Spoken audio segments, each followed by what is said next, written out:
lowest ranking punching bag in high school suddenly wakes up with a game system only he can see. Leo was the absolute bottom of the food chain at Silver Leaf High, bullied, broken, and pushed to the edge. But when a tragic accident sends him 1 year into the past, he wakes up with a glowing blue screen in front of his face, system initialized. Welcome, player. Now, every push-up, every fight, and every humiliating moment becomes a chance to level up. Watch as Leo transforms from the school's weakest victim into an untouchable apex predator. But dominating the bullies is just the beginning. Soon, Leo will discover secret syndicates, monster-filled dungeons, and multiversal threats that will push his newly awakened powers to the absolute limit. This is the ultimate weak-to-strong progression story. Sit back, relax, and enjoy the complete journey of the Apex Underdog. Reborn in school with the weakest boy in the school until he gets a system which give him powers when completing quests. Chapter 1, The Fall. The concrete of the school terrace was scorching under the Delhi sun, but Vivaan couldn't feel the heat. All he felt was the suffocating grip on his collar. You think avoiding me works, Vivaan? Rohan Singhania's laugh was sharp, echoing off the water tanks. Two of Rohan's cronies held Vivaan's arms, pinning him near the low parapet wall. Vivaan stared at his worn-out shoes. He was the classic backbencher, frail, invisible, and chronically afraid. He hadn't brought the protection money today. He couldn't. His father's medical shop was already struggling. I don't have it, Vivaan choked out. Wrong answer, Rohan sneered, shoving him backward. It was meant to be a scare, a cruel prank to make him beg. But Vivaan's heel caught on loose masonry. His balance shattered. The grip on his collar slipped. He tipped backward over the edge. As the wind rushed past his ears and the ground hurtled toward him, regret burned in Vivaan's chest. I wish I wasn't so weak. I wish I had fought back. Just once. Then, the world froze. The wind stopped. A cold, mechanical voice echoed in the absolute silence of his mind. Conditions met. Commencing temporal regression. Everything went black.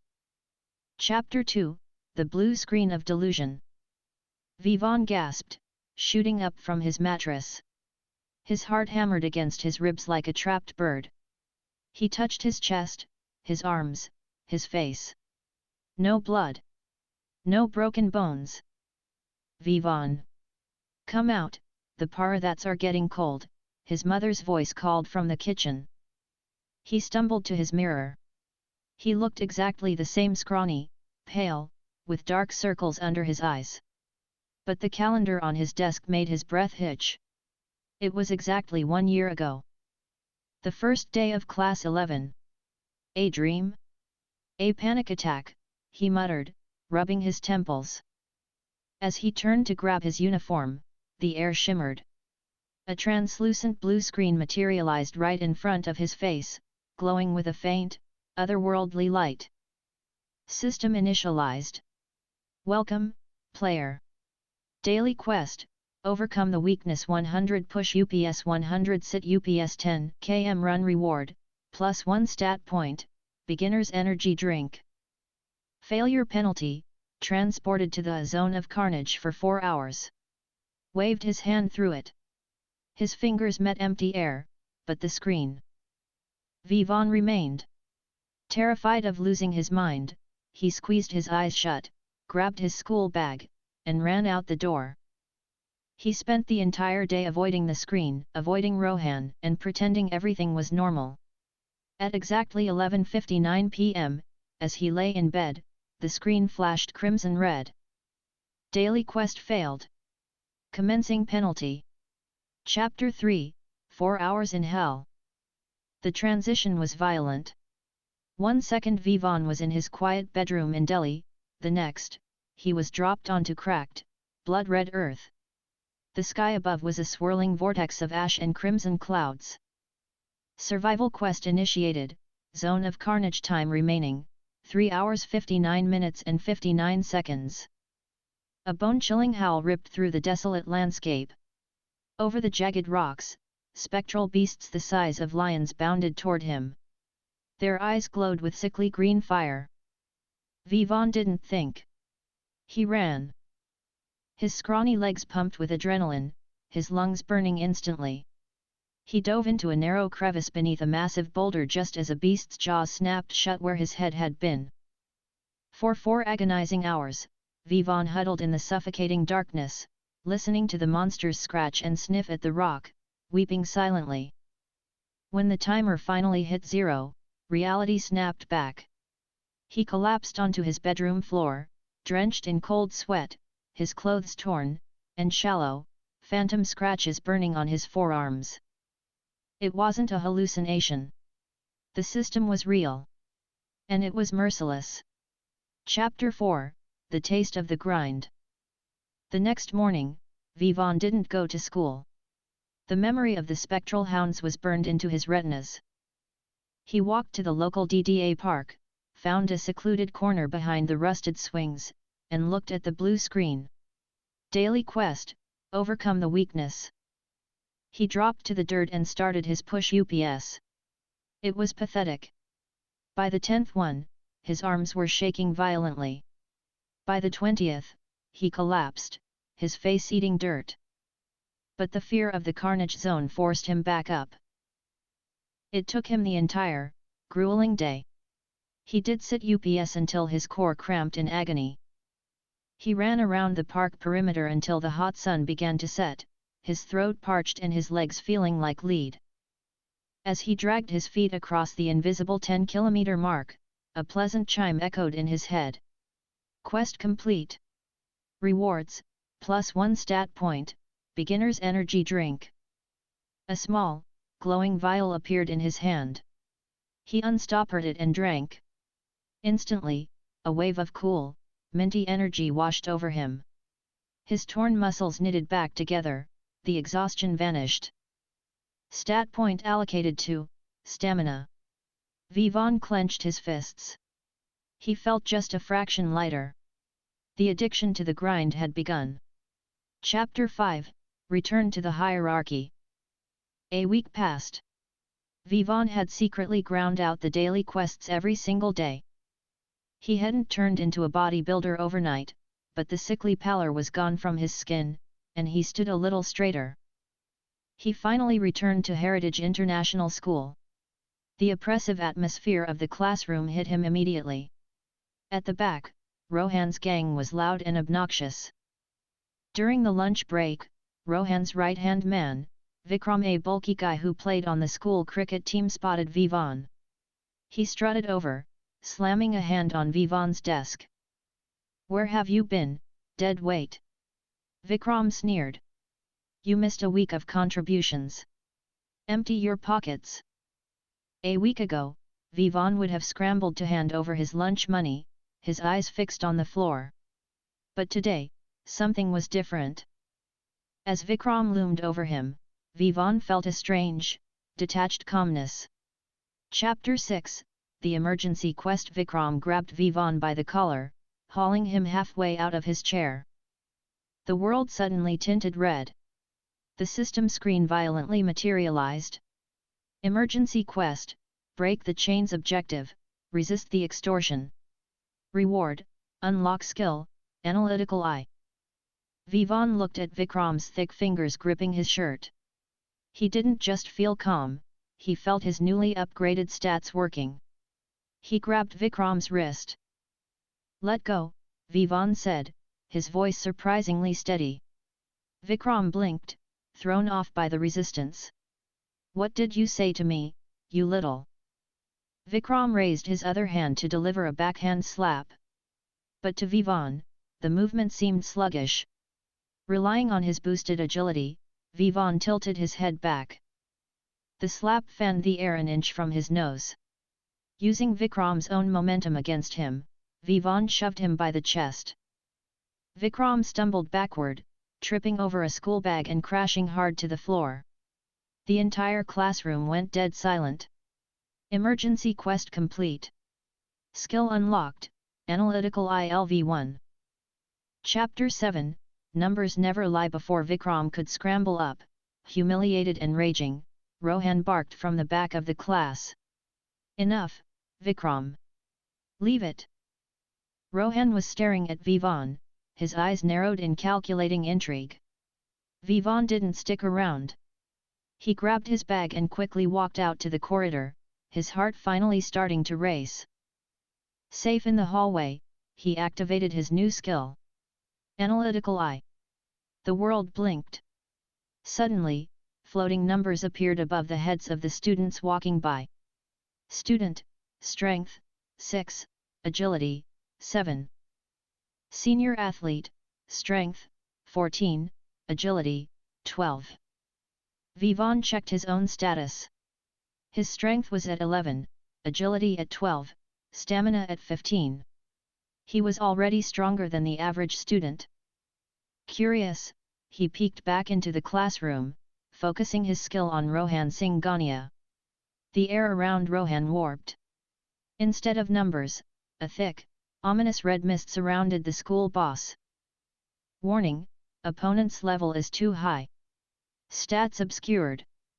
Lethal threat detected. Vivaan stepped back, a cold sweat breaking out. He had won a tiny skirmish, but the war was far from over.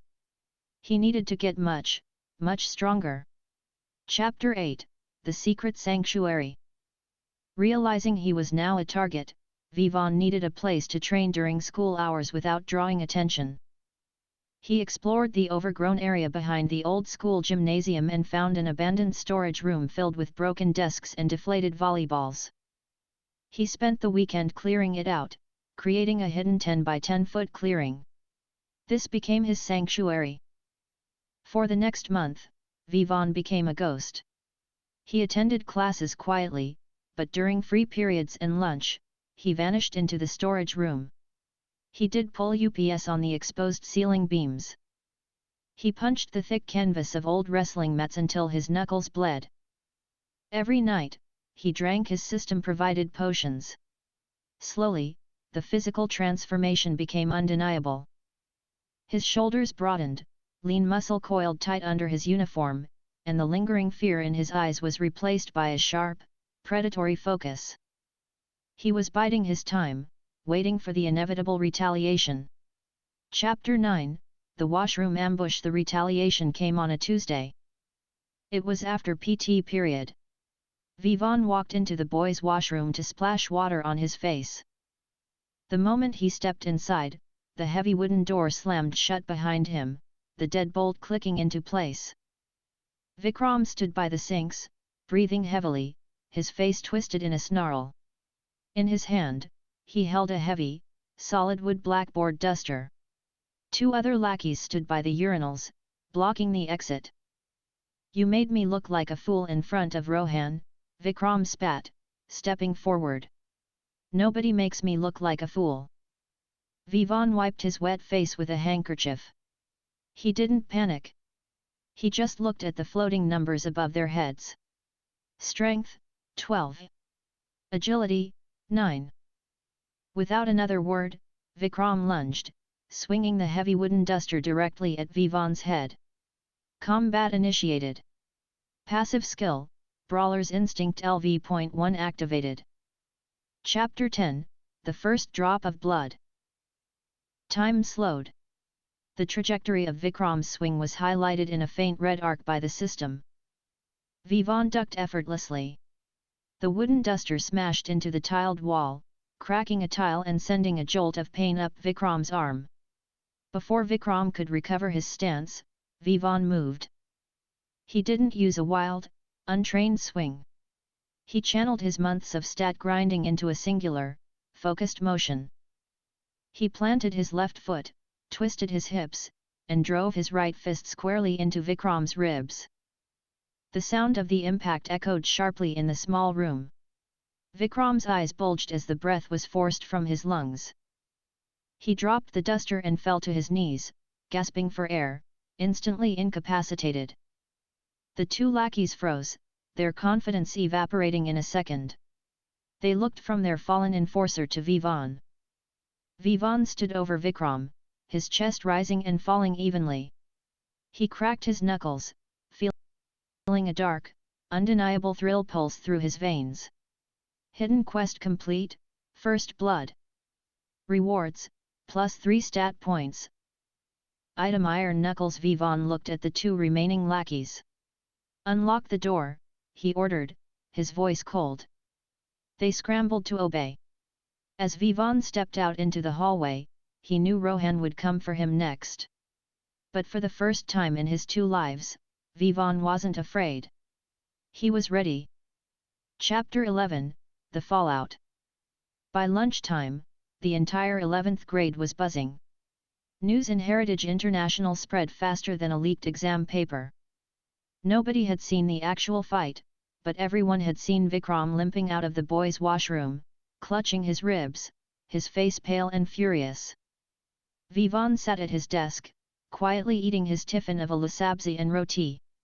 He could feel the stares burning into his back. The whispers were loud enough to catch fragments. Did you see Vikram? I heard the quiet guy snapped. Rohan is going to kill him. Beneath his desk, Vivaan's hand rested in his pocket, his fingers tracing the cold, heavy metal of his new system reward. Item, Iron Knuckles, Grade, Common, Description, adds +5 to punching impact. Concealable. He pulled up his glowing blue interface, visible only to him. He had 3 unallocated stat points from the First Blood quest. Remembering how close Vikram's swing had come to his head, he dumped 2 points into agility and 1 into strength.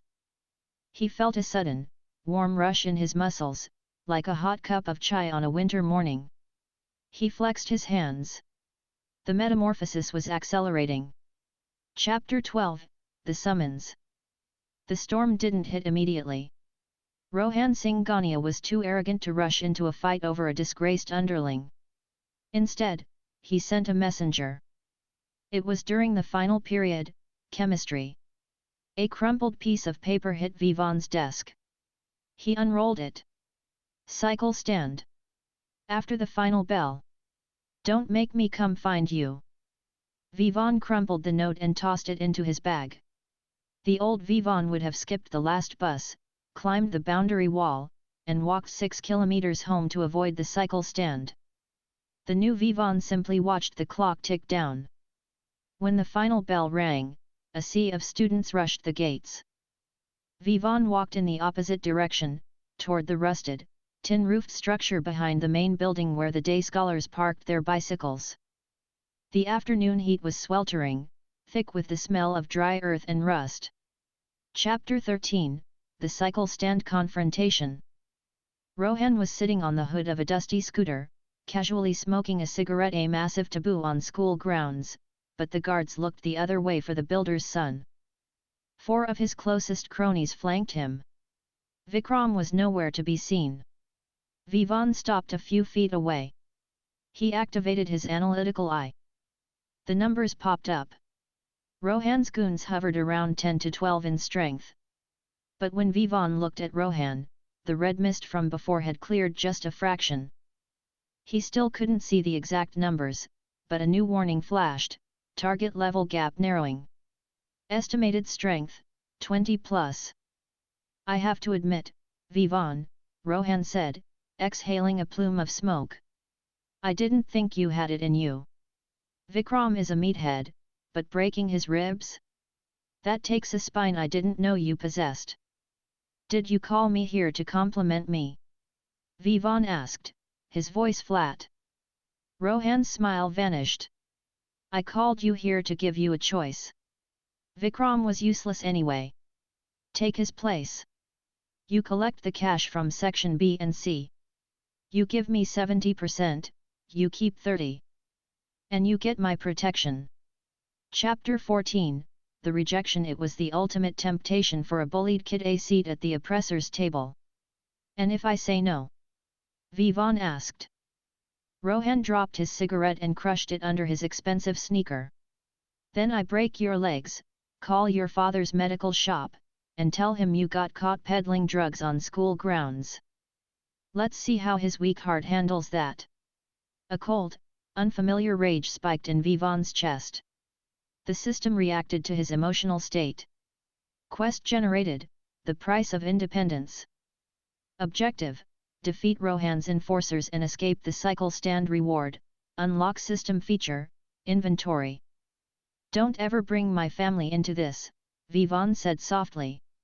He slipped his right hand into his pocket, sliding his fingers into the cold rings of the iron knuckles. Rohan sighed, stepping back. Teach him his place, boys. Don't leave marks on the face. The four boys lunged forward simultaneously. Chapter 15, The Melee. 4 against 1 was not a math problem Vivaan could solve with raw stats alone. Passive skill, Brawler's Instinct LV.1 activated. The world slowed, but barely enough. The first boy swung a heavy school bag filled with textbooks. Vivaan ducked under it, the zipper grazing his hair. He pivoted, driving an uppercut into the boy's stomach. The crunch of the iron knuckles against flesh was sickening. The boy folded instantly, vomiting his lunch onto the dirt. But the delay cost him. A fist slammed into the side of Vivaan's jaw. Stars exploded in his vision. Another kick caught him in the back of the knee, sending him crashing into a row of parked bicycles. Metal scraped against metal as the cycles toppled over him. The remaining 3 boys closed in, kicking at him through the tangled wheels. Vivaan shielded his head, gritting his teeth against the searing pain in his ribs. He was losing. Chapter 16, Using the Environment. Think. Use your stats. Vivaan grabbed the front wheel of the heavy hero cycle, pinning him down. With a sudden burst of his boosted strength, he violently shoved the entire bicycle upward, right into the legs of his attackers. 2 of them stumbled backward, cursing. Vivaan scrambled out of the wreckage. His lip was split, tasting of copper. He didn't wait for them to recover. He closed the distance in a blink, his agility shining through. A swift jab to the throat incapacitated the second boy. The third hesitated, seeing 2 of his friends writhing on the ground. That hesitation was all Vivaan needed. A sweeping low kick swept the third boy off his feet, followed by a swift punch to the temple that knocked him out cold. Vivaan stood panting, blood dripping from his chin onto his white school shirt. He looked at the last boy, who backed away in sheer terror. Chapter 17, The Warning. Rohan hadn't moved from his spot near the scooter. He looked at his groaning crew, then at Vivaan. The casual arrogance was finally gone from his eyes, replaced by a dark, dangerous fury. You're dead, Vivaan.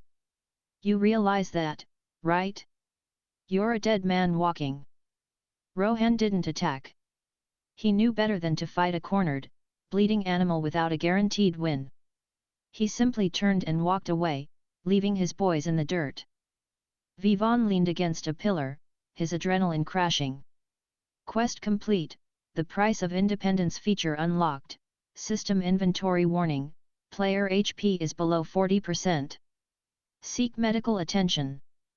He didn't celebrate.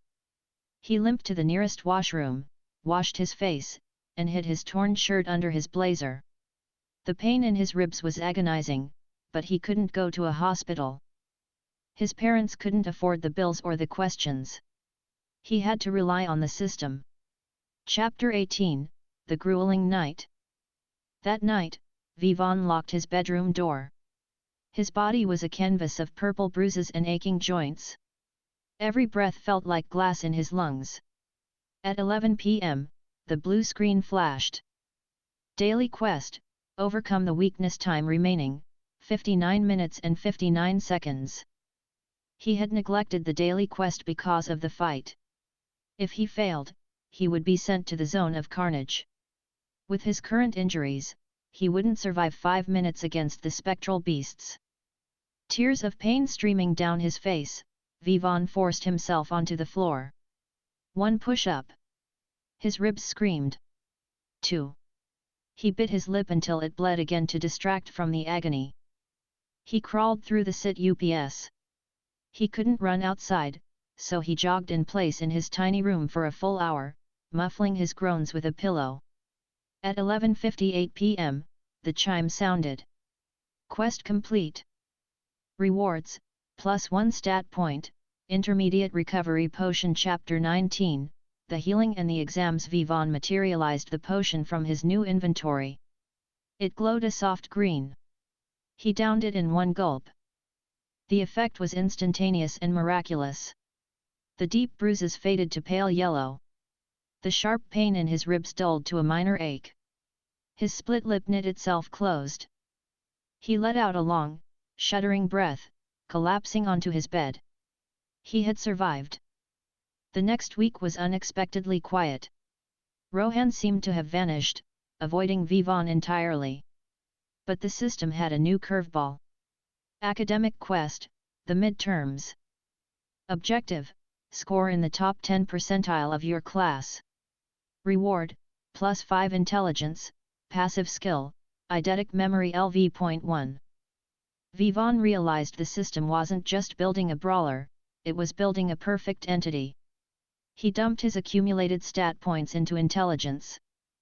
Suddenly, the dense physics equations and convoluted chemistry formulas that used to blur on the page made perfect, crystalline sense.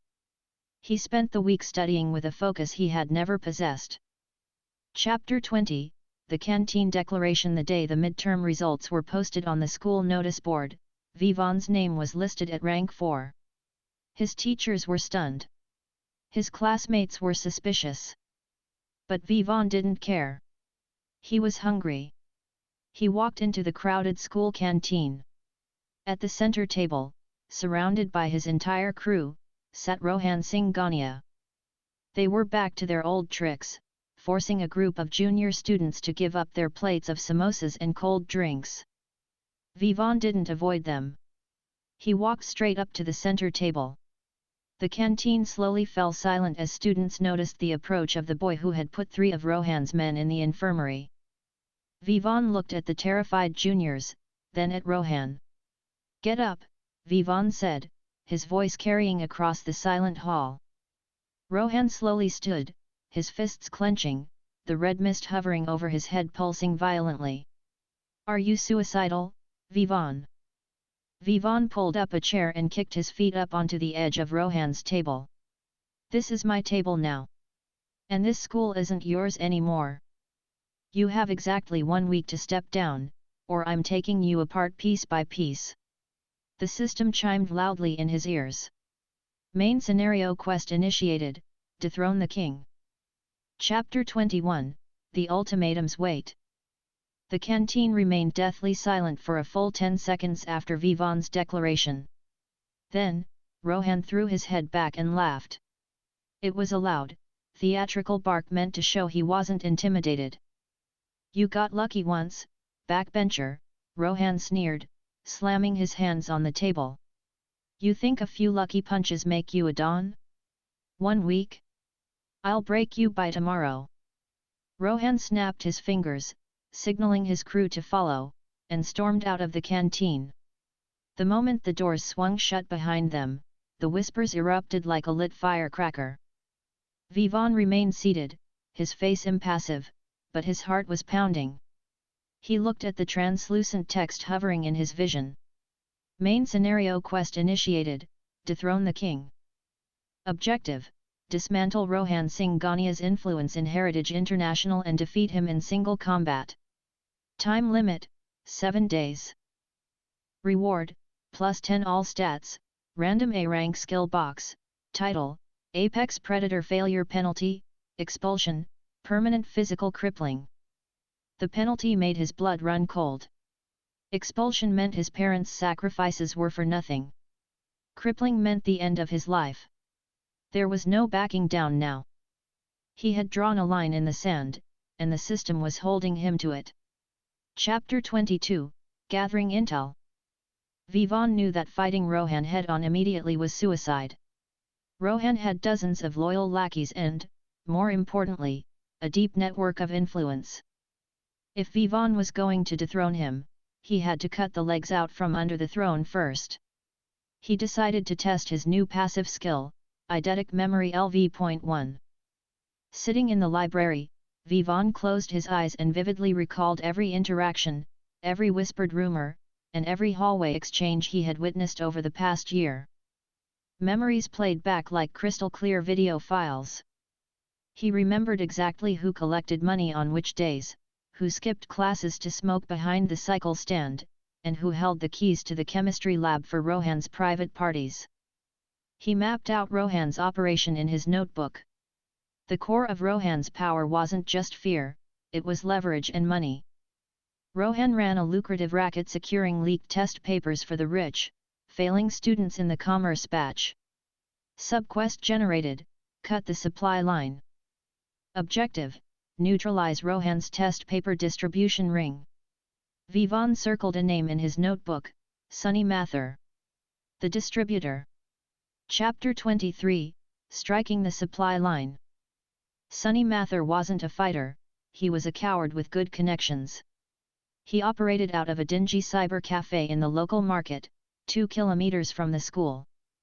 That evening, Vivaan waited in the alley beside the cafe. When Sunny walked out, lighting a cigarette and clutching a thick manila envelope, Vivaan stepped out of the shadows. Going somewhere, Sunny? Sunny jumped, dropping his lighter. Vivaan? What are you doing here? Man, Rohan is looking for you. You better run. Hand over the envelope, Vivaan said calmly. Sunny scoffed, trying to mask his fear. Are you crazy? Do you know whose property this is? Vivaan didn't wait. He closed the distance in a blur of agility, grabbed Sunny by the collar, and slammed him hard against the brick wall. The wind left Sunny's lungs in a violent whoosh. Vivaan pressed his forearm against the boy's throat, just hard enough to make him choke. Rohan isn't here right now, Vivaan whispered coldly. I am. The paper business is closed. If I catch you selling tests to Rohan's clients again, I won't just break your ribs. I'll break your fingers so you can't even write your own exams. Understand? Sunny nodded frantically, his face turning purple. Vivaan snatched the envelope, shoved Sunny to the ground, and walked away. Subquest complete, cut the supply line. Reward, +2 intelligence, +1 charisma. Chapter 24, The First Ally. The next morning, the school was in chaos. The commerce students who had paid Rohan for the midterm papers were panicking. Rohan was furious, screaming at his inner circle near the water coolers. His empire was showing cracks. During the lunch break, a short, bespectacled boy from Class 10 approached Vivaan's desk. It was Aman, a notorious computer geek who was frequently stuffed into lockers by Rohan's crew. You took Sunny's papers, Aman whispered nervously, looking over his shoulder. Maybe, Vivaan said, not looking up from his textbook. Rohan pays the school's server admin to get those. I know the server passwords. I can lock the admin out permanently, Aman said, his voice trembling but determined. But if Rohan finds out, he'll kill me. I need protection. A new prompt appeared before Vivaan. System update, faction feature unlocked. Would you like to invite Aman to your faction? Buff, faction members receive a 5% boost to their primary stat when near the leader. Vivaan looked at the terrified boy. This was exactly what he needed. You lock them out of the server, Vivaan said, extending a hand. And I promise, no one in this school will lay a finger on you again. Aman shook his hand. The system chimed. The Apex faction had its first member. Chapter 25, The Corrupt Whistle. Rohan was losing control of the student body, so he changed tactics. He used adults. During the 6th period, Mr. Chadha, the heavily built, notoriously corrupt PT teacher, marched into Vivaan's classroom. He pointed a thick, meaty finger at Vivaan. Sharma. Principal's office. Now. Vivaan's heart sank. When he arrived, the principal sat behind his massive mahogany desk, looking stern. Mr. Chadha stood beside him, holding a broken school laptop. Mr. Sharma, the principal began coldly. Mr. Chadha claims he saw you sneaking out of the AV room yesterday. Today, we find 3 laptops missing, and this one smashed. Theft and vandalism. This is grounds for immediate expulsion. Rohan's failure penalty flashed in Vivaan's mind. Expulsion. Rohan had paid Chadha to frame him. Sir, I was in the library all afternoon, Vivaan said, keeping his voice level. Lies. Chadha barked. I saw you with my own eyes. Chapter 26, The Loophole. Vivaan's intelligence stat was now at a solid 16. His brain worked faster, piecing together the variables.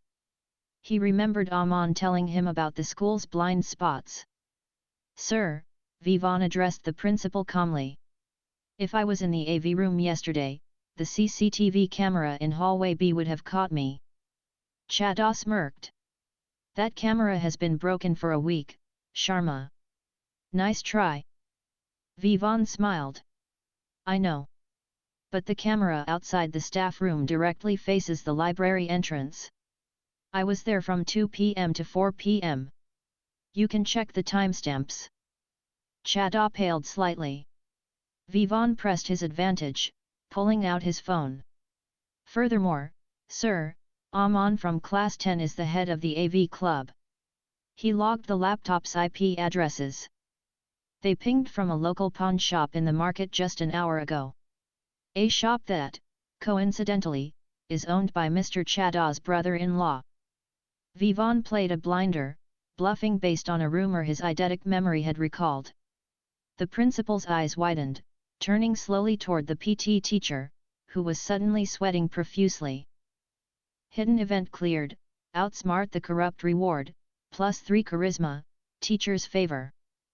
Vivaan walked out of the office 10 minutes later, unsuspended. Chadha was placed on administrative leave. Rohan had just lost his biggest pawn. Chapter 27, The Pre-Fight Grind. There were only 2 days left on the time limit. Vivaan had stripped away Rohan's rackets and his corrupt protection, but the physical threat remained. The red mist over Rohan's head still warned of a lethal level gap. Vivaan needed raw stats, fast. He began experimenting with the system, trying to trigger hidden quests. He filled his school backpack with heavy rocks and encyclopedias, pushing the weight to nearly 40 kilograms. He wore it everywhere at home, climbing the stairs, doing his chores. Hidden quest triggered, the weight of the world objective, carry 40 kilograms of dead weight for 24 hours continuously. Reward, +5 strength, +5 stamina. It was pure torture. His shoulders bled beneath the straps. His spine felt like it was compressing. He couldn't sleep, forced to sit upright in a chair through the night, groaning in agony as his muscles screamed for relief. But when the 24 hours passed, the golden light of the system washed over him. His muscles hardened, turning dense and unyielding. He checked his status window. Strength, 21 agility, 16 stamina, 22 intelligence, 16. He was no longer just a fit teenager. He possessed the physical attributes of a professional athlete. Chapter 28, The Gauntlet. Day 7. The final day. At 4 p.m., a text message buzzed on Vivaan's phone. It was an unknown number. Old gymnasium. Now. Bring a body bag. Vivaan slipped the iron knuckles into his pockets and walked toward the abandoned gym at the edge of the school grounds. The evening sun cast long, grim shadows across the peeling paint of the building. He pushed the heavy double doors open. The vast, dusty space was dimly lit by light filtering through dirty skylights. The moment he stepped inside, a heavy chain rattled behind him. The doors were padlocked shut from the inside. Vivaan turned back to the court. Standing in a semicircle were 10 of Rohan's most vicious fighters, older boys, some from outside the school, wielding cricket bats, hockey sticks, and chains. At the far end, sitting on a pile of old wrestling mats like a king on a throne, was Rohan Singhania. "You dismantled my business, Vivaan," Rohan said, his voice echoing in the empty hall. "You embarrassed me. Now, I'm going to make sure you never walk without a crutch again. Tear him apart." Chapter 29, Breaking the Guard. 10 armed fighters rushed Vivaan simultaneously. Combat initiated. Multiple hostiles detected. Passive skill, Brawler's Instinct LV.1 activated. Vivaan didn't retreat. He sprinted forward, diving into a slide across the dusty wooden floor to dodge a horizontal swing of a cricket bat. He popped up instantly, driving his iron knuckles into the attacker's kneecap. The bone cracked loudly, and the man went down screaming. Vivaan grabbed the falling cricket bat, twirling it in his hands. His strength of 21 made the heavy willow feel as light as a twig. He parried a hockey stick swing, the impact vibrating up his arms, and countered with a brutal thrust to the attacker's solar plexus. The fight was pure chaos. Vivaan took hits. A chain whipped across his back, tearing his shirt and slicing his skin. A stray fist caught his cheekbone, bruising it instantly. But he was a machine. His massive stamina pool allowed him to fight at maximum intensity without tiring.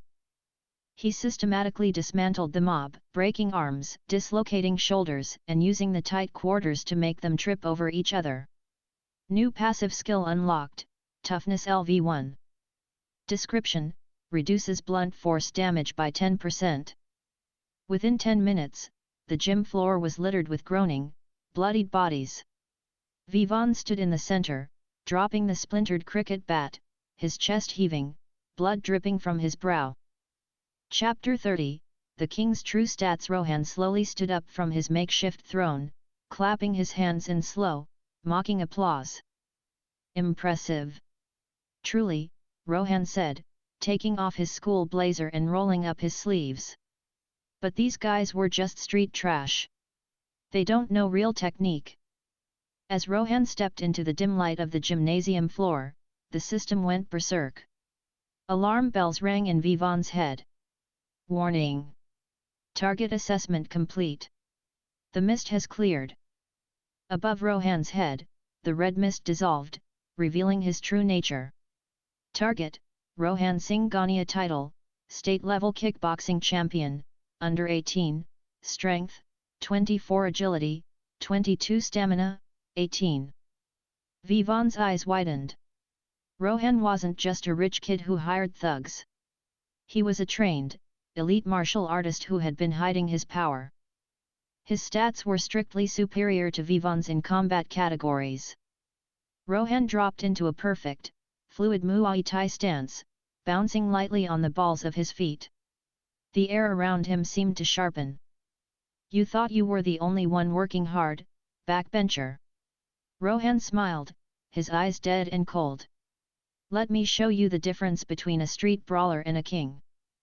Chapter 31, The Gap in Technique. Rohan didn't just attack, he exploded.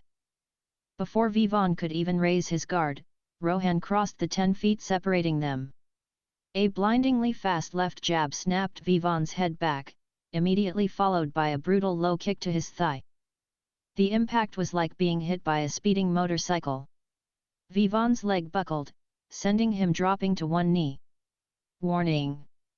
HP reduced by 15%. "What's wrong, Vivaan?" Rohan taunted, his footwork light and rhythmic. "Your stats might be high for a street rat, but you don't know how to use them. You telegraph your punches. Your center of gravity is a mess." Vivaan gritted his teeth and lunged, throwing a wide right hook with his iron knuckles. Rohan effortlessly slipped under it, pivoting smoothly. He drove a devastating knee strike directly into Vivaan's already bruised ribs. The sound of cracking bone echoed in the gym. Vivaan flew backward, crashing into the dusty wooden floorboards, gasping for air that wouldn't come. His toughness LV1 had saved his ribs from completely shattering, but the pain was blinding. Target: Rohan was simply too fast and too skilled. A brawler swinging wildly could never beat a trained champion with superior stats. Chapter 32, The Desperate Potion. Vivaan coughed up blood, his vision swimming. Warning, HP at 18%. Risk of permanent damage. Rohan walked slowly toward him, cracking his neck. I told you, Vivaan. I'm going to make sure you never walk without a crutch. This is what happens when a nobody tries to play king. Think, Vivaan's mind raced, his intelligence stat keeping panic at bay. I can't outspeed him. I can't outstrike him. He needed an equalizer. Using his body to block Rohan's view, Vivaan swiftly opened his inventory. He pulled out his last remaining intermediate recovery potion and downed it in one desperate gulp just as Rohan reached him. Rohan raised his foot to stomp on Vivaan's chest, but Vivaan rolled away with a sudden, explosive burst of restored energy. He sprang to his feet, the deep ache in his ribs vanishing as his HP shot back up to 80%. Rohan blinked, confused by the sudden recovery. What did you just take? Drugs? It doesn't matter. It just means I get to beat you down twice. Chapter 33, Brawler vs Champion. Rohan resumed his Muay Thai stance, moving in for the kill. He launched a vicious combination, 1-2 punch, followed by a spinning back kick. But this time, Vivaan didn't just rely on his eyes. He triggered his passive skill, Eidetic Memory LV.1. His mind flashed back to the last 3 minutes of the fight. He analyzed Rohan's footwork. Step left, jab. Step right, kick. Rohan was an elite fighter, but he was fundamentally a ring fighter. He fought according to the rules of a sport. He used rhythm and predictable combinations. Vivaan was fighting for his life. As Rohan threw a high kick aimed at Vivaan's temple, Vivaan didn't dodge backward. Instead, he kicked a cloud of dense, chalky dust from the floor directly into Rohan's eyes. Rohan yelled, his eyes burning, his rhythm instantly broken. His high kick missed its mark, soaring inches over Vivaan's head. There are no referees here, Rohan. Vivaan shouted. Chapter 34, The dethroning. Rohan swung wildly, blinded by the dust, his perfect form degrading into angry panic. This was the opening Vivaan needed, but the level gap was still dangerous. He had to end it in one blow. Rohan wiped his eyes with his forearm and, out of pure instinct, launched his signature move, a devastating, full-power roundhouse kick aimed at Vivaan's chest. Vivaan saw it coming. His analytical eye traced the red arc of the strike. Instead of avoiding it, Vivaan stepped into the strike. He raised his left arm, bracing it against his body. Rohan's shin slammed into Vivaan's forearm with bone-shattering force. Vivaan's arm broke instantly with a sickening snap, the pain exploding like white fire in his brain. But the trap was sprung. Rohan's leg was caught against Vivaan's body, his balance compromised. Gritting his teeth through the agony, Vivaan channeled every single point of his 21 strength into his right hand. The iron knuckles gleamed in the dim light. He drove an uppercut perfectly under Rohan's jaw. The impact lifted the kickboxing champion off his feet. Rohan's eyes rolled back in his head before he even hit the ground. He crashed onto the gym floor, completely unconscious. Chapter 35, The Apex Predator. Silence fell over the abandoned gymnasium, save for the ragged sound of Vivaan's breathing. He stood over the defeated king, his left arm hanging uselessly at his side. The blue screens cascaded like a waterfall in his vision. Main scenario quest complete, Dethrone the King. Rewards distributed, +10 all stats. Title acquired, Apex Predator. Item acquired, Random A rank skill box up. Level up. Level up. A golden light washed over Vivaan, repairing his broken arm instantly and soothing his battered muscles. The sheer rush of power was intoxicating. His new stats stabilized. Strength, 31 agility, 26 stamina, 32 intelligence, 26. He walked over to the padlock on the gym doors, gripped the thick metal chain with his bare hands, and pulled. With a sharp metallic groan, the heavy chain snapped. Vivaan kicked the double doors open and walked out into the evening sun. Heritage International had a new ruler. Chapter 36, A New Hierarchy. The next morning, the atmosphere at school was unrecognizable. Rohan Singhania was absent. So was Vikram, and half of the inner circle.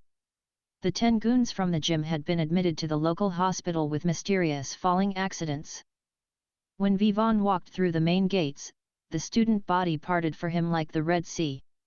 There were no whispers, only terrified, awestruck silence. During lunch, Vivaan didn't sit at Rohan's old center table. He sat at his usual corner desk, opening his tiffin. Aman, the tech genius, walked up nervously, flanked by a few other bullied students. "Boss," Aman said quietly. "The commerce students are asking, who they pay the weekly tax to now." Vivaan looked up from his roti. "Nobody. The tax is abolished. The paper-leaking racket is dead. If anyone in this school tries to extort a junior or raise a hand against someone weaker, they answer to me." Aman's eyes widened. You're not going to rule."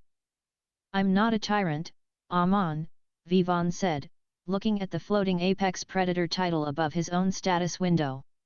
"I'm a deterrent." Chapter 37, The A-rank box. That night, in the safety of his bedroom, Vivaan pulled up his inventory. The golden, glowing chest sat waiting. "Would you like to open the random A-rank skill box?" He selected yes. The box burst into a shower of golden sparks, coalescing into a single, dark purple skill book that melted directly into his chest. Active skill unlocked, Kinetic Absorption LV1, A rank. Description: the user can absorb the kinetic energy of any blunt physical attack that strikes them, nullifying 50% of the damage. The absorbed energy can be released in the user's next physical strike, doubling its power. Cooldown: 10 minutes. Vivaan gasped as the knowledge of the skill embedded itself in his muscles. This was a game changer. It perfectly complemented his brawler fighting style, turning his opponent's strength against them. He was invincible in the schoolyard. But the system wasn't done with him. System update complete. Map expanded, Delhi NCR Underworld. Main scenario Arc 2 initiated, The Real World Chapter 38, The Real World steps in. While Vivaan explored his new skill, the real world was reacting to his actions.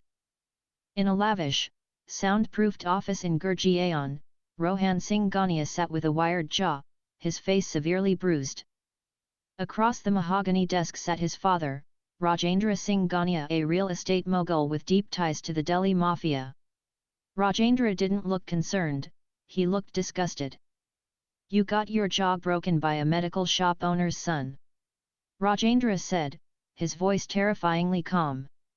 "A boy from the slums." Rohan tried to speak, but only a pained grunt escaped his wired mouth.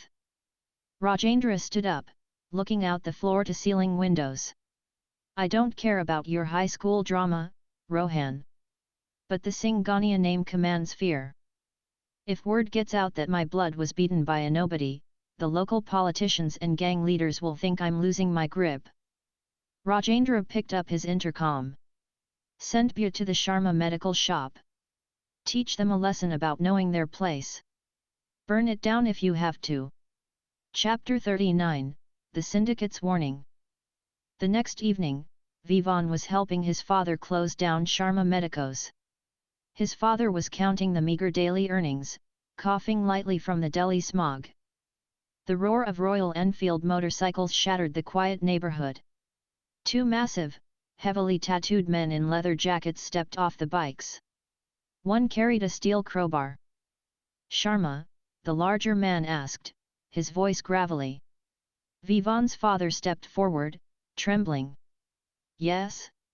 How can I help you, gentlemen?" "You can't. Your son crossed the wrong family, the man sneered, raising the crowbar to smash the glass display counter full of expensive medicines. Vivaan didn't hesitate. He stepped between his father and the thug just as the steel crowbar swung down with lethal force. Active skill, kinetic absorption LV1 activated. Chapter 40, Expansion. The heavy steel crowbar slammed into Vivaan's shoulder. His father screamed. But instead of the bone-crushing snap the thugs expected, there was a strange, muffled thud. A faint purple aura flared around Vivaan's body. He barely flinched. The skill had eaten the kinetic energy, storing it directly in his right arm. The thug's eyes widened in disbelief. What the? Vivaan looked at the man, his eyes cold and dark. He didn't pull out his iron knuckles. He didn't need them. He simply raised his right hand and tapped his open palm against the thug's chest. He released the stored kinetic energy combined with his 31 strength. The shockwave was invisible but catastrophic. The massive thug was launched backward off his feet as if hit by a speeding truck. He flew 10 feet through the air, crashing over his motorcycle and landing in an unconscious heap in the dirt road. The second thug dropped his cigarette, terrified, his knees shaking as he looked at the high school kid who had just swatted his boss away like a fly. Tell Rajendra Singh Gania, Vivaan said softly, that if he sends his dogs to my family again, I will come to his office and tear his empire down to the foundation. The second thug dragged his unconscious partner onto the bike and sped away. Vivaan watched them leave, the realization dawning on him. The school was a tutorial. The real game had just begun. Chapter 41, A Son's Secret. The dust settled outside Sharma Medicos. Vivaan's father stood frozen behind the broken glass counter, his eyes wide with shock. He had just seen his frail, quiet son launch a 200-pound thug through the air with a single tap. Vivaan. His father stammered, his hands shaking. What was that? How did you? Vivaan quickly dropped his arm, the purple aura fading instantly. The adrenaline crashed, leaving a hollow guilt in his chest. He couldn't tell his father about the system.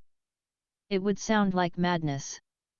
I've been taking self-defense classes, Papa, Vivaan lied, keeping his voice steady. At the old gym. The guy, he slipped. I just pushed him, and he tripped over his bike. It was a flimsy excuse, but his father was too traumatized to process the physics of what he had just seen. He rushed forward, checking Vivaan's shoulder where the crowbar had hit. There wasn't even a bruise.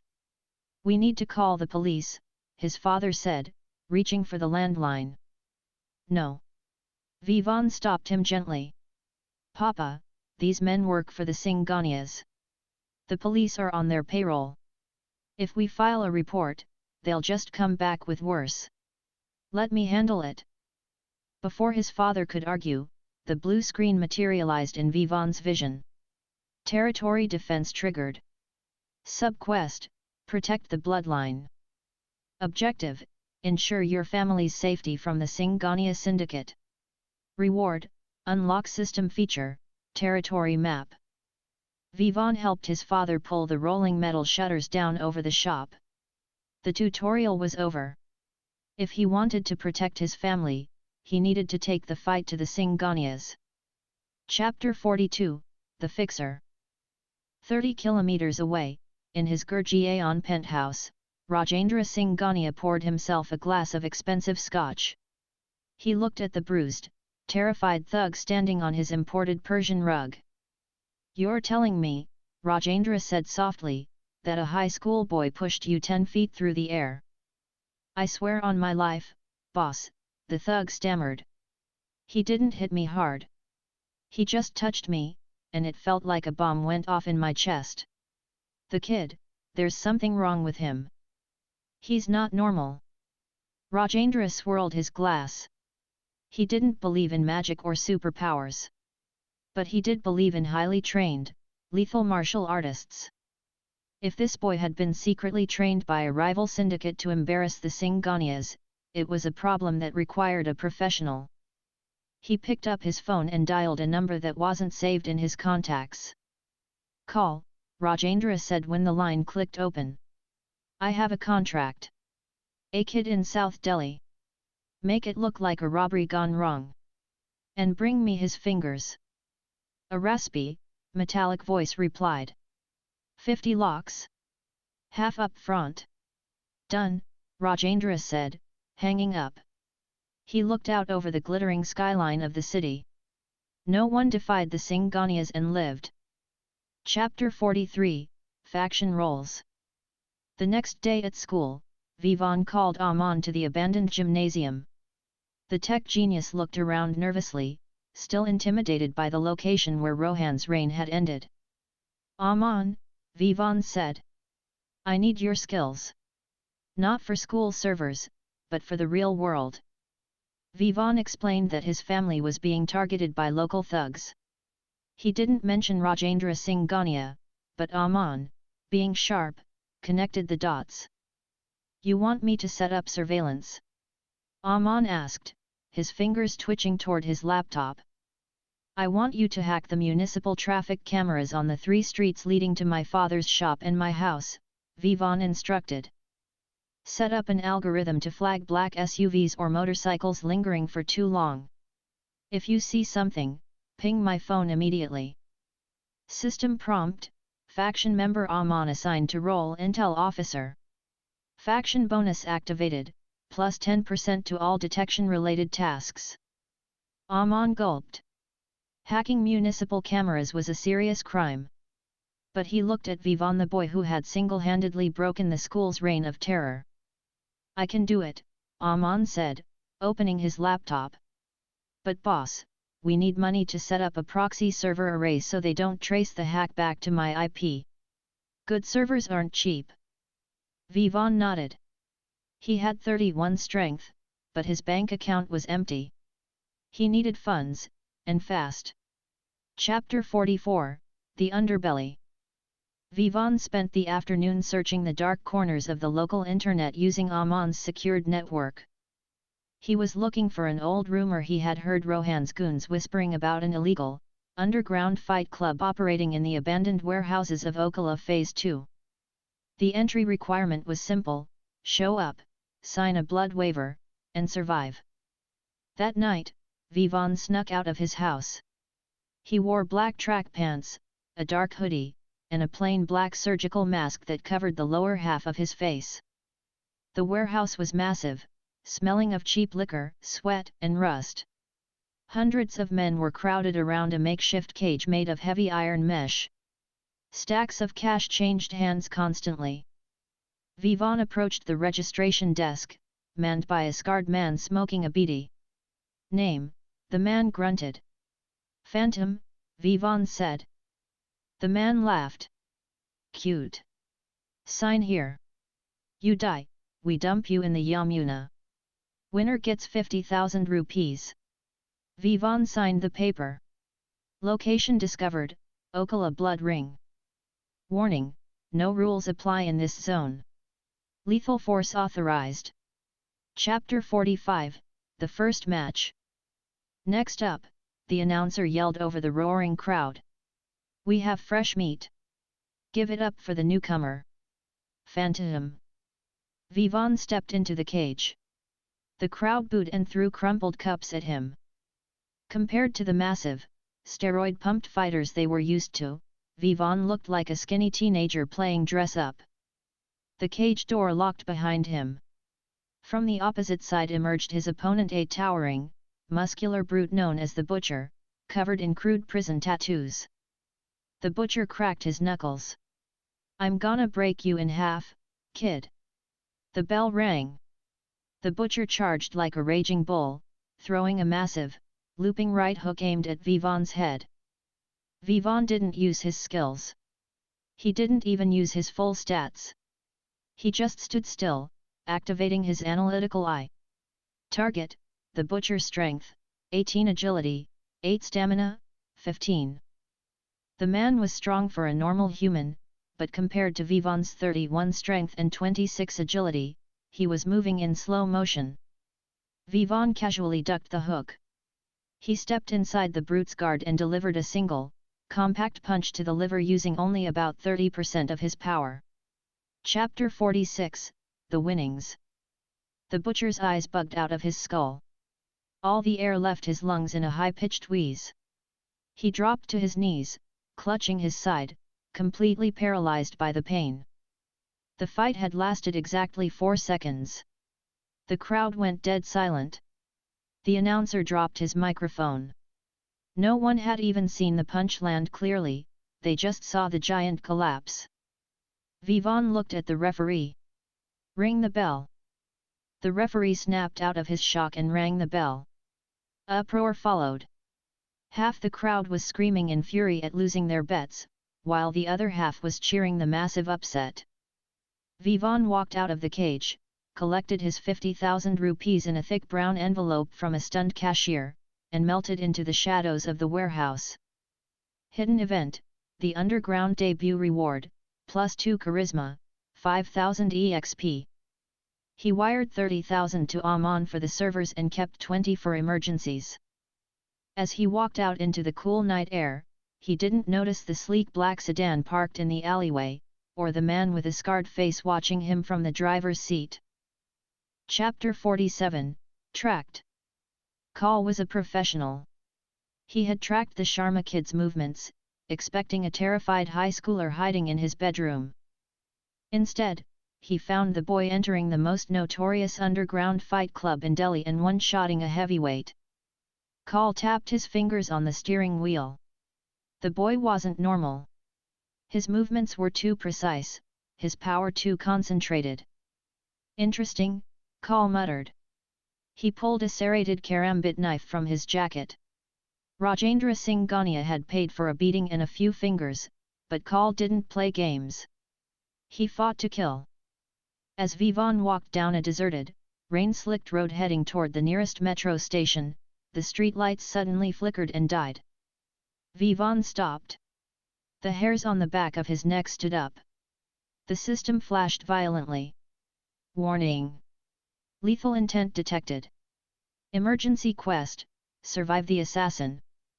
Before the text could fully materialize, a shadow dropped from the fire escape above him. Chapter 48, Ambush in the Rain. Vivaan threw himself backward, purely on instinct. The curved blade of Kaul's karambit sliced through the front of Vivaan's hoodie, missing his chest by millimeters. Kaul landed silently in a crouch and immediately sprang forward again. He was incredibly fast. Target, Kaul, the Fixer, Strength, 25 Agility, 30 Stamina, 28 Status, Armed, Lethal Intent. This wasn't Rohan. This was a man who killed for a living. His agility was higher than Vivaan's, and he had a weapon. Kaul slashed wildly, a flurry of steel. Vivaan retreated, using his high agility to barely weave between the strikes. He couldn't block, the knife would sever his tendons. A shallow cut opened on Vivaan's cheek. Another grazed his shoulder. "You're fast for a kid," Kaul whispered, his voice raspy. "But you can't dodge forever." Kaul feinted a high slash and dropped low, sweeping Vivaan's legs. Vivaan lost his balance, falling onto the wet asphalt. Kaul leaped onto him, driving the knife down toward Vivaan's heart. Chapter 49, Kinetic Reversal. Time slowed. Vivaan couldn't dodge. He had to take the hit. Active skill, Kinetic Absorption LV1 activated. Vivaan raised his left hand, grabbing Kaul's wrist just as the knife pierced the fabric of his hoodie. But he didn't just try to hold the assassin back. He slammed his right forearm directly into Kaul's descending elbow. The purple aura flared brilliantly in the dark street. Vivaan absorbed the immense downward kinetic energy of the assassin's strike. The knife stopped half an inch from Vivaan's chest. Kaul frowned in confusion, feeling his momentum inexplicably vanish into thin air. "My turn," Vivaan gritted out. With his left hand still gripping Kaul's wrist. Vivaan twisted his hips on the ground and drove his right palm, now charged with double the assassin's kinetic force plus his own 31 strength, directly into Kal's sternum. The release of energy sounded like a shotgun blast. Kal was blasted off Vivaan, flying through the air and crashing into a parked car so hard the vehicle's windows shattered. Chapter 50, A Declaration of War. Kal slumped against the ruined car, coughing up a mouthful of blood. His rib cage was crushed. His eyes were wide with sheer terror. He tried to raise his knife, but his arm wouldn't obey him. Vivaan slowly stood up, wiping the rain and blood from his cheek. He walked over to the defeated assassin and looked down at him. Emergency quest complete, survive the assassin. Rewards, +5 agility, item shadow step boots. Vivaan picked up Kal's phone from the wet pavement. He unlocked it using the assassin's thumb and hit redial on the last dialed number. The phone rang twice before a sophisticated voice answered. Is it done, Kal? He's breathing, but barely, Vivaan said coldly. Silence hung on the line. Then, Rajendra Singh Gania's voice, tight with restrained fury, spoke. Who is this? I gave your men a warning, Rajendra, Vivaan said, his voice echoing in the empty street. You didn't listen. You sent an assassin after a high school student. You broke the rules. Listen to me, you little no, you listen, Vivaan interrupted. The Singhania syndicate is finished. Start counting your days. I'm coming for your empire. Vivaan crushed the phone under his heel, the crunch echoing in the rain. Main scenario quest initiated. Dismantle the syndicate, time limit, 30 days. Chapter 51, The Spoils of Survival. The rain washed the blood from the asphalt, but Kal remained slumped against the shattered car, barely breathing. Vivaan stood over the defeated assassin, his heart finally slowing its frantic hammering. He didn't kill him. Vivaan was a high school student, not a murderer. But he knew leaving Kal alive with crushed ribs was a message louder than a corpse.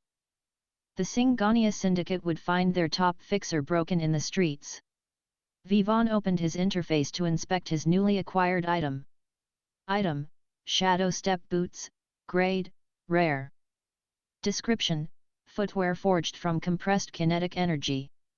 Active effect, allows the user to dash silently up to 10 meters instantly.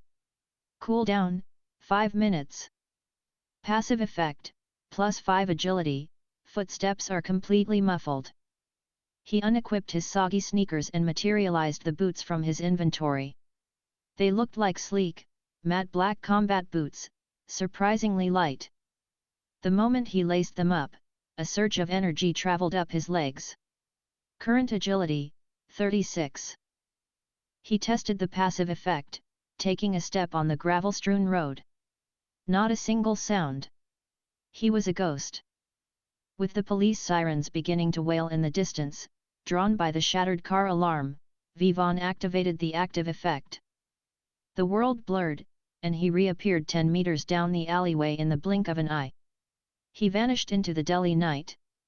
Chapter 52, Building the War Room. The next day, Sunday, Vivaan met Aman at a dilapidated cyber cafe near Nehru Place. Aman had rented the entire back room for the month, using the money Vivaan had transferred from his underground fight. The room was dark, lit only by the glow of 3 high-end monitors. Aman's fingers flew across the keyboards. Boss, the proxy array is up, Aman said, his eyes glued to the screen. We are completely untraceable. But hacking municipal cameras was just the start. You said you declared war on Rajendra Singh Ghania. I did, Vivaan said, leaning against the wall, his arms crossed. Where does his money come from? Aman clicked a few folders. Real estate is the front. The real money is dirty. Illegal betting rings, extortion, and unrecorded cash loans. But his biggest cash cow in South Delhi is a high-stakes underground casino. It runs out of a fortified farmhouse in Chhatarpur. Politicians, builders, cops, they all play there. Vivaan looked at the blueprint Amon pulled up on the screen.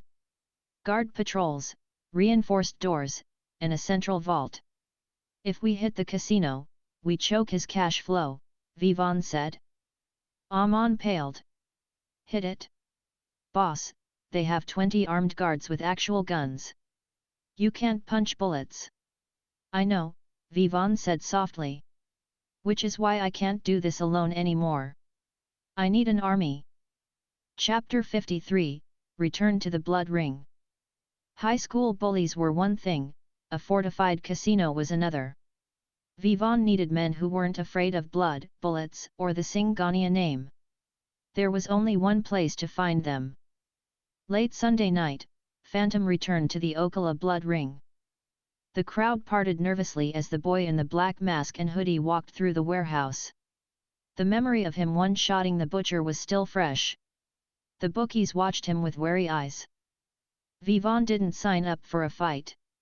He walked to the back of the warehouse, where the fighters rested on dirty mattresses between bouts. He scanned the room with his analytical eye. Most of the men were brute force brawlers with stats hovering around 15. Useless against guns. Then, his eyes locked onto a man sitting in the darkest corner, taping his hands. Target, Tarek the Anvil Khan title, disgraced national boxing champion strength, 22 agility, 18 stamina, 25 status, heavily dead, injured right knee. Tarek was older, in his late 20s, with a thick beard and eyes completely devoid of hope. He wasn't the strongest in the room, but the title caught Vivaan's attention. A national champion possessed technique something raw stats couldn't buy. Chapter 54, The Broken Boxer. Vivaan approached Tariq's corner. Tarek didn't look up, continuing to wrap his knuckles with frayed athletic tape. I saw your stats, Vivaan said quietly. You're a champion. What are you doing in a slaughterhouse like this? Tarek let out a dry, humorless chuckle. Stats? You play too many video games, kid. And I used to be a champion. 5 years ago. Before my promoter sold me out to the Singhanias to throw a match. Vivaan's eyes narrowed under his mask. Singhania. Rajendra, Tarek spat the name like poison. I refused to take the dive. So, his men cornered me in an alley, smashed my knee with a pipe, and forced me to sign a predatory loan to pay for my sister's surgery. I've been fighting in this hellhole for 3 years just to pay the interest. I'm property. Subquest triggered, a vanguard's loyalty. Objective, free Tarek from his debt to the Singhania syndicate. Reward, faction member Tarek, +2 charisma. Who holds the paper? Vivaan asked. Tarek finally looked up, his eyes meeting Vivaan's. Bhairav. He runs the loan sharking ring from the VIP lounge upstairs. Why? Because, Vivaan said, turning toward the rusted metal stairs leading to the VIP section. I'm going to buy your contract. Chapter 55, The VIP Lounge. The VIP lounge overlooked the fighting cage. It was plush, filled with leather sofas and thick cigar smoke.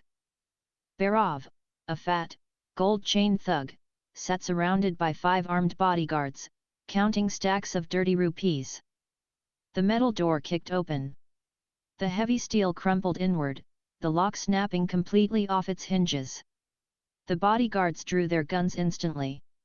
Bhairav jumped, dropping his cash. Vivaan stood in the doorway, his shadow step boots absorbing the dust. Which one of you is Bhairav? Shoot this little rat! Bhairav screamed. Combat initiated. Hostiles armed. Vivaan didn't hesitate. He activated the boot's active effect. Whoosh! He dashed 10 meters instantly, entirely bypassing the line of fire. He materialized directly behind the 2 guards in the front. Before they could turn, Vivaan chopped the back of their necks with his iron knuckles. They dropped like stones.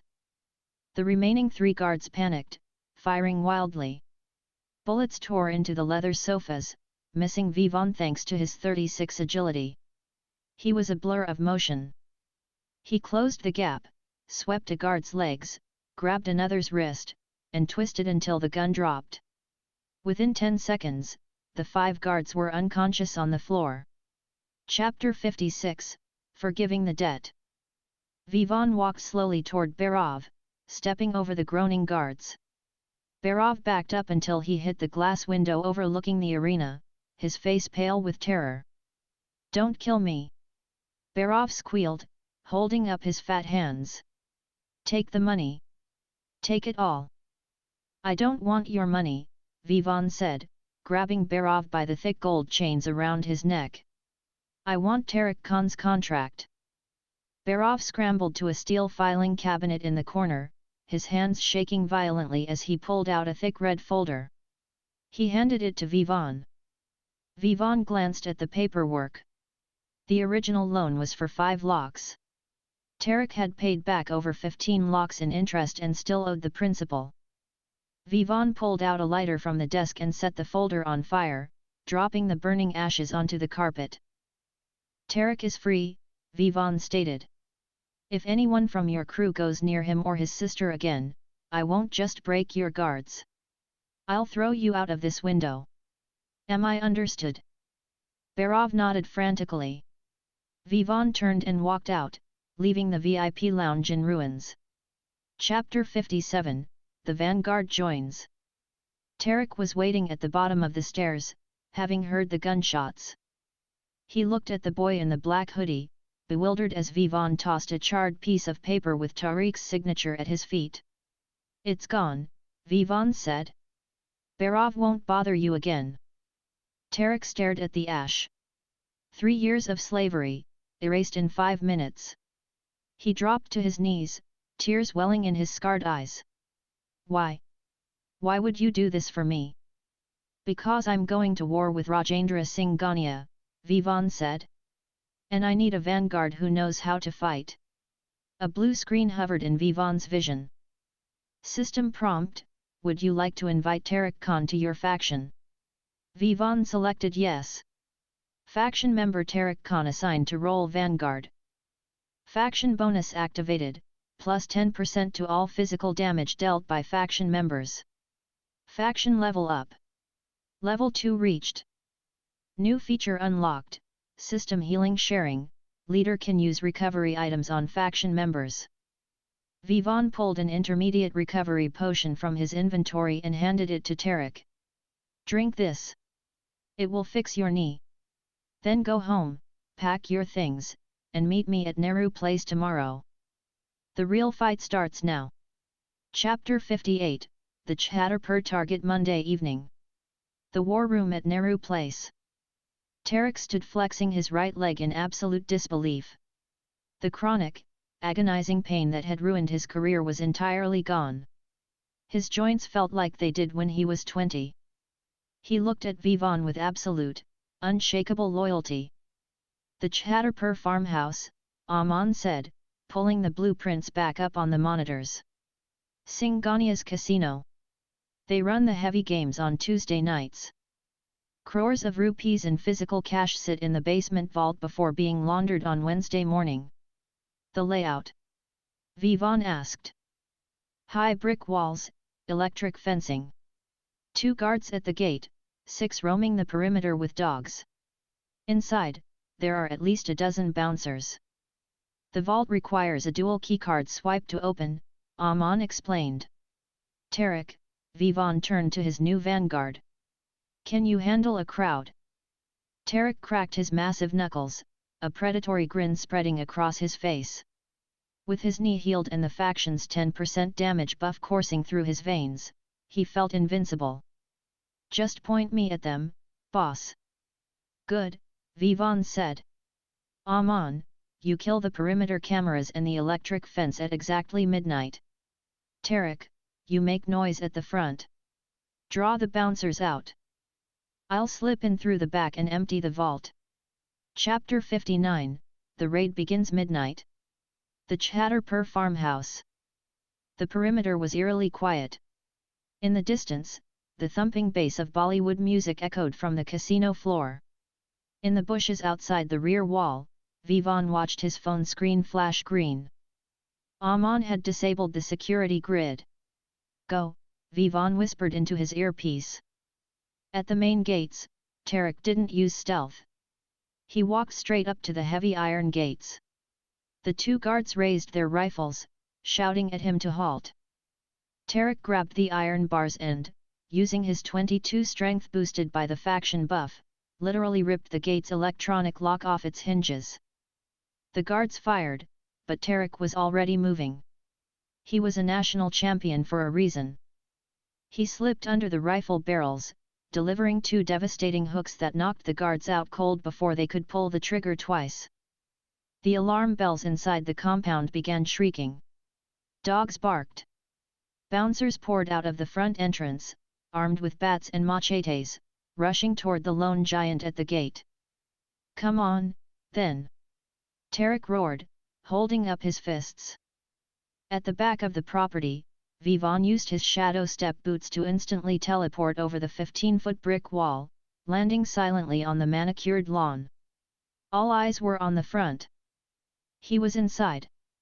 Chapter 60, Sending a Message.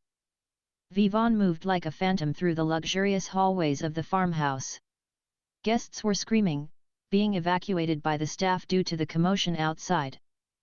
Vivaan slipped past them, heading straight for the basement. Two armed guards stood outside the heavy steel door of the vault. Vivaan didn't give them a chance to draw. He activated his boots, dashing between them, and slammed their heads together with his iron knuckles. They crumpled instantly. He searched their pockets, swiping the dual keycards. The heavy vault door hissed open. Inside, stacks of 500 rupee notes were piled high on metal shelves. It was easily over 10 crores. Subquest complete, infiltrate the vault reward, +5 intelligence. Vivaan grabbed a large duffel bag from the corner and stuffed it with about 50 locks, enough to fund Amon's cyber warfare and set Tariq's family up in a secure location. But he couldn't carry the rest. And he refused to leave it for Singhania. He walked over to the corner of the vault where the casino kept its complimentary bottles of high-end scotch. He smashed 3 bottles over the towering piles of cash, soaking the currency in flammable alcohol. He pulled out a lighter, sparked the flame, and tossed it onto the pile. The money erupted into a roaring inferno. "Let's see how you pay your men now, Rajendra," Vivaan whispered.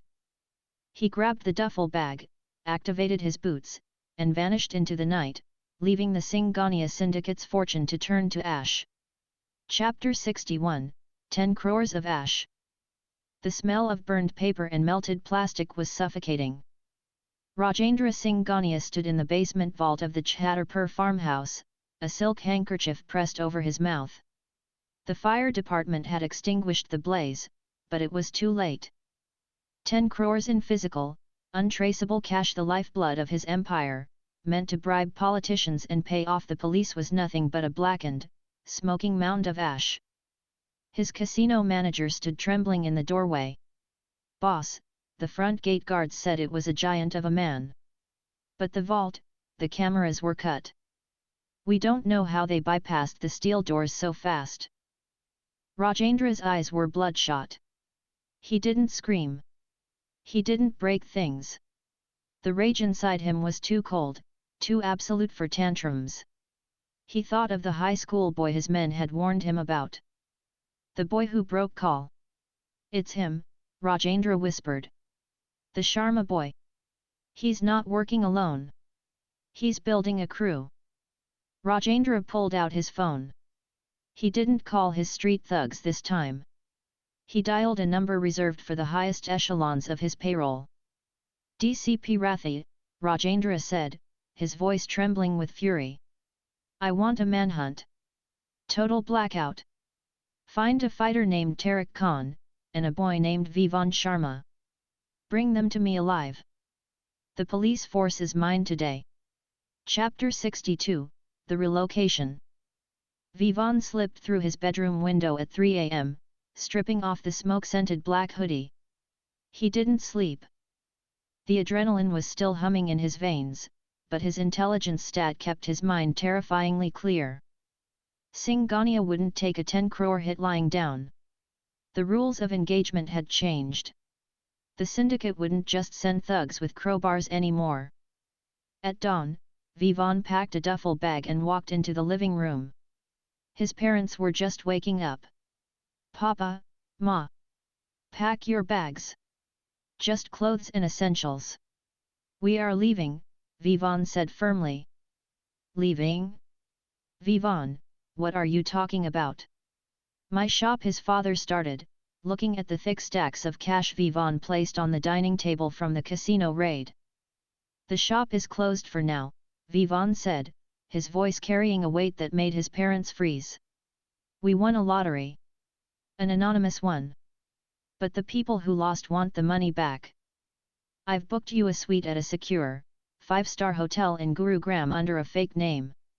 You will stay there, order room service, and not step outside until I say so." His mother looked terrified, but the sheer, unwavering authority radiating from Vivaan, a byproduct of his newly leveled charisma and faction leader status, compelled them to obey. By 8 a.m., his family was safely out of the neighborhood. Just in time. Chapter 63, The Corrupt Batch. At 9:30 a.m., 3 unmarked police Scorpios screeched to a halt outside the Sharma residence. 10 plainclothes officers, armed with service revolvers and batons, kicked the front door in. They tore the house apart, flipping mattresses and smashing family photos, but found nothing.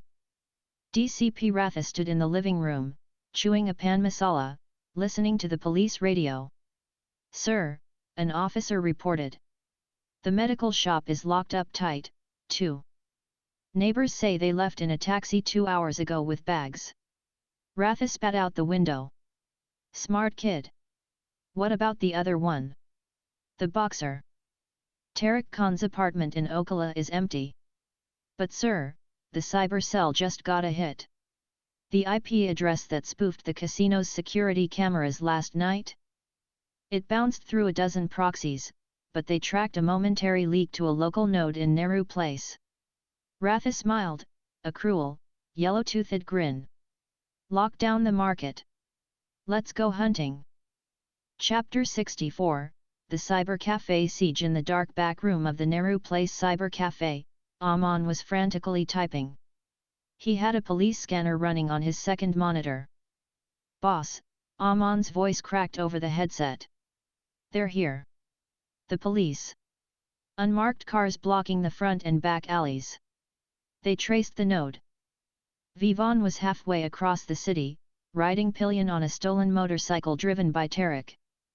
"Hold your ground, Aman," Vivaan commanded. "Do not open the door. Wipe the hard drives. We are 3 minutes away." "There are 10 of them, boss."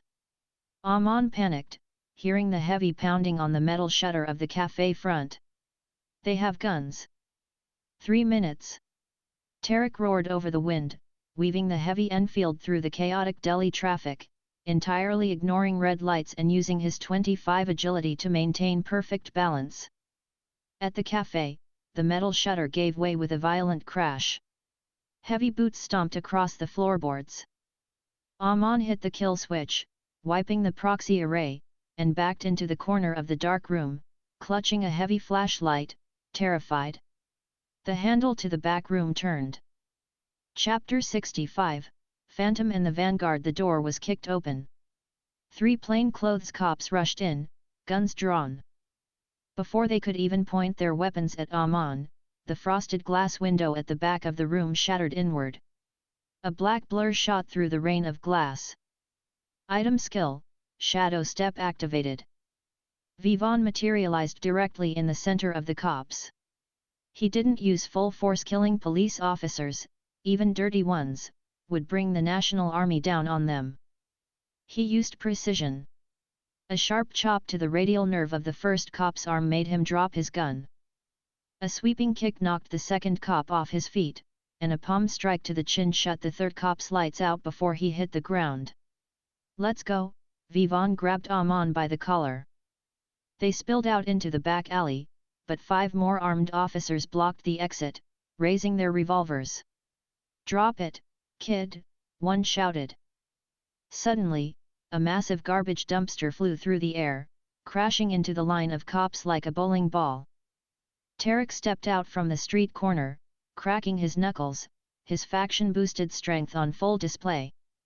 With the cops scattered and groaning, the trio sprinted to the idling motorcycle, piling on and vanishing into the chaotic afternoon traffic just as the sirens wailed. Chapter 66, The Domain Unlocked. They drove deep into the industrial wasteland of Noida Phase 3, stopping at a massive, abandoned textile factory Amon had scouted days ago. The rusted gates were locked, but Tarek tore them open with ease. They collapsed on the dusty concrete floor, breathing heavily. Amon was shaking, clutching his wiped laptop. The blue system screen erupted in Vivaan's vision with a golden border. Hidden requirement met, survive a state-level suppression faction feature upgraded, territory establishment. Would you like to claim abandoned textile factory as your faction base? Vivaan selected yes. Instantly, a faint, translucent blue dome expanded outward, covering the entire factory perimeter. Tarek and Amon gasped as they felt a warm, soothing energy wash over them, instantly calming their nerves and easing their muscle fatigue. Base established. Level 1. Perk 1, faction members recover HP and stamina 50% faster inside the domain. Perk 2, leader is instantly alerted to any hostile intent crossing the perimeter. "Welcome to our new home," Vivaan said, looking at his crew. "Amon, set up your offline servers here. Tarek, start fortifying the doors. Singhania knows we survived. He's going to escalate." Chapter 67, The Akaram Master in Gurjiaon, Rajendra Singhania smashed a crystal decanter against his office wall. "10 of your best men." Rajendra screamed at DCP Rathi. "And 2 teenagers and a washed-up boxer put them in the hospital?" Without firing a single shot. Rathi wiped sweat from his brow. "Sir, the boys, they move like ghosts." The boxer threw a half-ton dumpster with his bare hands. "They aren't normal thugs." Rajendra sank into his leather chair, his face dark. He realized his money and his political connections were useless against a force that defied physics. He had to fight fire with a raging inferno. He picked up his private, encrypted phone. "Call the guru. Tell him the Akara needs to bleed." Deep in the rural outskirts of Haryana, an old man sat cross-legged in a dirt wrestling pit, meditating under the blistering sun. He was entirely bald, his body corded with muscles that looked carved from ancient mahogany. He had trained Rajendra 40 years ago. He practiced the ancient, lethal, forgotten arts of Kushti and Vajramusti, arts designed to crush bones and stop hearts. The man opened his eyes. They were completely black, devoid of the whites. He had transcended normal human limits decades ago without any system. Chapter 68, The Ultimatum. 3 days passed. Vivaan's faction consolidated their strength in the Noida factory. Vivaan ground out his daily quests, pushing his strength and agility to 35. On the 4th day, Amon's remaining burner phone buzzed. It was a video message from an unknown number. Vivaan opened it. The video showed a terrified, bound Sunny Mathur, the boy who used to sell Rohan's leaked exam papers. Beside him stood an old man in simple white cotton clothes, looking serene. Rajendra Singhania's voice spoke off camera. "You fancy yourself a protector, Vivaan? Meet me at the Sector 62 construction site at midnight. Come alone. Or I start sending pieces of your classmates to the school." Amon swallowed hard. "Boss, it's a trap. Sunny is a jerk, but..." "I know it's a trap," Vivaan said, his eyes locked on the old man in the video. Even through the screen, Vivaan's analytical eye glitched, a violent warning flashing across his vision just from looking at the man's digital image. "Lethal threat. Level gap critical. Tarek, Vivaan said. You stay here and guard Aman. Do not leave the base under any circumstances. Boss, I'm your vanguard, Tarek protested. Let me take the hits. Not this time, Vivaan said, equipping his iron knuckles. This one is out of your league. Chapter 69, The Construction Site. Sector 62 was a graveyard of unfinished high-rise apartments, concrete skeletons reaching into the night sky. Vivaan walked into the central clearing, his shadow step boots silencing his approach.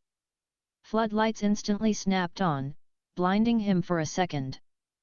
Rajendra Singh Gania stood 50 feet away, safely behind a barricade of 5 heavily armed mercenaries. But Vivaan ignored the guns. His eyes were locked on the old man standing completely still in the center of the clearing, his hands clasped behind his back. Vivaan activated his skill. The red mist over the old man was thick, but Vivaan's heightened intelligence pierced it just enough to see the terrifying truth. Target, the Guru, Bhairavnath. Title, Apex Martial Grandmaster Strength, 48 Agility, 42 Stamina, 50 Passive, Iron Body, immune to minor blunt trauma. Vivaan's breath hitched. The Guru's stats were absurd. He was nearly 50 points higher in total stats. You cost me 10 crores, boy, Rajendra sneered from behind the guards. And you humiliated my blood. Guruji, break every bone in his body. Keep him alive so he can watch his parents burn. The old man sighed, looking at Vivaan with pity. Such a waste of youth. Prepare yourself, child. Chapter 70, Clash of Monsters. The Guru didn't dash. He didn't use a flashy technique. He simply took one step forward, and the concrete beneath his foot shattered into dust. He was suddenly right in front of Vivaan. Passive skill, Brawler's Instinct LV.1, overwhelmed. The system couldn't even map the strike fast enough. Vivaan threw his arms up in a desperate crossguard just as the Guru delivered an open palm strike to his forearms. The force was apocalyptic. Vivaan felt like he had been struck by a high-speed train. He was launched 30 feet through the air, crashing through a cinder block wall of an unfinished apartment. Warning! HP reduced by 40% in a single strike. Vivaan coughed violently, tasting blood, his arms numb and trembling. If that had hit my chest, I'd be dead. The Guru walked slowly through the hole in the wall, unharmed. Your structure is flawed. You rely on unnatural power, not discipline. Vivaan wiped the blood from his mouth, his eyes burning with defiance. The raw stat gap was impossible to bridge with just brawling. He needed to use the system's magic. You hit hard, old man, Vivaan rasped, raising his fists, a bright purple aura beginning to aggressively flare around his forearms. Let's see if you can take your own medicine. Active skill, Kinetic Absorption LV1 activated. Cooldown Reset Token, 1, consumed. Vivaan activated his shadow step boots, vanishing into the darkness of the construction site, turning the environment into a lethal game of cat and mouse. Chapter 71, The Ghost in the Concrete. The unfinished high-rise was a maze of exposed rebar, concrete pillars, and deep shadows. Vivaan moved silently across the second floor, his shadow step boots muffling the crunch of gravel beneath his feet.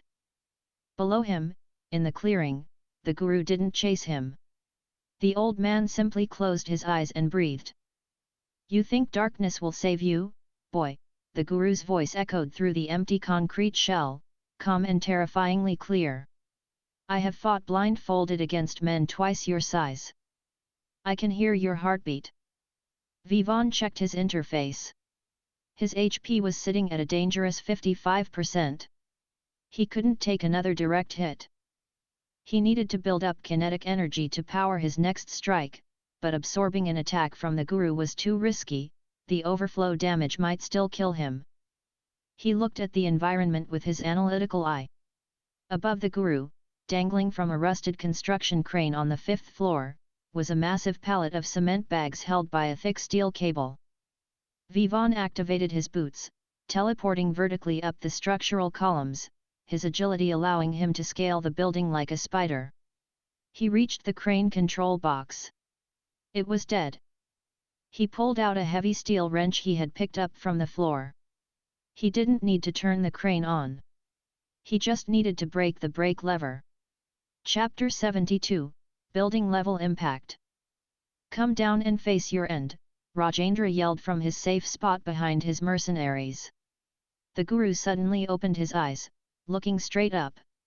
Ah! Vivaan smashed the wrench into the rusted brake release of the crane. With a deafening screech of metal, the cable gave way. 2 tons of cement bags plummeted toward the clearing directly above the old Grand Master. The mercenaries scattered in terror. Rajendra dived into the dirt. The guru didn't move. He simply shifted his stance, planted his feet into the earth, and thrust both palms upward. Boom! A cloud of cement dust exploded across the construction site like a bomb. The ground shook violently. Through the thick, choking dust, Vivaan saw the impossible. The guru was still standing. His feet had sunk 2 feet deep into the concrete foundation, and his clothes were torn, but he had caught the central mass of the pallet, his iron body and 48 strength defying gravity. But Vivaan hadn't dropped the cement to crush the guru. He had dropped it to create the ultimate kinetic battery. While the guru was pinned for a microsecond, holding the crushing weight, Vivaan leaped from the 5th floor, diving straight down through the dust cloud. Chapter 73, The Reversal. Active Skill, Kinetic Absorption LV1 activated, Maximum Capacity. Vivaan landed feet first directly on top of the shattered cement pallet that the guru was holding up. The immense kinetic energy of a 5-story fall, combined with the 2 tons of weight, instantly flowed into Vivaan's legs. His purple aura didn't just flare, it erupted into a blinding violet pillar of light. The absorption skill screamed a warning, his muscles tearing under the sheer, unadulterated force. Warning! Kinetic overload. Release immediately or suffer lethal damage. The guru looked up, his black eyes widening in genuine shock for the first time. What kind of kush tea is this? Vivaan didn't hesitate. With the guru's arms occupied holding the pallet, his chest was wide open. Vivaan channeled the absorbed energy of a falling building, added his own 35 strength, and drove his iron knuckles straight down into the old man's sternum. The impact cracked the sound barrier. A shockwave rippled through the clearing, blowing the remaining cement dust away and shattering the windows of Rajendra's parked SUVs. The guru's iron body passive shattered like glass. The Grand Master was blasted backward, crashing through 3 successive concrete pillars before burying into a mound of gravel. Chapter 74, The Fall of an Empire. Vivaan dropped to the ground, his right arm completely numb, his HP flashing in the red at a critical 12% from the recoil damage. He gasped for air, pulling an intermediate recovery potion from his inventory with his left hand and downing it. His HP stabilized. The purple aura faded. Silence fell over Sector 62. Rajendra Singh Gania slowly peeked over his barricade. His jaw dropped. The invincible guru, the man who had trained him, was buried under rubble, unmoving. Vivaan turned his cold gaze toward Rajendra. The remaining mercenaries dropped their rifles and ran into the night. They were paid to shoot thugs, not monsters. Rajendra scrambled backward, his expensive suit ruined, drawing a gold-plated revolver from his shoulder holster. His hands shook violently. "Stay back! I'll kill you! I'll wipe your whole family off the map!" Vivaan used his shadow step boots. He bypassed the 50 feet in an instant, appearing right beside Rajendra. Before the crime lord could pull the trigger, Vivaan grabbed the barrel of the revolver and crushed it in his grip. The metal warped and bent under his monstrous stats. He backhanded Rajendra across the face. The crime lord spun and collapsed, spitting out 2 teeth. Chapter 75, The Kingmaker's End. Vivaan put his foot on Rajendra's chest, pinning him to the dirt. The Singhania syndicate is dead, Vivaan declared, his voice echoing in the empty lot. You will surrender yourself to the Central Bureau of Investigation tomorrow morning with a full confession of your money laundering, the underground casino, and the corruption of DCP Rathi. Rajendra spat blood. You think I'll go to jail for a boy? My lawyers will have me out in. If you don't, Vivaan interrupted, his tone devoid of any emotion, I won't call the police next time. I will visit your penthouse. I will visit Rohan's hospital room. I will dismantle everything you love until there is nothing left but ash. Look at your guru. Do you think a steel door will stop me? Rajendra looked at the crushed revolver barrel. He looked at the crater where the guru had stood. The fight finally drained out of the crime lord. He was a man of power, but he recognized an apex predator when he saw one. Rajendra nodded weakly, a broken man. A cacophony of system chimes flooded Vivaan's mind. Main scenario quest complete, dismantle the syndicate rewards distributed, plus 15 all stats system feature unlocked, class advancement 50,000 EXP. Level up. Level up. Level up. Level up. Level up. Chapter 76, A Warrior's Respect. Before Vivaan could check his massive stat gains, the pile of rubble across the clearing shifted. Vivaan tensed, raising his fists. If the guru was still fighting, Vivaan didn't know if he could survive another round. The old man slowly pushed a massive concrete block off his chest and sat up. His ribs were visibly broken, and he coughed up a terrifying amount of blood. But he didn't look angry. He looked peaceful. You did not use chi, the guru rasped, wiping his mouth. You used something else. A law of the world I do not understand. Stay down, old man, Vivaan warned. The guru smiled, a tired, bloody grin. I am beaten. My pride has been shattered, as it should have been long ago. Rajendra is a poison, and you are the cure. The Grand Master struggled to his feet, bowing his head slightly toward the high school boy. But heed my warning, child. You walk the path of the Asura. Your power grows too fast. Soon, the mortal world will not be enough to hold you. And when the veil tears, the true monsters will come looking for the one shining so brightly in the dark. Without another word, the guru turned and limped away into the shadows, leaving Vivaan with a chilling prophecy. Chapter 77, The Class Advancement. Vivaan returned to the Noida factory base as the sun began to rise over Delhi. Tarek and Aman rushed to meet him. When they saw the blood and the torn clothes, Tarek immediately braced for an attack. It's over, Vivaan said, collapsing onto a rusted chair within the healing zone of the base. Singhania is turning himself in. The syndicate is broken. Aman cheered, almost crying from relief, while Tarek let out a long, booming laugh, clapping Vivaan on his uninjured shoulder. While they celebrated, Vivaan opened his interface to view the spoils of war. His stats had skyrocketed. Current stats: Strength, 50 Agility, 51 Stamina, 50 Intelligence, 41. He was now physically superior to the guru in every way. But the real prize was the glowing gold icon blinking in the center of his screen. Player has reached level 25. Class advancement available. Based on your combat style, unarmed, counter-striking, kinetic manipulation, and leadership, faction formation, the system offers 3 paths. 1 Iron Vanguard, extreme defense and vitality. Generates shields for allies. 2 Shadow Striker, extreme agility and stealth. Lethal critical hits. 3 Kinetic Monarch, balance of all stats. Master of energy absorption and area of effect suppression. Commands absolute authority. Vivaan didn't even hesitate. He was a leader now.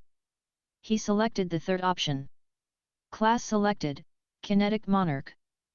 Passive skill Monarch's domain LV.1 unlocked, Enemies within 10 meters suffer a 10% reduction in all stats.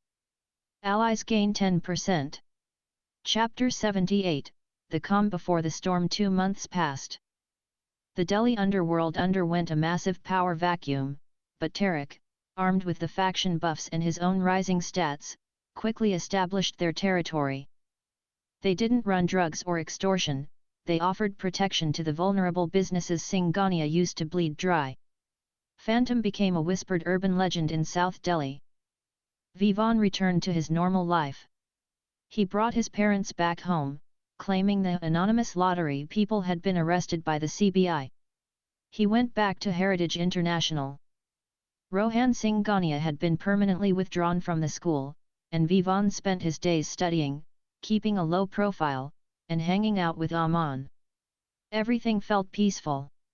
Almost too peaceful. One Tuesday afternoon, during a boring physics lecture, Vivaan was staring out the window at the heavy monsoon clouds gathering over the city. Suddenly, his analytical eye forcefully activated on its own. The blue screen didn't just appear, it glitched, turning a sickly, corrupted purple. The calm, mechanical voice of the system in his head sounded distorted, almost panicked. Warning! Planetary anomaly detected. The veil is tearing. Mana bleed initiated. Chapter 79, The Sky Bleeds. A deafening sound, like tearing canvas magnified a million times, echoed across the sky. Every student in the classroom screamed, covering their ears. The windows of the school shattered outward. Vivaan leaped from his desk. He looked up at the sky. Above the dense smog of Delhi, the clouds were parting. But it wasn't the sun shining through. It was a massive, swirling vortex of crimson and black energy, hovering directly over the city center like an open wound in the fabric of reality. Panic erupted. The teacher ducked under his desk. Sirens began to wail across the city. Boss! Aman yelled, scrambling over his desk toward Vivaan. What is that? A nuke? No, Vivaan said, his heart pounding as the guru's warning echoed in his mind. When the veil tears, the true monsters will come. His system interface flooded with red text. Global event, the first awakening tutorial phase concluded. Welcome to the real game, players. Dungeon Goblin Stronghold has manifested in Sector 18, Noida. Aman, Vivaan said, grabbing his backpack. Call Tarek. Tell him to get to the factory base immediately and lock it down. The world just changed. Chapter 80, The First Gate. Vivaan didn't wait for the school to evacuate. He sprinted out the gates, his shadow step boots carrying him across the panicked, gridlocked streets of Delhi faster than any car. He headed straight for Sector 18. As he arrived at the massive outdoor mall complex, he saw it. Floating in the center of the plaza was a shimmering, 30-foot-tall portal made of jagged blue light. The air around it crackled with ozone and an unnatural cold. Military police had already arrived, setting up barricades and shouting at civilians to fall back. But it was too late. A hideous, shrieking sound echoed from within the portal. A creature stepped out. It was roughly the size of a child, but its skin was a sickly green. It wore rusted chainmail and held a crude, blood-stained scimitar. Its eyes glowed with pure malice. A military policeman raised his rifle and fired. The bullet sparked off the goblin's chainmail. The creature shrieked and lunged forward with terrifying speed, cleanly severing the policeman's rifle barrel with a single swing. The crowd screamed and stampeded. Vivaan didn't run. He walked past the fleeing civilians, cracking his knuckles. The blue screen pulsed gently in his vision. Emergency quest, close the E-rank gate. Objective, defeat the dungeon boss. Looks like the daily quests just got an upgrade, Vivaan muttered, a violet aura blazing to life around his fists as he stepped into the portal. Chapter 81, Inside the Gate. The moment Vivaan stepped through the shimmering blue portal, the sounds of panicked Delhi vanished. The air shifted from thick smog to a damp, metallic chill that tasted like copper. He stood in a sprawling, subterranean cavern illuminated by glowing green moss. The modern world was gone. You have entered the E-rank dungeon, Goblin Stronghold. Warning: exiting the dungeon is impossible until the boss is defeated or a gatestone is used. A guttural screech echoed from the shadows. 3 goblins, identical to the one that had stepped outside, charged at him. They were small, but their movements were feral and erratic, wielding jagged, rusted blades. Vivaan didn't draw a weapon. He simply waited. As the first goblin leaped, aiming its blade at his throat, Vivaan's brawler's instinct mapped the trajectory flawlessly. With agility, 51, the creature appeared to be moving through molasses. Vivaan sidestepped the blade and drove a casual, uncharged punch into the goblin's chest. With 50 strength, the impact was catastrophic. The goblin didn't just fall, its ribs caved in completely, and it was launched backward into the cavern wall, disintegrating into a cloud of black ash. A small, dull stone clattered to the floor. The other 2 goblins froze, their primal instincts suddenly screaming at them that they had just ambushed an apex predator. They turned to run. In a blur of motion, Vivaan used his shadow step boots, appearing instantly behind them. 2 swift chops to their necks, and they joined their comrade as piles of ash. Level up. Vivaan picked up the dull stone.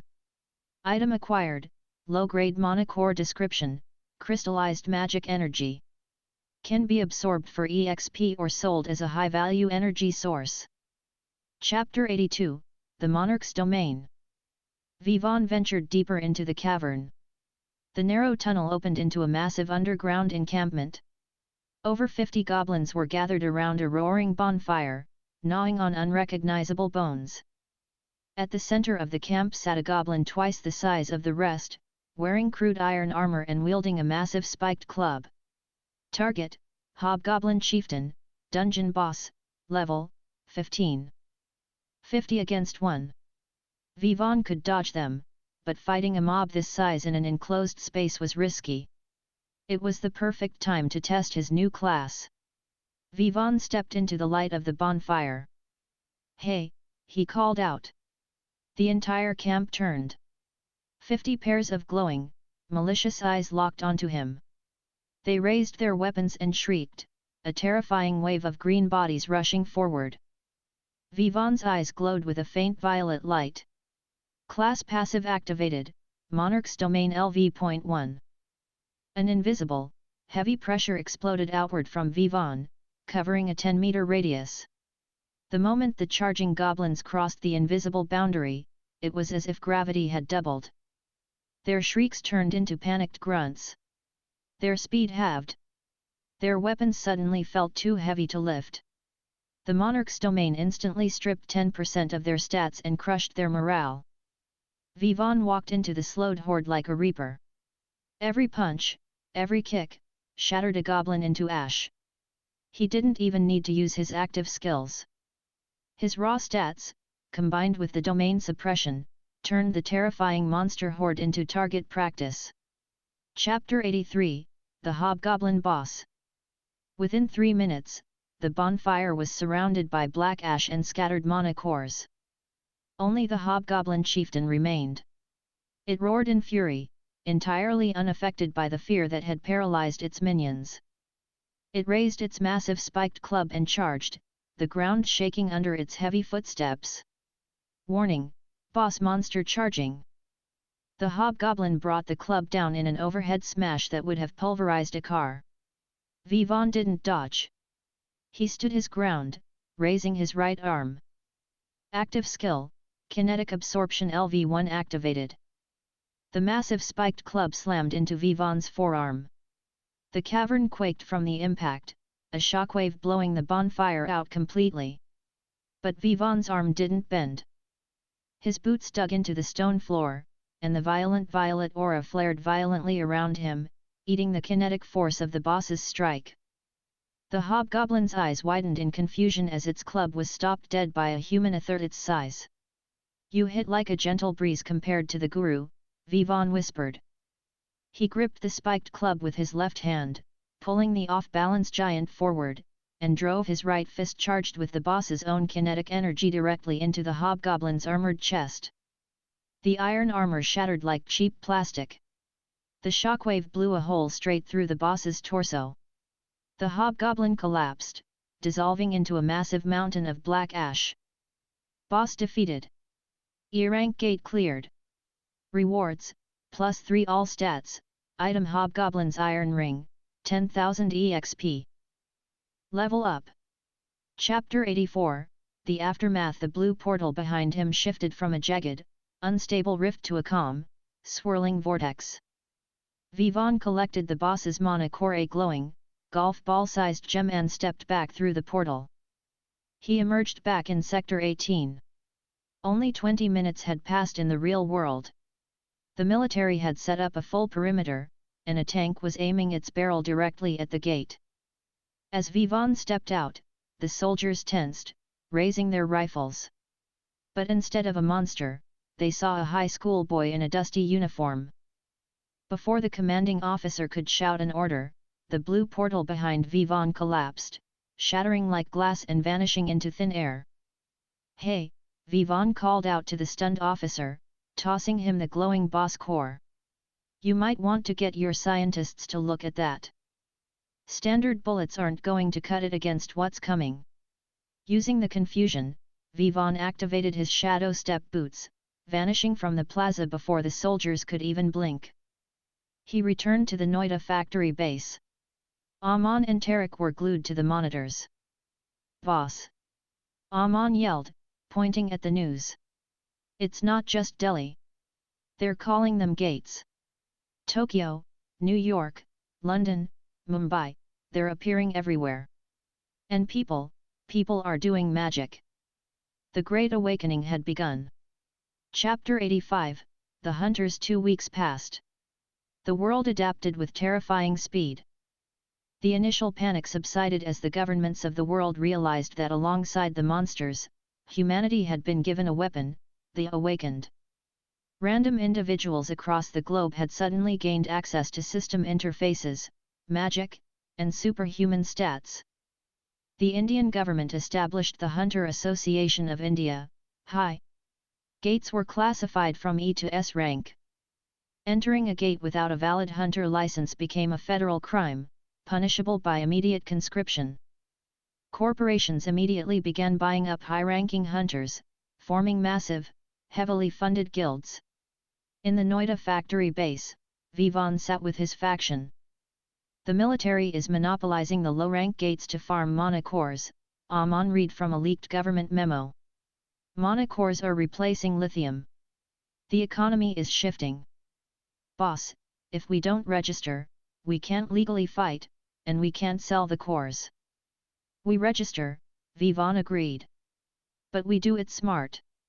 If they know my real stats, I'll be drafted into the National Defense Force. I lose my freedom." "What about us, boss?" Tarek asked, a massive, proud grin on his face. The exposure to the ambient mana in the world, combined with the extreme density of the faction base's domain, had triggered their own awakenings. Tarek and Aman weren't just normal humans anymore. Chapter 86, The Faction Awakens. Vivaan used his analytical eye on his crew. The system had granted them their own classes. Target, Tarek Khan class, Juggernaut, B rank. Stats, Strength, 35 Vitality, 40 Agility, 15 Skill, Unbreakable Taunt. Tarek had become a walking tank. His skin had taken on a faint, metallic sheen, and his physical strength was now terrifyingly close to what Vivaan's had been before his class advancement. Target, Aman class, Technomancer, C rank, Stats, Intelligence, 38 Mana, 45 Strength, 8 Skill, Mana Circuitry. Aman couldn't throw a punch to save his life, but he could now channel raw mana directly into electronics, turning a standard drone into a lethal, magic-firing turret. "You guys are ready," Vivaan smiled. "We aren't going to join a corporate guild. We are going to register as an independent strike team." The Apex faction goes official. But boss, Amon adjusted his glasses. When they test your mana output at the registration, the crystal will shatter. You're easily A rank, maybe S rank. Not if I don't let it, Vivaan said. He activated his monarch's domain, but instead of projecting it outward, he forced the heavy pressure inward, compressing his own aura. His glowing violet energy dimmed to a faint, unremarkable blue. Chapter 87, The Measurement Test. The Hunter Registration Center was set up in Pragati Maidan. The line wrapped around the block, filled with hopefuls wanting fame and fortune. Vivaan, Tarek, and Amon stood in line. Inside, the testing was brutal. 90% of people failed, realizing their magic was barely enough to light a cigarette. Amon went first. He placed his hand on the massive, floating mana crystal. It glowed a bright, solid yellow. C rank. Support class, the evaluator droned. Tarek stepped up. The crystal flared a brilliant, aggressive orange. B rank. Combat class, the evaluator shouted, suddenly respectful. Several corporate recruiters hovering in the back of the room immediately took out their phones. Then, it was Vivaan's turn. He stepped up to the crystal. He kept his internal mana tightly bound, letting only a trickle seep into his hand. He touched the crystal. It glowed a very faint, unstable yellow. C rank. Combat class, the evaluator sighed, losing interest. Barely above D rank. Next. Vivaan smiled, taking his new C rank Hunter ID perfect. He was completely under the radar. Chapter 88, The Corporate Vultures. As they walked out of the testing center, a man in a sharp bespoke suit intercepted them. He wore a badge with a golden lion, the insignia of the Ashoka Guild, a massive corporate entity funded by former underworld tycoons who had gone legitimate. Mr. Tarek Khan, the man smiled, completely ignoring Vivaan and Amon. I am a recruiter for Ashoka. A B-rank combatant is rare. We are prepared to offer you a signing bonus of 2 crores, a luxury apartment in South X, and a guaranteed spot on our elite raid teams. Tarek looked at the man, then looked at Vivaan. Sorry, suit, Tarek crossed his massive arms. I already have a boss. The recruiter frowned, looking at Vivaan's C-rank badge. Him? Mr. Khan, be reasonable. A C-rank will get you killed in anything above a D-rank gate. You are throwing your potential away on a weakling. Vivaan didn't get angry. He simply stepped past the recruiter. We're registering our own guild. Let's go, Tarek. You'll regret this, the recruiter called out. Independent guilds get the scrap gates. You'll starve. Vivaan didn't look back. 10 minutes later, at the government kiosk, he handed over their IDs and the required fee. System prompt, official guild Apex recognized by the world system. Guild Master, Vivaan Sharma Chapter 89, the first official raid. Because they were an unproven, independent guild with only 1 B rank and 2 C ranks, the association assigned them a low priority gate. D rank gate, the ruined subway, Amon read from the tablet as they stood outside an abandoned metro station in Gurgaon. The portal pulsed a dull yellow. The association expects it to take a standard squad of 5 C ranks about 4 hours to clear. Let's see if we can do it in 30 minutes, Vivaan said, pulling his black hoodie over his head. They stepped through. The dungeon was a twisted, nightmare version of the Delhi metro. The tracks were overgrown with toxic purple vines, and the air was thick with spores. Immediately, a pack of mutated, human-sized rats with razor-sharp quills rushed them from the darkness. Tarek, draw aggro. Vivaan commanded. Hey, ugly! Tarek roared, slamming his fists together. Skill, unbreakable taunt activated. The rats instantly snapped their attention to the giant, swarming him. They bit and clawed, but their teeth broke against his B-rank vitality. Amon, light them up. Amon raised his hands, wearing specially modified gauntlets hooked up to power banks. Skill, mana circuitry. Raw electricity arced from his fingers, chaining between the clustered rats, frying them instantly. Vivaan didn't even have to lift a finger. The synergy of his faction was flawless.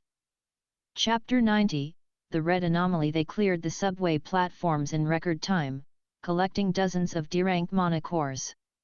They reached the end of the line, expecting the boss room. Instead, they found a massive, ornate stone door covered in glowing red runes that shouldn't have been in a D-rank rat dungeon. As they approached, the yellow portal at the entrance of the dungeon suddenly shattered. The ambient light in the subway shifted from yellow to a deep, blood red.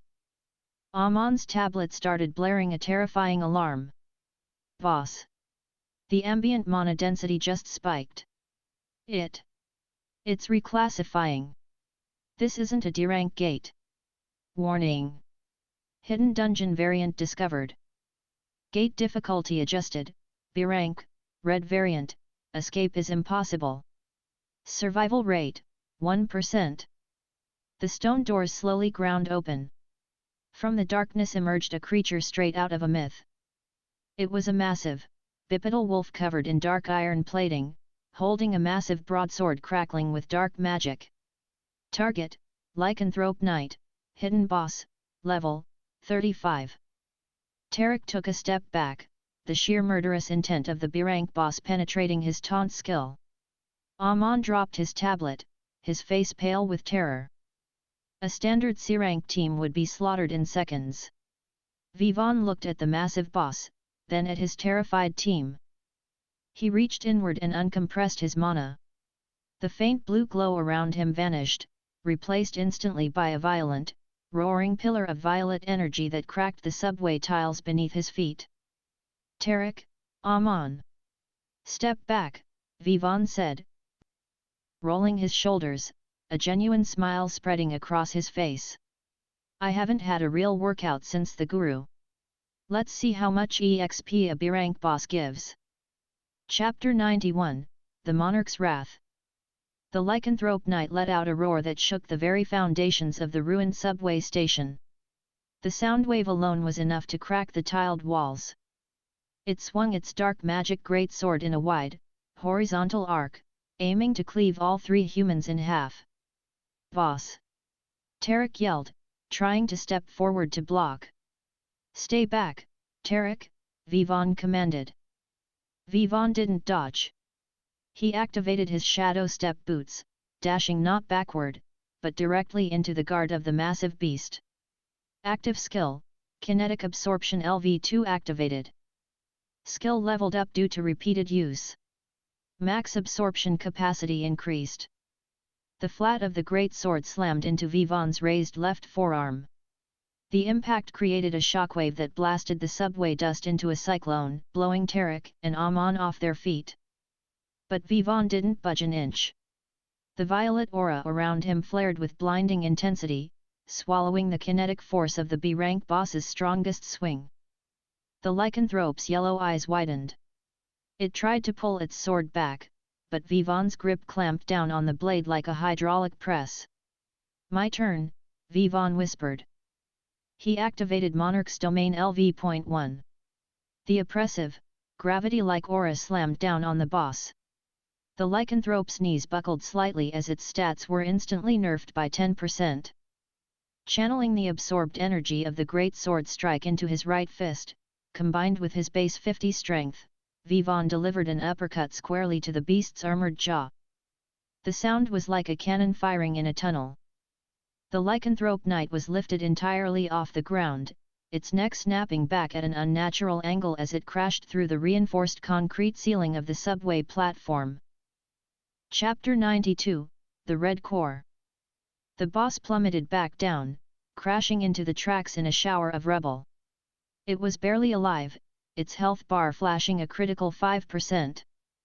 It tried to stand, whimpering, the dark magic flickering out of its sword. Vivaan walked over, entirely unharmed. He didn't use a skill this time. He just raised his heel and brought it down on the beast's chest, crushing its heart.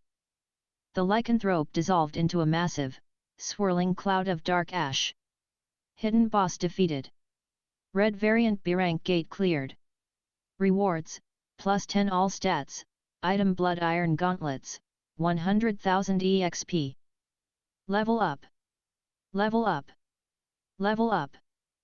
From the ash, 2 items remained, a massive, glowing crimson monocore the size of a grapefruit, and a pair of dark, metallic gauntlets pulsing with a faint red light.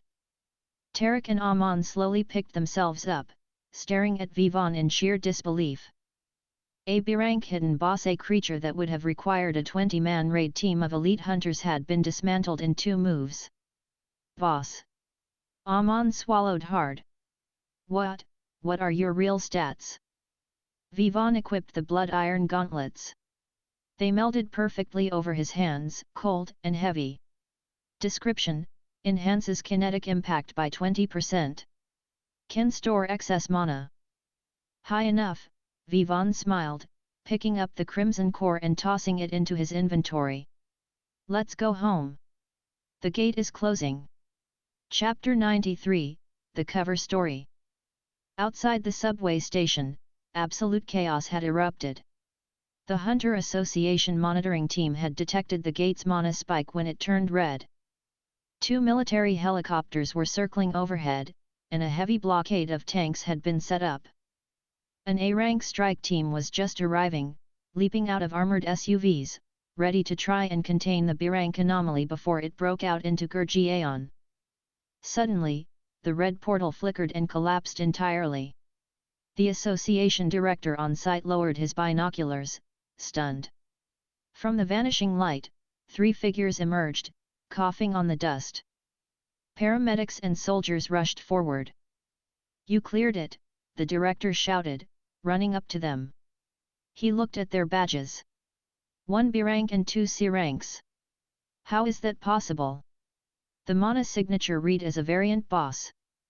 Vivaan had already compressed his aura back down to a faint C-rank hum. He leaned heavily on Tarek, acting exhausted. It was a trap room, Vivaan lied smoothly, gasping for fake breath. There were unexploded military ordnances left from an old armory down there. When the boss spawned, Tarek used his taunt to hold it over the explosives, and Amon short-circuited them with his lightning. The roof collapsed on it. The director looked at Tarek, who was suitably covered in rat blood and dust from the first floor. It was a miraculous, 1 in a million fluke, but to the association, it made more sense than a C-rank one-shotting a lycanthrope. Unbelievable luck, the director muttered. You boys go home. The association will deposit the standard D-rank clearance fee into your guild account. Chapter 94, The Shadow Market. They returned to the Noida factory base. Amon immediately checked the guild's bank account. 50,000 rupees, Amon sighed. The association paid us for a D-rank clear. They don't know we have the boss's core. But boss, we can't sell a red B-rank core through official channels. They'll know we lied about the explosives. They'll seize it and interrogate us. We aren't going official, Vivaan said, placing the glowing crimson grapefruit on the table. It radiated a warm, hypnotic light. Singania's underworld didn't disappear, it just adapted to the new economy. Amon, ping the dark web for a mana broker in Old Delhi. Someone who moves unregistered artifacts. Amon's fingers flew across his keyboard. Found one. Goes by the name Lala. Operates out of an antique shop behind Chandni Chowk. He's known for buying untaxed cores from poachers. Perfect, Vivaan said. Tarek, grab your coat. We're going shopping. Chapter 95, The Appraiser. The antique shop in Chandni Chowk smelled of incense and dust. Lala, a morbidly obese man with heavily jeweled fingers, sat behind a thick pane of bulletproof glass, sipping tea. 4 heavily armed bodyguards stood in the corners of the room. Vivaan and Tarek walked in. Vivaan placed a heavy canvas bag on the sliding tray and pushed it through the glass. Lala opened the bag. The moment the red light hit his face, his eyes bulged. He pulled out a jeweler's loupe, his hands shaking. A variant B-rank core, Lala whispered reverently. Pure, untainted by association tracking magic. Where did you get this? Does it matter? Vivaan asked. Name your price. Lala's greed took over. He looked at the two young men, no guild insignias, clearly amateurs. 10 crores. And that's generous, considering the risk I'm taking. Vivaan sighed. A standard B-rank core goes for 30 crores at auction. A red variant is easily worth 60. I'll take 50, in untraceable crypto and offshore accounts. Lala laughed, snapping his fingers. His 4 bodyguards raised their assault rifles, aiming right at Tarek and Vivaan. You misunderstand, boy, Lala sneered. 10 crores was a courtesy. Now, you leave the core, and I let you walk out of here alive. Chapter 96, A Lesson in Pressure. Vivaan didn't blink. He looked at the guns, then at Lala behind the bulletproof glass. Tarek, Vivaan said calmly. Tarek smiled, activating his unbreakable taunt. A pulse of orange light washed over the room. The 4 guards suddenly found their weapons incredibly heavy, their aim forcefully dragged toward the giant man. Before they could pull the triggers, Vivaan activated his monarch's domain, but he focused the entire area of effect purely on the space behind the bulletproof glass. Lala's teacup shattered in his hands. The sheer, crushing pressure of a level 28 kinetic monarch dropped onto the broker like an anvil. Lala was forced flat against his desk, the wood splintering under the pressure. Blood dripped from his nose as he struggled to breathe. 50 crores, Vivaan repeated, his voice cold and echoing with command. Or I increase the pressure until your heart bursts. 50. Lala wheezed in absolute terror, realizing the boy wasn't a C-rank amateur, but an absolute monster. I'll transfer it now. Tell your dog to stand down. 10 minutes later, Aman confirmed the deposit. Vivaan took his canvas bag back and walked out. The Apex faction was now incredibly wealthy.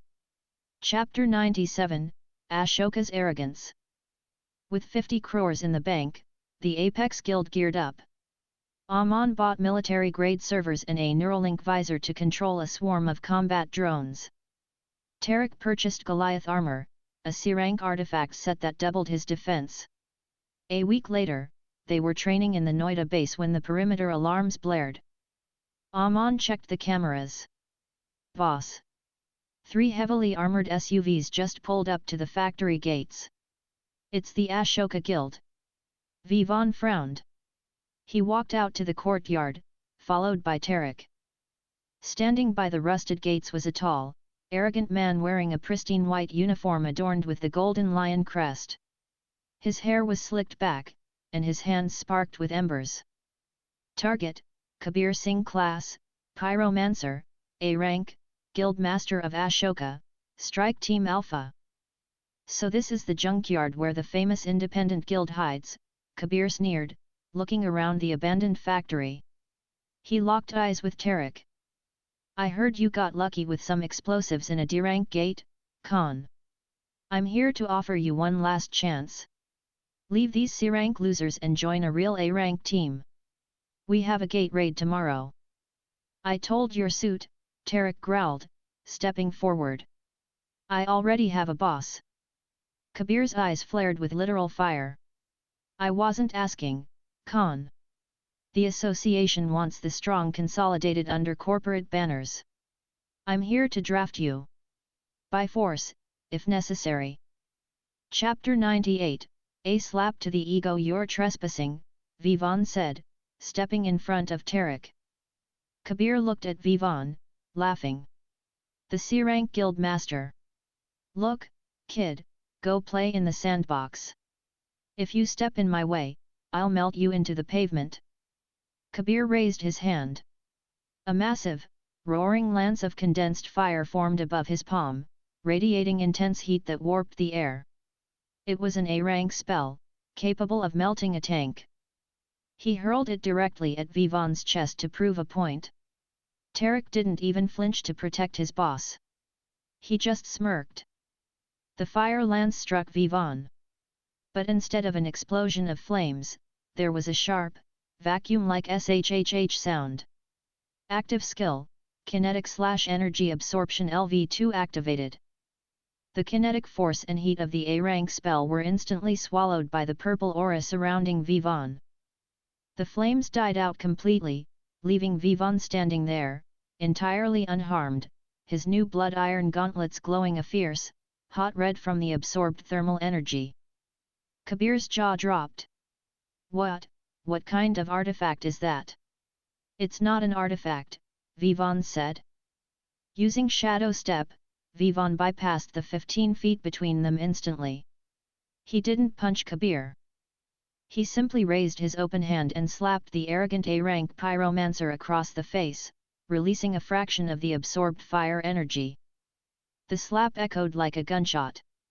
Kabir spun 360 degrees in the air and crashed into the hood of his own SUV, his jaw audibly dislocating. He was knocked out cold instantly. Chapter 99, The Viral Sensation. The Ashoka Guild members stared in horror at their unconscious A-rank leader. Without a word, they dragged Kabir into the SUV and sped away in sheer panic. But they weren't the only ones watching. A low-level scout from a rival guild had been tracking Ashoka's movements and had recorded the entire exchange from a nearby rooftop on his drone. Within 2 hours, the video hit the Deep Web Hunter forums. Title: Unknown C-rank casually slaps Ashoka's A-rank leader to sleep. The video went viral. The sheer disrespect, the casual absorption of an A-rank ultimate spell, and the terrifying speed of the slap broke the Indian hunter community's internet. In Mumbai, at the top floor of the Hunter Association of India, High headquarters, the chairman watched the video on loop. "Look at the energy absorption," the chairman said to the woman standing beside his desk. "He didn't even flinch. He's spoofing his registration. That boy is not a C-rank." The woman had ice blue eyes and an aura so cold it frosted the windows of the office. "You want me to bring him in, Chairman?" she asked, her voice devoid of emotion. "No, Mira. Don't fight him. Evaluate him. If he's a rogue S-rank, we need to know before the international guilds try to poach him." Chapter 100, The Ice Queen Arrives. The next morning, the Noida base perimeter alarm didn't just beep, it shrieked. The temperature inside the factory plummeted by 20 degrees in seconds. Frost began to creep across the concrete floors. Aman shivered, pulling a blanket around himself. "Boss, something's wrong. The cameras are freezing over." Vivaan stood up, his breath visible in the freezing air. His monarch's domain was actively pushing back against a massive, invading aura. "Tarek, Aman. Do not leave the main building," Vivaan ordered, his face serious. "This isn't a corporate thug."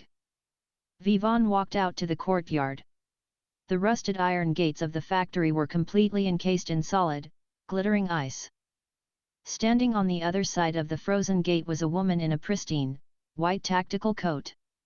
Target: Mira Rao class, Cryomancer, S-rank, title: India's winter level, 65.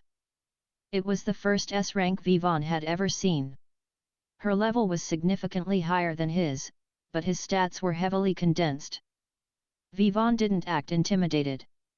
He walked up to the frozen gate. He channeled a burst of kinetic energy into his palm and tapped the ice. The kinetic shockwave shattered the glacier instantly, turning it into harmless snow that drifted around them. Mira's eyes narrowed slightly at the casual display of power. Vivaan stepped through the falling snow, meeting the S-rank hunter's cold gaze. "Can I help you?" Vivaan asked, his violet aura flaring to meet her frozen one. Chapter 101, The Ice Queen's Test. The shattered ice fell between them like diamond dust. Meera Rao didn't flinch, but her ice-blue eyes tracked the faint, violet energy dissipating from Vivaan's hand. The slap seen around the country, Meera said, her voice smooth but carrying a chilling edge. You humiliated the Ashoka Guild's rising star. The association sent me to find out if you're a threat to national security, or just a kid playing with an artifact. And what's your conclusion? Vivaan asked, keeping his hands loosely at his sides, ready to activate Shadow Step at a millisecond's notice. Meera didn't answer with words. She raised a single finger. The moisture in the air instantly froze, forming a massive, 6-foot spear of compressed, jagged ice. With a flick of her wrist, it shot toward Vivaan's chest faster than a bullet. It was an execution-level strike. Warning! Lethal kinetic and frost damage incoming. Vivaan didn't dodge.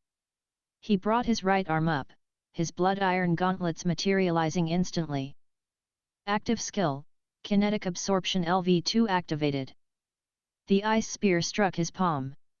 The sheer kinetic force of the S-rank attack drove Vivaan backward, his boots carving deep trenches into the frozen concrete. But the spear didn't pierce his flesh. The violet aura flared, eating the physical impact, while the gauntlets absorbed the chilling frost energy. The spear ground down to a halt, shattering completely into harmless snowflakes against his grip. Vivaan lowered his hand, exhaling a plume of white breath. Is that how the association greets all independent contractors? Meera finally smiled. It was a terrifying, cold smile. Kinetic absorption. And you hide your mana density perfectly. You're not a C rank, Vivaan Sharma. The chairman was right. Chapter 102, The Himalayan Rift. Meera walked past the shattered gate and into the courtyard, the frost retreating from the ground as she lowered her aura. I'm not here to arrest you, Meera stated, looking at the dilapidated factory. I'm here to hire you. Vivaan crossed his arms. Apex is an independent guild. We don't do corporate bidding. This isn't corporate. This is survival, Meera replied, pulling a secure tablet from her coat. She tossed it to Vivaan. The screen displayed a satellite image of the Himalayan mountain range in Uttarakhand.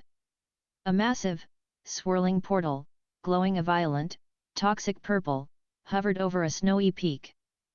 An A-rank gate manifested 12 hours ago. But it's expanding, Meera explained, her tone grave. If it breaks, the mana bleed will trigger avalanches that will wipe out 3 mountain towns.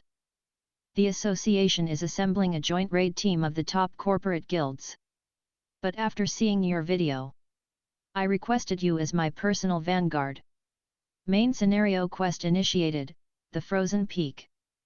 Objective, assist S-rank hunter Meera Rao in clearing the Himalayan Rift. Reward, plus 20 all stats, random S-rank item box, national recognition.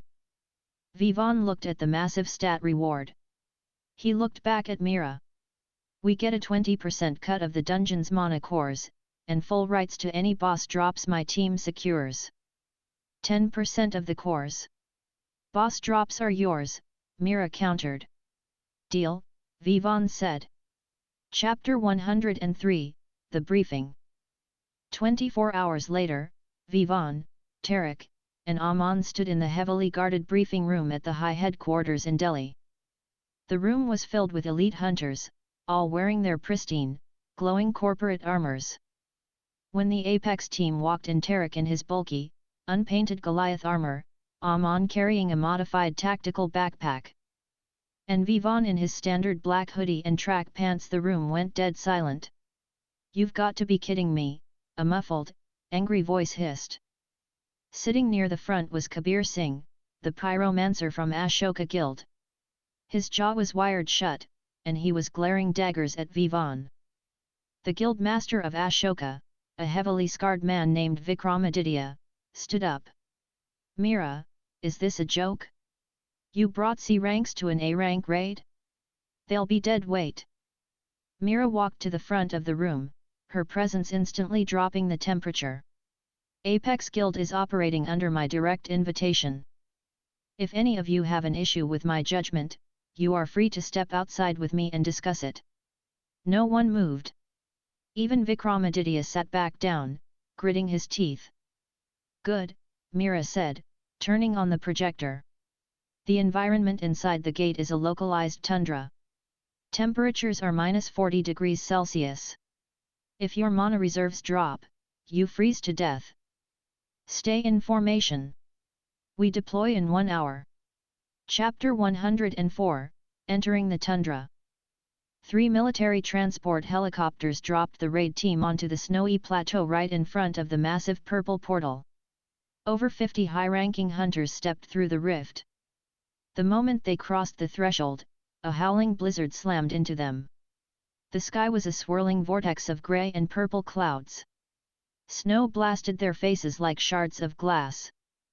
Amon's teeth immediately began to chatter, his lips turning blue. Amon, now, Vivaan ordered over the howling wind. Amon placed his hands on his tactical backpack. Skill, mana circuitry activated. He funneled his C-rank mana into the modified heating coils woven into the 3 of their jackets. Instantly, a warm, orange glow enveloped the Apex team, neutralizing the deadly cold. The corporate guilds were relying on their pure physical vitality or constantly burning expensive mana potions to stay warm. Ashoka's hunters sneered at Amon's technology, rushing ahead to take the lead. Let them play hero, boss. Tarek asked, cracking his massive knuckles. Let them, Vivaan said, his analytical eye scanning the dense blizzard. They're about to walk right into a trap. Chapter 105, The Ambush in the Snow. The Ashoka vanguard, led by Vikramaditya, marched confidently through the deep snow, aiming to secure the first wave of high-tier mana cores. Suddenly, the snowdrifts around them exploded. Massive, 10-foot-tall figures entirely made of jagged, blue ice burst from the ground. They were ice trolls, ferocious A-rank dungeon mobs. They wielded massive clubs carved from glaciers. Target, Frost Troll level, 45. Before the Ashoka hunters could form a defensive line, a troll swung its club, sending 3 heavily armored A-rank hunters flying through the air like ragdolls. Defensive formation. Vikramaditya roared, drawing a glowing broadsword. But there were too many. Over 30 frost trolls swarmed the vanguard, their bodies immune to standard physical attacks, simply regenerating any chipped ice. Mira prepared to step in, raising her hands to cast an area of effects spell. Save your mana for the boss, Mira, Vivaan said calmly, stepping past her. He looked at his giant. Tarek. Show them what a real vanguard looks like. Tarek grinned. With pleasure, boss. Chapter 106, The Unbreakable Wall. Tarek activated his shadow step boots, a spare pair Vivaan had acquired for him, and teleported directly into the center of the chaotic melee. Standing right in front of the collapsing Ashoka defensive line. He slammed his armored fists together. Active skill, Unbreakable Taunt activated. A massive, pulsing ring of orange light exploded outward, hitting every single frost troll in a 30-meter radius. The monsters froze, their aggro instantly ripped away from the corporate hunters. 30 pairs of glowing blue eyes locked onto Tarek. Come on, you oversized popsicles! Tarek roared. The entire horde converged on him. 5 massive ice clubs swung down simultaneously, aiming to crush the B-rank tank into paste. He's dead. Kabir mumbled through his wired jaw, watching from the back. But Tarek wasn't just relying on his armor. He was standing within Vivaan's monarch's domain, receiving a massive 10% boost to his already monstrous vitality, while the trolls were nerfed. The club struck Tariq's raised arms. The ice shattered. Tarek was pushed down onto one knee, but the Goliath armor held firm. He didn't take a single point of damage. Amon! Light them up! Tarek yelled. From the rear, Amon launched 4 sleek, black drones from his backpack. Guided by his Neuralink visor and powered by his Ramana, the drones hovered over the cluster of taunted trolls and unleashed a barrage of superheated plasma bolts. The trolls shrieked as the concentrated heat melted their regenerative ice, turning them into puddles of boiling water. The corporate hunters watched in absolute, stunned silence. A C rank and a B rank had just stabilized a failing A rank raid line in 10 seconds. Chapter 107, The Frozen Palace. Push forward. Mira commanded, breaking the shock of the corporate teams. Don't let their vanguard do all the heavy lifting. Spurred by bruised egos, the corporate guilds rallied, cleaning up the remaining frost trolls. But the dynamic had shifted. Nobody looked at the Apex team with disdain anymore. They looked at them with a mixture of fear and awe. They trekked deeper into the blizzard for 2 hours until the storm abruptly ceased. Before them stood a colossal, ancient palace carved entirely from a single, massive glacier. The doors were made of solid, dark frost, standing 50 feet tall. The boss room, Vikramaditya breathed, gripping his sword tight. Mira stepped to the front. Standard protocol. Tanks hold the perimeter. Casters cycle their spells. Do not break formation. She placed her hands on the massive frost doors. Using her S-rank cryomancy, she resonated with the ice, forcing the massive doors to slowly grind open. A wave of absolute, terrifying cold washed over them. Amon's heating coils sparked and immediately short-circuited. Warning! Extreme environment, absolute 0. Continuous frost damage applied to all players. Boss, Amon shivered, dropping to his knees as ice instantly formed on his eyelashes. I can't, the tech is freezing. Stay outside the doors with the drones, Amon, Vivaan ordered, his own breath freezing mid-air. Tarek, guard him. I'm going in. Chapter 108, The Frost Giant King. The throne room was a vast amphitheater of jagged ice. Sitting on a throne of frozen bones was a giant easily 40 feet tall. It wore a crown of jagged icicles and held a battleaxe that looked like a sheared mountain peak. Target, Emer's Echo, A-rank dungeon boss, level 75. The boss didn't roar. It simply stood up, and the temperature dropped another 10 degrees. Strike teams, fire! Vikramaditya ordered. Dozens of high-tier spells, fireballs, lightning lances, and acid arrows rained down on the giant. But the moment the spells came within 10 feet of the boss, the absolute 0 temperature simply snuffed them out. The fireballs froze into solid balls of ash and dropped to the floor. The giant king swung its axe. It didn't hit a hunter, it hit the ground. A massive shockwave of ice spikes erupted from the floor, impaling 5 corporate hunters instantly and throwing a dozen others back toward the doors. Fall back! Mira shouted, her eyes wide. Magic is nullified in its aura. Mira sprinted forward, her body turning into pure, crystalline ice. She bypassed the giant's guard and placed her hand directly on its massive knee. Absolute freeze, she screamed, channeling her S-rank mana. Thick, heavy chains of ice wrapped around the giant's legs, locking it in place. For a second, it seemed to work. Then, the giant king looked down at her, grabbed the S-rank ice chains, and shattered them effortlessly. With a casual backhand, the boss swatted Mira. She flew across the room, crashing into an ice pillar. Her protective aura shattered, and her right arm was instantly encased in deep freeze frostbite. Chapter 109, The Corporate Retreat. Mira! Vikramaditya yelled, rushing to pull her out of the rubble. The boss raised its axe high above its head, preparing a downward cleave that would split the entire cavern in two and wipe out the raid party. It's a wipe. We have to retreat, a hunter screamed, running for the doors. Total panic set in. The corporate hunters broke formation, abandoning the raid and scrambling to escape the dungeon. Mira clutched her frozen, useless arm, gritting her teeth. She had miscalculated. The boss was bordering on S rank. As the shadow of the falling axe covered her, a figure casually walked past her, directly into the drop zone of the 40-foot weapon. It was Vivaan. He didn't have a weapon. He just stood there, looking up at the falling mountain of ice. Vivaan, run! Mira screamed. Active skill, kinetic absorption LV2 activated, overdrive. Vivaan raised both hands, his blood iron gauntlets locking together. Chapter 110, Unleashing the Inferno. The massive axe crashed down onto Vivaan's crossed arms. The impact was cataclysmic. The ice floor beneath Vivaan cratered 10 feet deep, sending a shockwave that knocked the fleeing corporate hunters off their feet. But Vivaan held.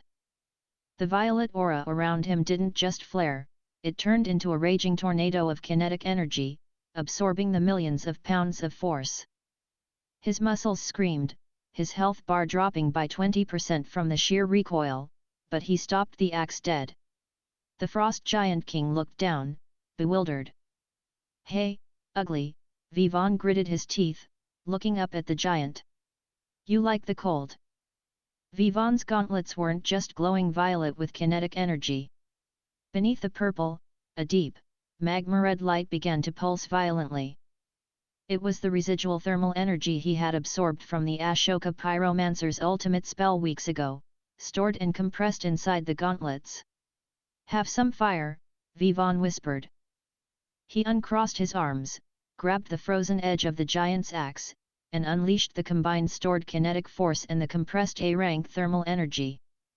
A pillar of absolute, blinding fire erupted from Vivaan's hands, traveling up the axe handle and directly into the giant's chest.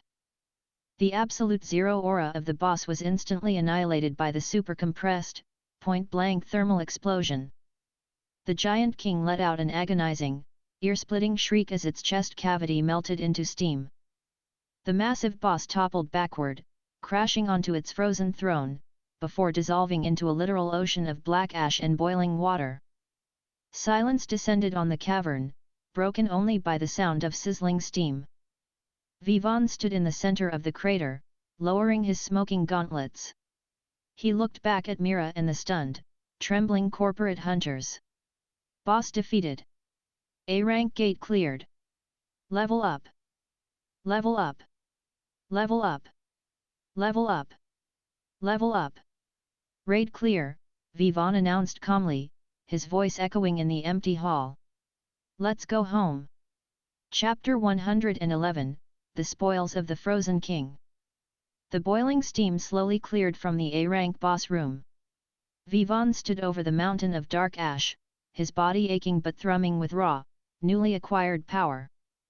The corporate hunters were completely silent. The guildmaster of Ashoka, Vikramaditya, stared at the high school boy with a mixture of absolute terror and disbelief. A C-rank hunter had just soloed an A-rank dungeon boss with a single, cataclysmic strike. Vivaan ignored them. He walked over to the ash pile and sifted through it. 2 items gleamed in the debris. Item acquired, Heart of the Glacier, A-rank monocore. Item acquired, Crown of the Winter King, A-rank accessory. Description: a ring carved from absolute zero ice. Grants immunity to all temperature-based environmental damage. Plus 15 intelligence. He slipped the ring onto his finger.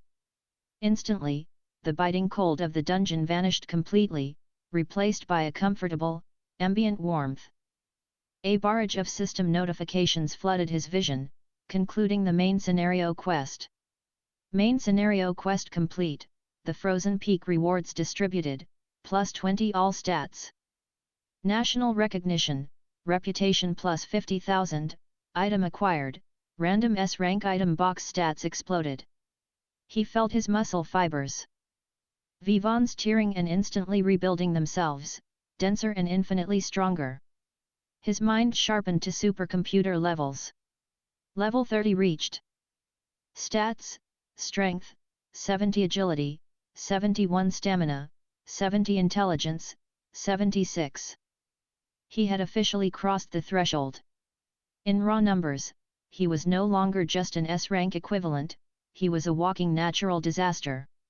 Chapter 112, The S-rank box. Meera Rao, clutching her frostbitten arm, walked up to Vivaan. The ice around her limb was slowly cracking as her own S-rank vitality fought the damage. "I owe you my life," Meera said quietly, her pride entirely set aside. "The association, they're going to lose their minds when they read my report." "Then don't write it," Vivaan said, turning to her. "Tell them it was a joint effort. Tell them Ashoka held the line and your S-rank magic dealt the final blow. I don't want the association breathing down my neck." Meera narrowed her eyes. "Why hide? With this power, you could own the country." "Because the things I'm preparing to fight won't care about corporate sponsorships," Vivaan said vaguely, thinking of the Guru's warning about the outer gods. He walked back to the massive frost doors where Tarek and Aman were waiting, freezing but ecstatic. "Let's go home." That night, back in the safety of the Noida factory base, Vivaan sat alone in his room. He opened his inventory and selected the glowing, platinum-colored chest. "Would you like to open the random S-rank item box?" He clicked yes. The room was bathed in a blinding, silvery light. A sleek, obsidian pendant materialized in the air, dropping perfectly into his palm. Item acquired, Sovereign's Eye, S-rank artifact. Asterisk description, an artifact forged by a fallen dimensional ruler. Active skill Spatial Lock, allows the user to completely freeze the spatial coordinates of any non-living object within their monarch's domain for 10 seconds. Cooldown, 1 hour. Passive, plus 20% to domain range and effect. Vivaan smiled. The monarch was finally getting his crown. Chapter 113, The Ashoka Conspiracy. Despite Vivaan's request for secrecy, rumors are impossible to kill. The 50 corporate hunters who witnessed the event were sworn to silence by Meera Rao, but whispers leaked. The dark web forums exploded with tales of a purple demon who melted a frost giant. In the penthouse of the Ashoka Guild headquarters in South Delhi, Vikramaditya smashed his desk with a heavy broadsword. "He's a rogue anomaly!" Vikramaditya roared at Kabir, whose jaw was finally unwired. "He makes a mockery of our entire guild. Investors are pulling out because they heard we retreated while an independent C-rank saved the raid." "Boss," Kabir said nervously. "If his stats are that high, we can't touch him directly.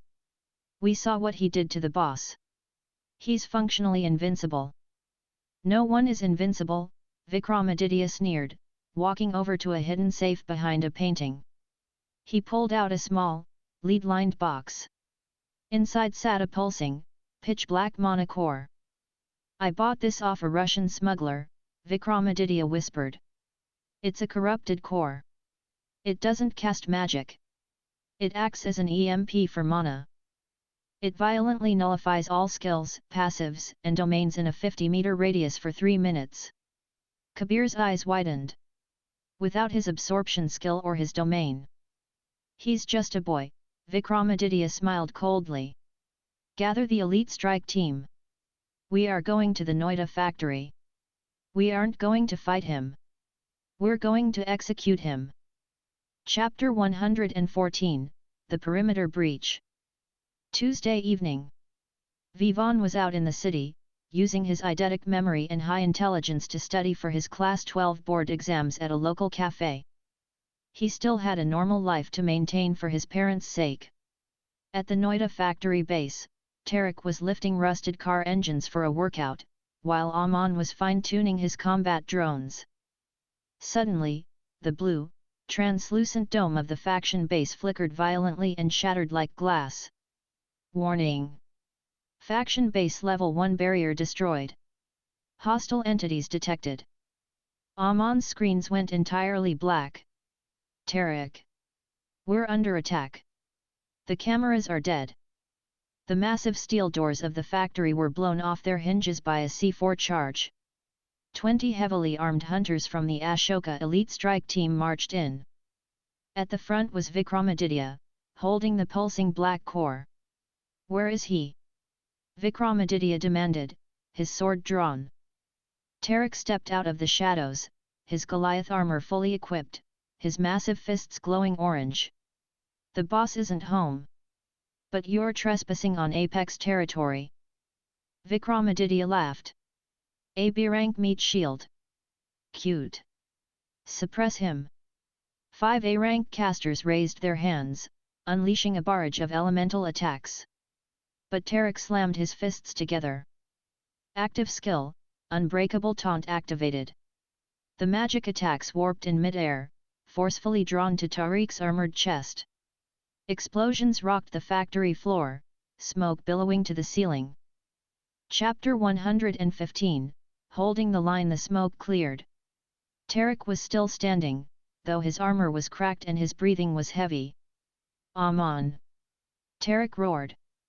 "Now!" From the rafters above, 6 of Amon's modified combat drones dropped into the fray. Because Amon's mana circuitry was an internal enhancement skill, the EMP core hadn't fully disabled his technology. It ran on battery power supplemented by mana, not pure magic. The drones opened fire, unleashing a hail of rubber bullets and concentrated taser darts. The Ashoka casters scrambled for cover, their concentration broken. "Insolent rats!" Vikramaditya roared. He dashed forward, entirely ignoring the drones. His A-rank physical stats easily outmatched Tariq's B-rank speed. He swung his broadsword in a brutal arc. Tarek raised his arms to block, but the corrupted core in Vikramaditya's other hand flared. Tarek felt a sickening sensation as his Goliath armor's defensive passives were instantly muted by the anti-mana field. The broadsword cleaved through the metal, slashing deeply into Tariq's chest. Tarek roared in pain, falling to one knee, blood pooling on the factory floor. "Tarek!" Aman screamed from the control room, drawing a pistol with shaking hands. Vikramaditya raised his sword for the killing blow. "Apex dies today." Suddenly, the air pressure in the room vanished. The sound of the wind outside stopped. Guildmaster Phantom has entered the territory. Chapter 116, The Sovereign returns. Vivaan walked through the blown-out doors of the factory. His eyes weren't glowing violet. They were pitch black, radiating a terrifying, suffocating fury. He looked at Tarek bleeding on the floor. He looked at Vikramaditya holding the bloody sword. "Boss!" Tarek coughed. "He has an EMP, disabled my passives." Vikramaditya sneered, holding up the black core. "Your tricks won't work here, boy. This field nullifies all magic. Your absorption is useless." Vivaan didn't say a word. He didn't activate kinetic absorption. He didn't need to. With strength, 70 and agility, 71, Vivaan wasn't reliant on magic to fight. His base physical body was practically a demigod's. Vivaan moved. The Ashoka elites didn't even see a blur. The sound barrier cracked violently inside the factory. Before Vikramaditya could even swing his sword, Vivaan was standing directly in front of him. Vivaan reached out and grabbed the Ashoka guild master by the throat, lifting the massive man off the ground with one hand. Vikramaditya dropped the sword, choking, his eyes wide with absolute horror. He tried to push the corrupted core against Vivaan's chest to drain his magic. Vivaan simply looked at the core. He squeezed his left hand into a fist. Using pure, terrifying physical grip strength of 70, Vivaan crushed the corrupted core into powder. Chapter 117, Absolute Dominance. The black anti-mana field shattered. Instantly, Vivaan's monarch's domain, amplified by 20% from his new S-rank Sovereign's Eye artifact, violently expanded. The 20 elite hunters of the Ashoka Guild instantly fell to their knees, vomiting from the sheer, crushing gravitational pressure of the aura. The concrete floor cracked under their weight. Vivaan held the gasping Vikramaditya in the air. "You came into my home," Vivaan whispered, his voice vibrating with absolute authority.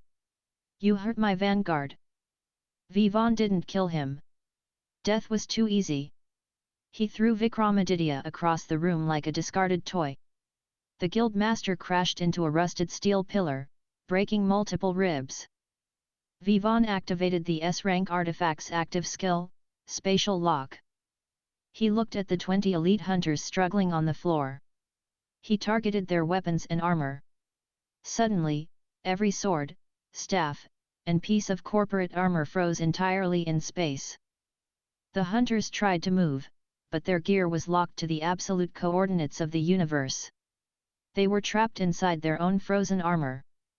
Leave your gear. Leave your pride. Crawl out of my territory, Vivaan commanded. Terrified, the elite hunters unbuckled their pristine armors, leaving their multi-crore weapons floating suspended in mid-air, and literally crawled out of the factory in their undersuits. Vivaan walked over to Tarek and poured a high-grade recovery potion over the wound, watching the flesh knit back together. The message was sent. Apex wasn't just a guild. It was a kingdom. Chapter 118, The Glitch. The next day, Ashoka Guild filed for immediate bankruptcy. Their guild master was hospitalized, their elites were traumatized, and their investors fled to Meera Rao's faction. The association silently classified Vivaan Sharma as an unlisted S-class threat and issued a strict "do not engage" order to all military and corporate forces. Apex had won the national war. But as Vivaan sat on the roof of the factory, looking out over the smoggy Delhi skyline, the familiar blue screen of his system suddenly flickered. It didn't turn red for a dungeon. It turned a sickly, corrupted green. The text didn't look like the clean, mechanical font he was used to. It looked jagged, almost handwritten. Warning! Unauthorized access detected. Grid 04, India sector compromised. Foreign player signature approaching your coordinates. Vivaan stood up, his blood running cold.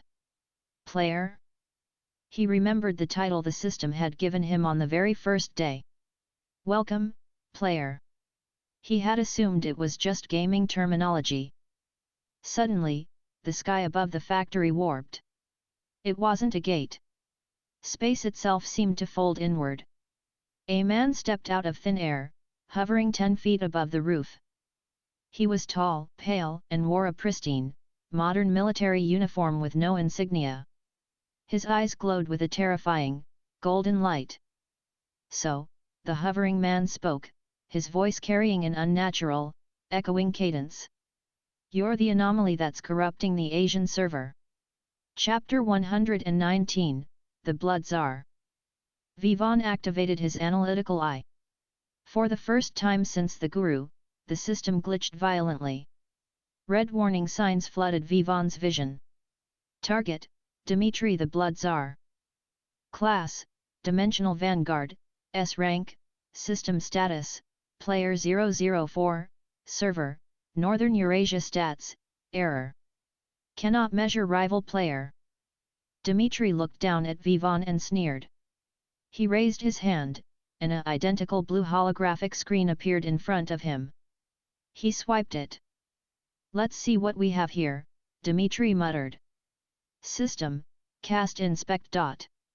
Vivaan felt an invasive, scanning energy wash over him, but his sovereign's eye artifact pulsed, blocking the scan. Dmitry raised an eyebrow. Blocked? A regression anomaly with S-rank anti-surveillance gear. The administrators sent me to wipe your code, kid. You're throwing off the balance of the planetary game. I don't know what game you're talking about, Vivaan said, his violet aura flaring to life. But you're trespassing in my airspace. Dmitry laughed.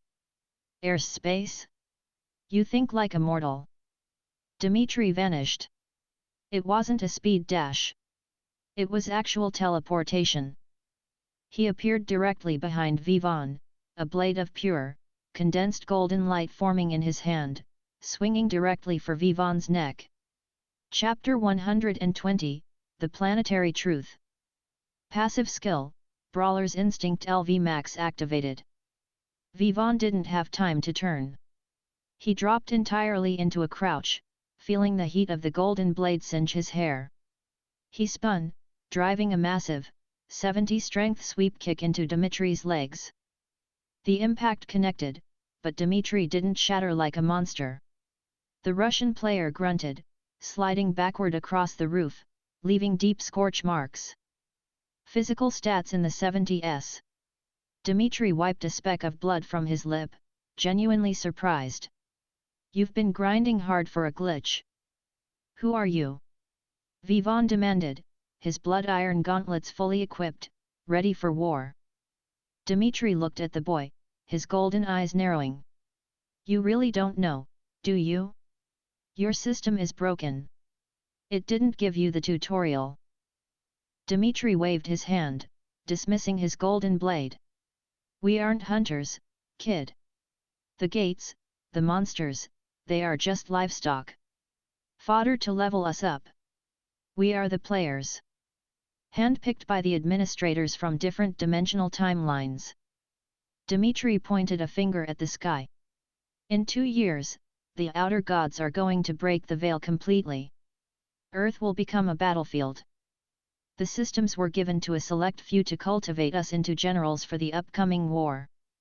But your code, you weren't supposed to be here. You're a regressor. You died in the original timeline, and somehow, your system hit reboot. Vivaan froze. The memories of his original life dying as a weak, terrified boy flashed through his mind. I was sent to delete you, Dmitri smiled, floating backward into a folding spatial rift. But an anomaly with 70 strength is interesting. Survive the next few waves, Vivaan Sharma. When the real game starts, I'll come back and claim your EXP for myself. The rift closed. Dmitri was gone. Vivaan stood alone on the roof. The local gangs were beaten. The national guilds were crushed. But as he looked up at the sky, he realized the terrifying truth. He was still just a minnow in an ocean of cosmic monsters. The real grind had just begun. Chapter 121, The Weight of the Truth. The rooftop of the Noida factory was dead silent after the spatial rift swallowed Dmitri. Vivaan stood alone, the Delhi smog swirling around him. 2 years. The outer gods. The planetary game. Other players. He wasn't just a boy who got lucky with a magical system, he was a glitch in a cosmic program designed to draft soldiers for a multidimensional war. Vivaan opened his interface. He stared at the top right corner. There, barely visible, a new, jagged countdown timer had appeared, pulsing with a faint, ominous red light. Time until veil collapse, 729 days, 14 hours, 22 minutes.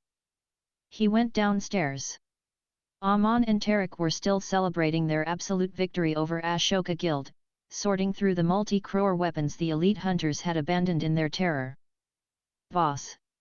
Aman cheered, holding up a glowing A-rank staff. We can sell this for at least. Aman, Vivaan interrupted, his voice carrying a gravity that instantly silenced the room. Put it down. All of it.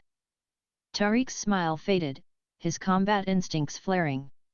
What's wrong, boss? Did Singhania send more? No, Vivaan said, looking at his 2 loyal friends. I just found out what the gates really are. And who's sending them? We don't have time to celebrate. If we stay at this level, we are going to die. The whole planet is going to die. He didn't tell them about the player aspect or his past life, it was too much to process, but he told them about the countdown. About the impending invasion that would make the A-rank frost giant look like a warm-up. Aman paled. Tarek slowly clenched his fists. What do we do, boss? Tarek asked, his absolute loyalty overriding his fear. We stop playing house, Vivaan stated. We need an S-rank base. We need a healer. And we need to raid every high-ranking gate in this country before the other players take the EXP. Chapter 122, The Arabian Sea Anomaly. 2 weeks of relentless, brutal grinding past. Vivaan led Apex through 5 B-rank gates across northern India, hoarding cores and ignoring association protocols entirely. Meera Rao covered for them, realizing Vivaan was doing the military's job in a fraction of the time. But it wasn't enough. B-rank gates were giving Vivaan diminishing returns. He needed an S-rank threat. His phone rang. It was Meera. Vivaan, her voice was tense, devoid of its usual icy calm. Turn on the news. Aman instantly pulled up the national broadcast on the war room monitors. The screen showed the iconic Marine Drive in Mumbai. But the Arabian Sea wasn't its usual murky blue. The entire coastline was glowing with a sickly, bioluminescent green. The water was boiling. Global event detected, oceanic gate fracture, rank, unmeasured. The association sensors broke, Meera said over the phone. It's not a standard gate. The sea floor itself has fractured. Millions of gallons of manhwa are bleeding into the ocean. Aquatic mutations are swarming the beaches. The military is calling for an immediate evacuation of South Mumbai. You want me to close it, Vivaan said. I want you to save the financial capital of the country, Meera corrected. The chairman has authorized a blank check. If you close that fracture, Apex gets full salvage rights to the entire zone. Vivaan looked at the timer in his vision, 715 days. Have a heavy transport plane waiting for us at Hindon Air Base in 20 minutes, Vivaan said, hanging up. Chapter 123, The Flooded City. The military cargo plane dropped them directly over the Mumbai coastline. The scene was apocalyptic. The torrential monsoon rain was mixed with glowing green manhwa. The sea had risen, flooding Marine Drive and the surrounding streets waist-deep in dark water. From the churning waves, horrific creatures emerged. They looked like massive, bipedal crocodiles mixed with deep-sea anglerfish, wielding tridents made of coral. Target, Abyssal Naga, B-rank. Level, 40,000 of them were marching onto the streets, tearing through military barricades. Tarek dropped from the helicopter first, splashing into the flooded street in his Goliath armor. Unbreakable taunt! Tarek roared. The orange pulse rippled through the water. Hundreds of Nagas turned their terrifying, glowing eyes toward him and charged. Aman, air support! Vivaan commanded as he landed silently beside his vanguard. Aman, hovering above them on a newly modified anti-gravity drone board, unleashed his swarm. Mana circuitry, overload. Because they were standing in salt water, Aman's lightning magic was devastatingly effective.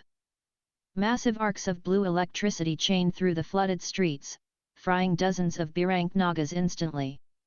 But they just kept coming from the glowing green ocean. Hold the line here, Vivaan ordered, his blood iron gauntlets materializing. I'm going to the source. Chapter 124, The Tsunami Breaker. Vivaan activated his shadow step boots, teleporting across the hoods of submerged cars, making his way toward the coastline. Suddenly, the ocean swelled. The water drew back violently, exposing the sea floor for hundreds of meters. A massive, 50-foot tsunami wave, glowing with toxic green manhwa, was rushing toward the city. Warning! Area of effect: lethal damage incoming. The military personnel on the rooftops screamed. There was no running from a wave that size. Vivaan didn't retreat. He sprinted toward the edge of the promenade, directly facing the incoming wall of water. You can't punch it, tsunami, boss! Aman screamed over the comms. Vivaan smiled. Watch me. He planted his feet into the concrete. He didn't just activate kinetic absorption. He pushed his class to its absolute limit. Active skill, Monarch's domain, reverse gravity shift. Vivaan expanded his domain to its maximum range. As the millions of tons of water crashed down, the 10% stat suppression didn't target a monster, it targeted the kinetic energy of the wave itself. The purple aura around Vivaan exploded into a colossal, dome-like shield. The tsunami slammed into the domain. The sound was deafening, like 100 jet engines roaring at once.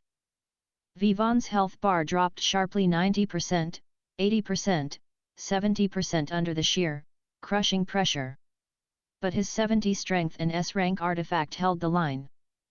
The tsunami broke perfectly around him, splitting in two and washing harmlessly back into the sea, leaving the city untouched. Chapter 125, The Combat Surgeon. As the waters receded, Vivaan fell to one knee, panting heavily. Absorbing the kinetic force of an ocean was pushing his limits. He heard a scream from a nearby flooded alley. He dashed over. A small group of surviving civilians was trapped on the roof of a submerged bus, surrounded by 5 abyssal nagas. Standing between the monsters and the civilians was a young woman in a torn, blood-stained doctor's coat. She wasn't using a weapon. Her hands glowed with a brilliant, soothing white light. She touched the water, and the white light violently boiled the liquid around the nagas, scalding them. Target, Dr. Ria Sen Class, Biomancer, A rank, Level, 42 Skill, Cellular Manipulation.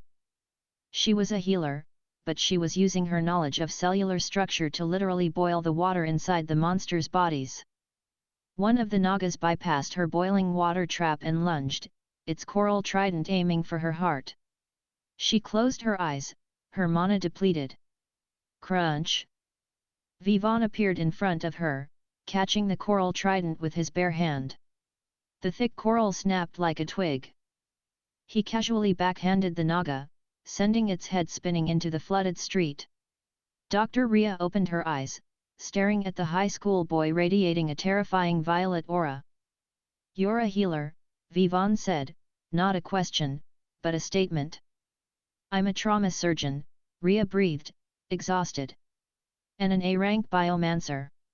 The military drafted me to heal the front lines, but the line broke." "It's secure now," Vivaan said. "Keep these people alive. I'm going to kill the king." Chapter 126, The Leviathan Rises. The green glow in the ocean suddenly intensified, blindingly bright. The sea boiled furiously.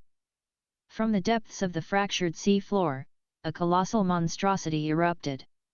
It was a serpent easily 100 meters long, covered in thick, obsidian scales that leaked toxic green acid. Its jaws were large enough to swallow a tank whole. Target, Abyssal Leviathan, S-rank anomaly boss, level, 85 passive, kinetic dampening, physical attacks are reduced by 80%.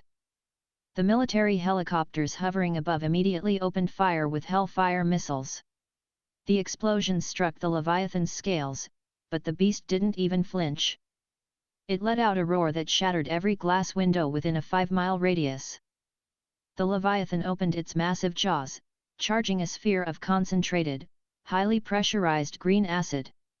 If it fired that beam at the city, half of South Mumbai would melt into sludge. "Boss!"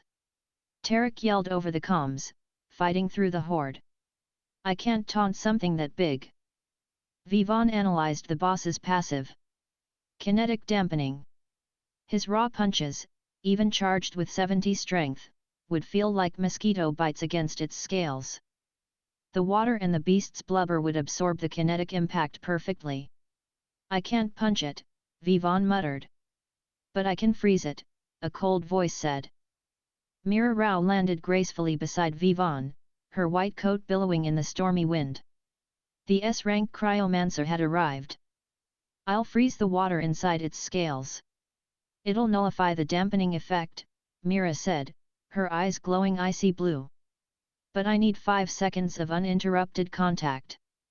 "You'll get 10, Vivaan promised.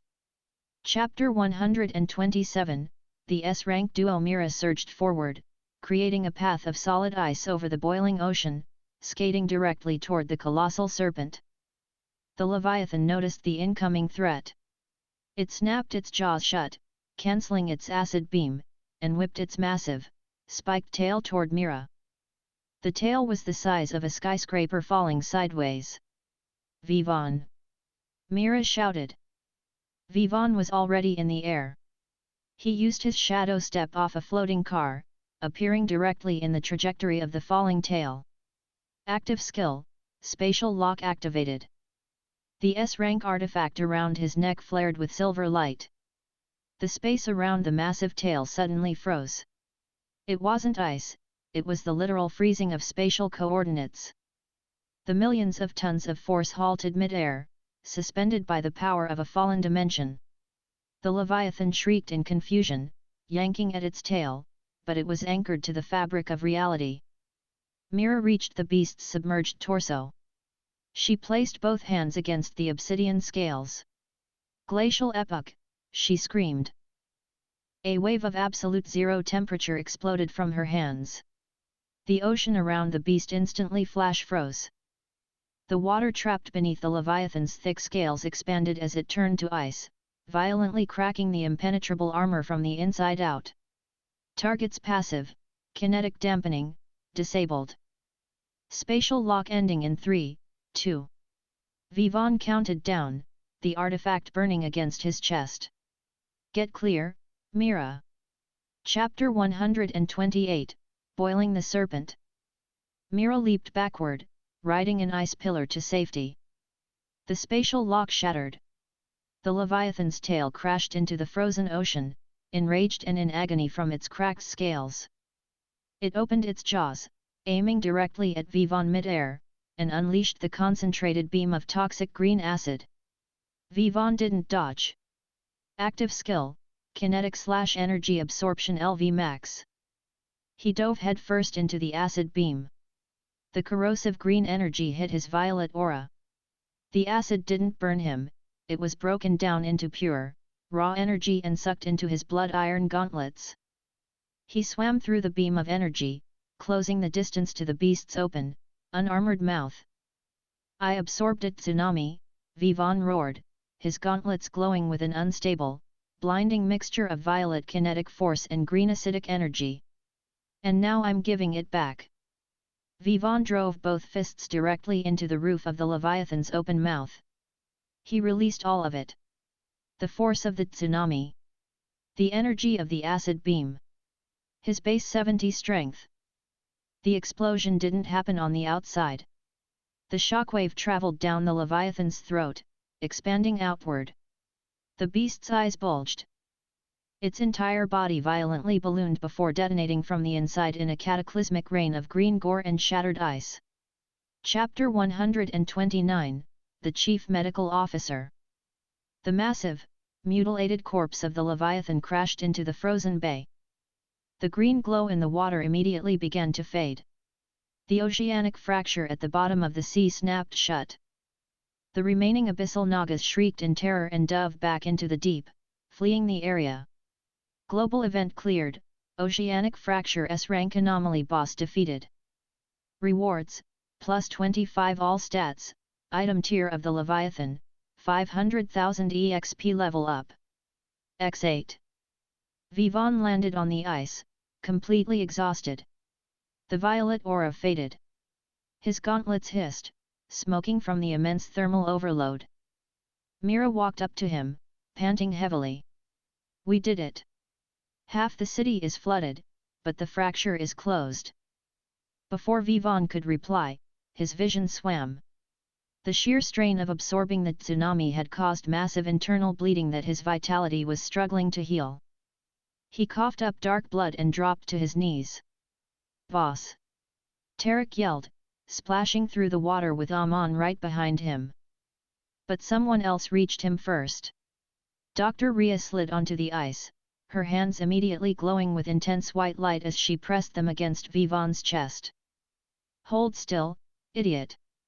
Your organs are practically bruised puree, Rhea scolded, her biomancy instantly knitting his torn tissues back together.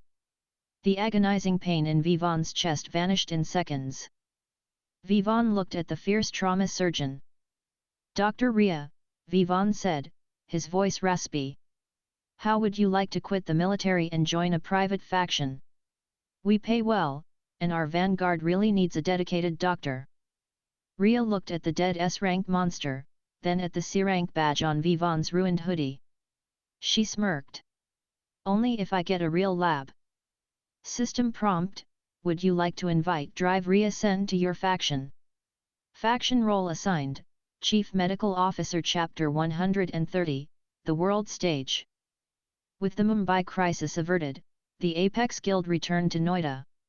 The association kept their word, wiring an astronomical sum to their accounts for the salvage of the Leviathan corpse. With Amon's tech and their massive new funding, the faction base leveled up. Faction base upgraded, Level 3. New features, spatial expansion, underground bunkers, mana-infused medical bay, high-density training room. Ria was given a state-of-the-art laboratory, and Tarek practically lived in the new high-gravity training room, pushing his B-rank limits. But the real shock came 3 days later. At precisely midnight, the system screens of every awakened human on Earth glitched simultaneously. A massive, golden holographic board appeared in the sky above every major city in the world. System update complete. Phase 1 of planetary integration concluded. Global player leaderboards unlocked. Vivaan walked out into the courtyard, staring at the sky. The leaderboard wasn't a list of guilds. It was a list of individual combat power, factoring in stats, items, and dungeon clears. Global Rankings 1. Dmitry the Blood Tsar, Northern Eurasia. 2 Arthur the Paladin, Western Europe 3. May the Empress, East Asia. 14 Phantom, India Sector. Amon ran out, staring at the sky. Boss, you're number 14 in the world.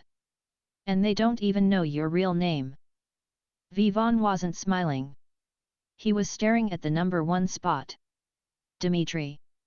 The man who had effortlessly dodged his 70 strength kick. 14 isn't good enough, Vivaan said softly, his eyes reflecting the golden light of the leaderboard. The other players are actively hunting. The tutorial is over. It's time we take the fight outside of India. Main Scenario Arc 3 initiated, the Global Stage Chapter 131, the board's reaction. The golden holographic leaderboards hung in the sky for exactly 1 hour before shattering into golden dust that rained down over the globe. But the damage was done. At the Hunter Association of India headquarters in Mumbai, the chairman's office was in total uproar. Rank 14 in the world, the chairman yelled, slamming his fist on the mahogany desk. Our highest registered S rank is Meera Rao at rank 42. Who in God's name is Phantom? Meera stood by the window, her frost-bitten arm fully healed thanks to Dr. Ria, sipping a cup of hot black tea. She didn't say a word. She knew exactly who Phantom was. The boy who had casually slapped an A-rank pyromancer. The boy who had vaporized an S-rank Leviathan. Sir, an intelligence officer stammered, pulling up files. The only registered activity under the name Phantom points to a C-rank independent guild named Apex, operating out of Noida. But that's impossible. A C-rank guild can't be rank 14 globally. The chairman rubbed his temples. The system doesn't lie. The foreign guilds, the Americans, the Russians, the Chinese are already calling. They want to know if Phantom is a state asset or a free agent. If he's a free agent, they will throw billions of dollars to poach him. Meera finally turned around. He won't join them, Chairman. And you shouldn't try to force him into the military, either. The boy operates on a different frequency. Let Apex be. If India falls under attack, he will act. If you try to leash him, he will break the leash. The chairman looked at her, his eyes narrowing. You know him, don't you? I know, Meera smiled coldly, that you should be very glad he is registered in the India sector. Chapter 132, The Leviathan's Tier. Deep inside the level 3 underground bunkers of the Noida faction base, Dr. Ria Sen was in her element. The new medical laboratory was pristine, lined with advanced surgical beds and mana-analyzing centrifuges. On the central examination table sat the tear of the Leviathan, a flawless, fist-sized blue gem that radiated a dense, calming aura. Vivaan walked in, his blood iron gauntlets unequipped, wearing a simple black t-shirt. "You called, Doc?"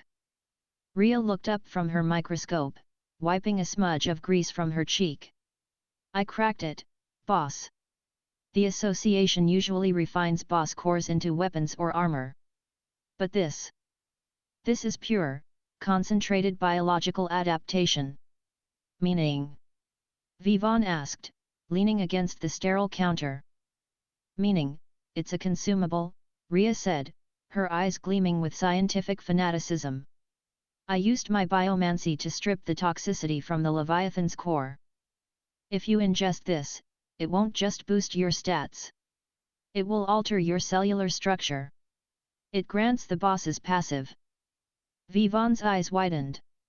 "The kinetic dampening? The 80% physical damage reduction?" "Exactly," Rhea grinned.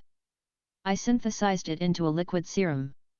But fair warning, the cellular rewrite is going to hurt. A lot." Vivaan didn't hesitate. He picked up the heavy, glowing blue vial from the desk. If he was going to face the other players, he needed every broken advantage he could get. He unstoppered the vial and downed it in one gulp. Chapter 133, The Agony of Evolution. The pain was instantaneous and absolute. Vivaan dropped to the floor, convulsing. It felt as if his blood had turned to boiling lead. His muscles tore themselves apart and violently knitted back together, denser and completely changed. "Warning! Extreme biological mutation detected. Vitality check. Passed. Integrating boss passive, kinetic dampening." For 10 agonizing minutes, Vivaan writhed on the cold laboratory floor while Rhea monitored his vitals, her hands glowing with white light, ready to intervene if his heart stopped. Finally, the glowing blue veins under Vivaan's skin faded.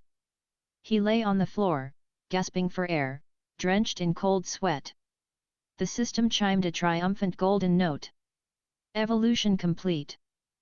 New passive skill acquired, Leviathan's Veil, S rank, description, passive 50% reduction to all incoming physical damage. Synergizes with kinetic absorption. Vivaan slowly stood up. His raw stats hadn't changed, but his physical density felt entirely different. He was functionally a walking tank now, even without his armor or skills. "You survived," Rhea sighed in relief. "Don't ever do that again without a week of prep." "We don't have a week," Vivaan said, looking at the timer in the corner of his eye. 711 days. Amon found our next target. Pack your field kit, document Apex is going on an international trip. Chapter 134, The Kathmandu Dead Zone. Nepal was no longer a country, it was classified by the world system as a dead zone. 3 months ago, a massive S-rank gate known as a rupture had opened directly above Kathmandu. The local hunters had been wiped out in hours. The city was abandoned, completely overrun by the dungeon's inhabitants. The Apex Guild stood on a rocky ridge overlooking the Kathmandu Valley. The sky above the city was a swirling vortex of ash and dark magic.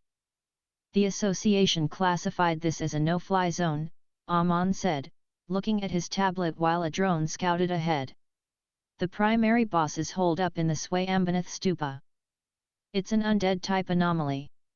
Perfect, Vivaan said. He looked at his team. Tarek was encased in a newly upgraded Aegis armor, looking like a walking fortress. Amon rode his hovering drone board, armed to the teeth with holy mana-infused batteries. Rhea wore a sleek tactical suit, her hands glowing with white, life-giving light.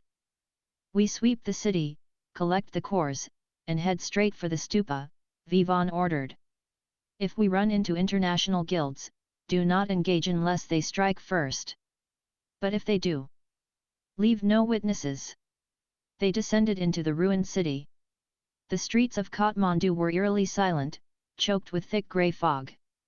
Skeletons of cars littered the roads. Suddenly, the fog shifted. You have entered the territory of the undead monastery. Chapter 135, The Corrupted Monks. From the shadows of the alleyways, figures emerged. They wore the tattered, saffron robes of monks, but their flesh was entirely decayed, clinging to bone. Their eyes glowed with a sickly, necromantic purple light. Target, corrupted ascetic, B rank, level, 55. There weren't just a few. Hundreds of them poured out of the buildings, floating inches above the ground, chanting a hollow, maddening sutra that made the air vibrate.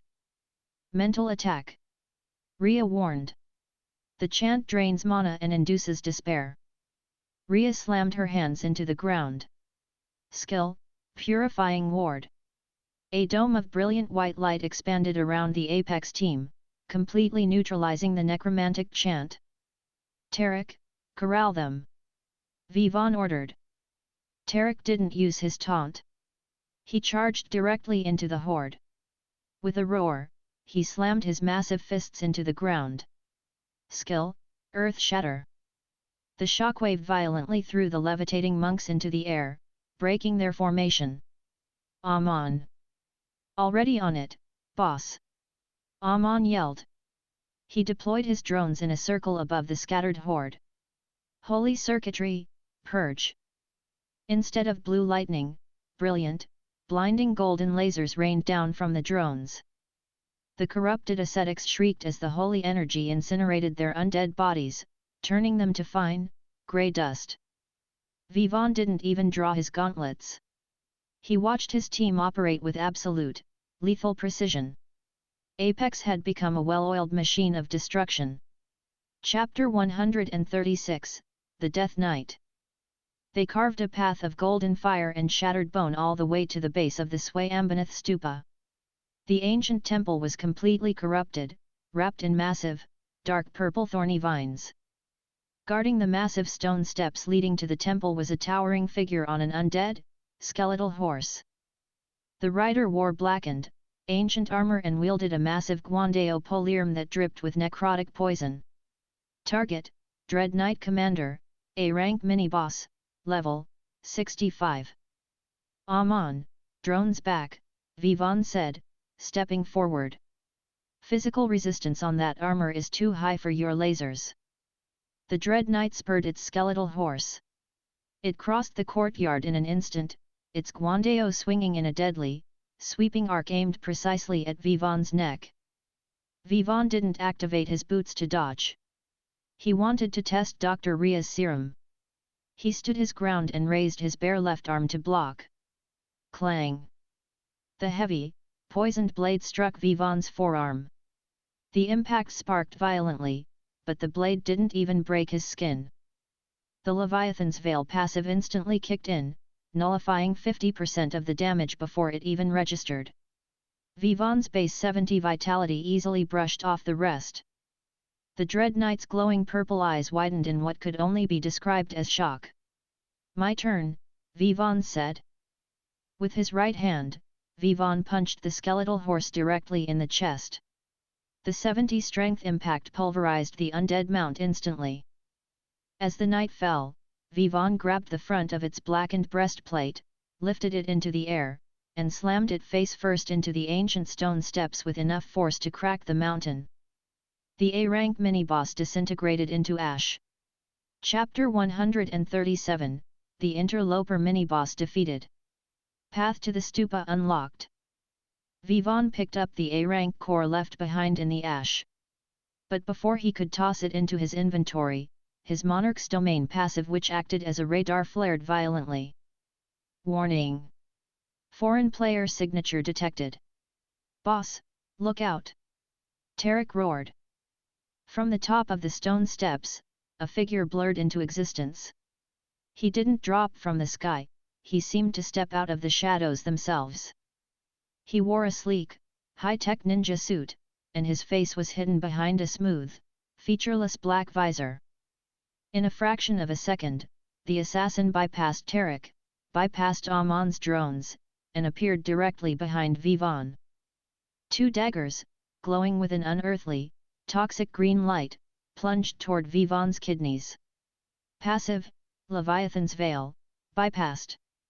Warning, true damage attack detected. The assassin's daggers possessed a system hack. True damage ignored all physical defenses. Vivaan's agility, 71, exploded. He twisted his torso just enough. The daggers missed his organs, slicing deep gashes across his ribs. Blood sprayed onto the stone steps. Vivaan retreated, activating his shadow step boots to create distance. Rhea immediately threw a burst of healing light over him, closing the gashes. The assassin didn't pursue. He stood at the base of the steps, casually twirling his green daggers. Impressive reflexes, the assassin spoke.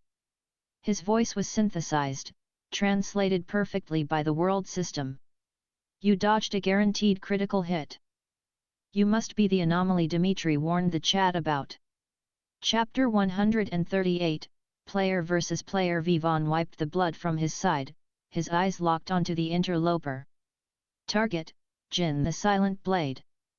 Class, Phantom Assassin, S rank, System status, Player 008, Server, East Asia. Stats, Error. Cannot measure rival player. Rank 8 in the world. I claimed this hunting ground yesterday, India sector, Jin sneered behind his visor. The boss inside that stupa is an S-rank lich. Its core belongs to me. Leave now, and I won't harvest your EXP. Tarek, Aman, Rhea, Vivaan said softly, his voice dead cold. Fall back to the city limits. Now. Boss, we can take him together. Tarek protested, raising his shield. No, you can't, Vivaan said, never taking his eyes off Jin. He's a player. He operates on different rules. Go. Recognizing the absolute command in his voice, the faction team reluctantly retreated down the mountain, leaving Vivaan alone with rank 8. Sending your livestock away. Jin laughed. How noble. But foolish. Jin melted into the shadows of the courtyard. He literally ceased to exist in the physical plane. Warning, target has entered Shadow Realm. Untargetable. A system cheat, Vivaan realized.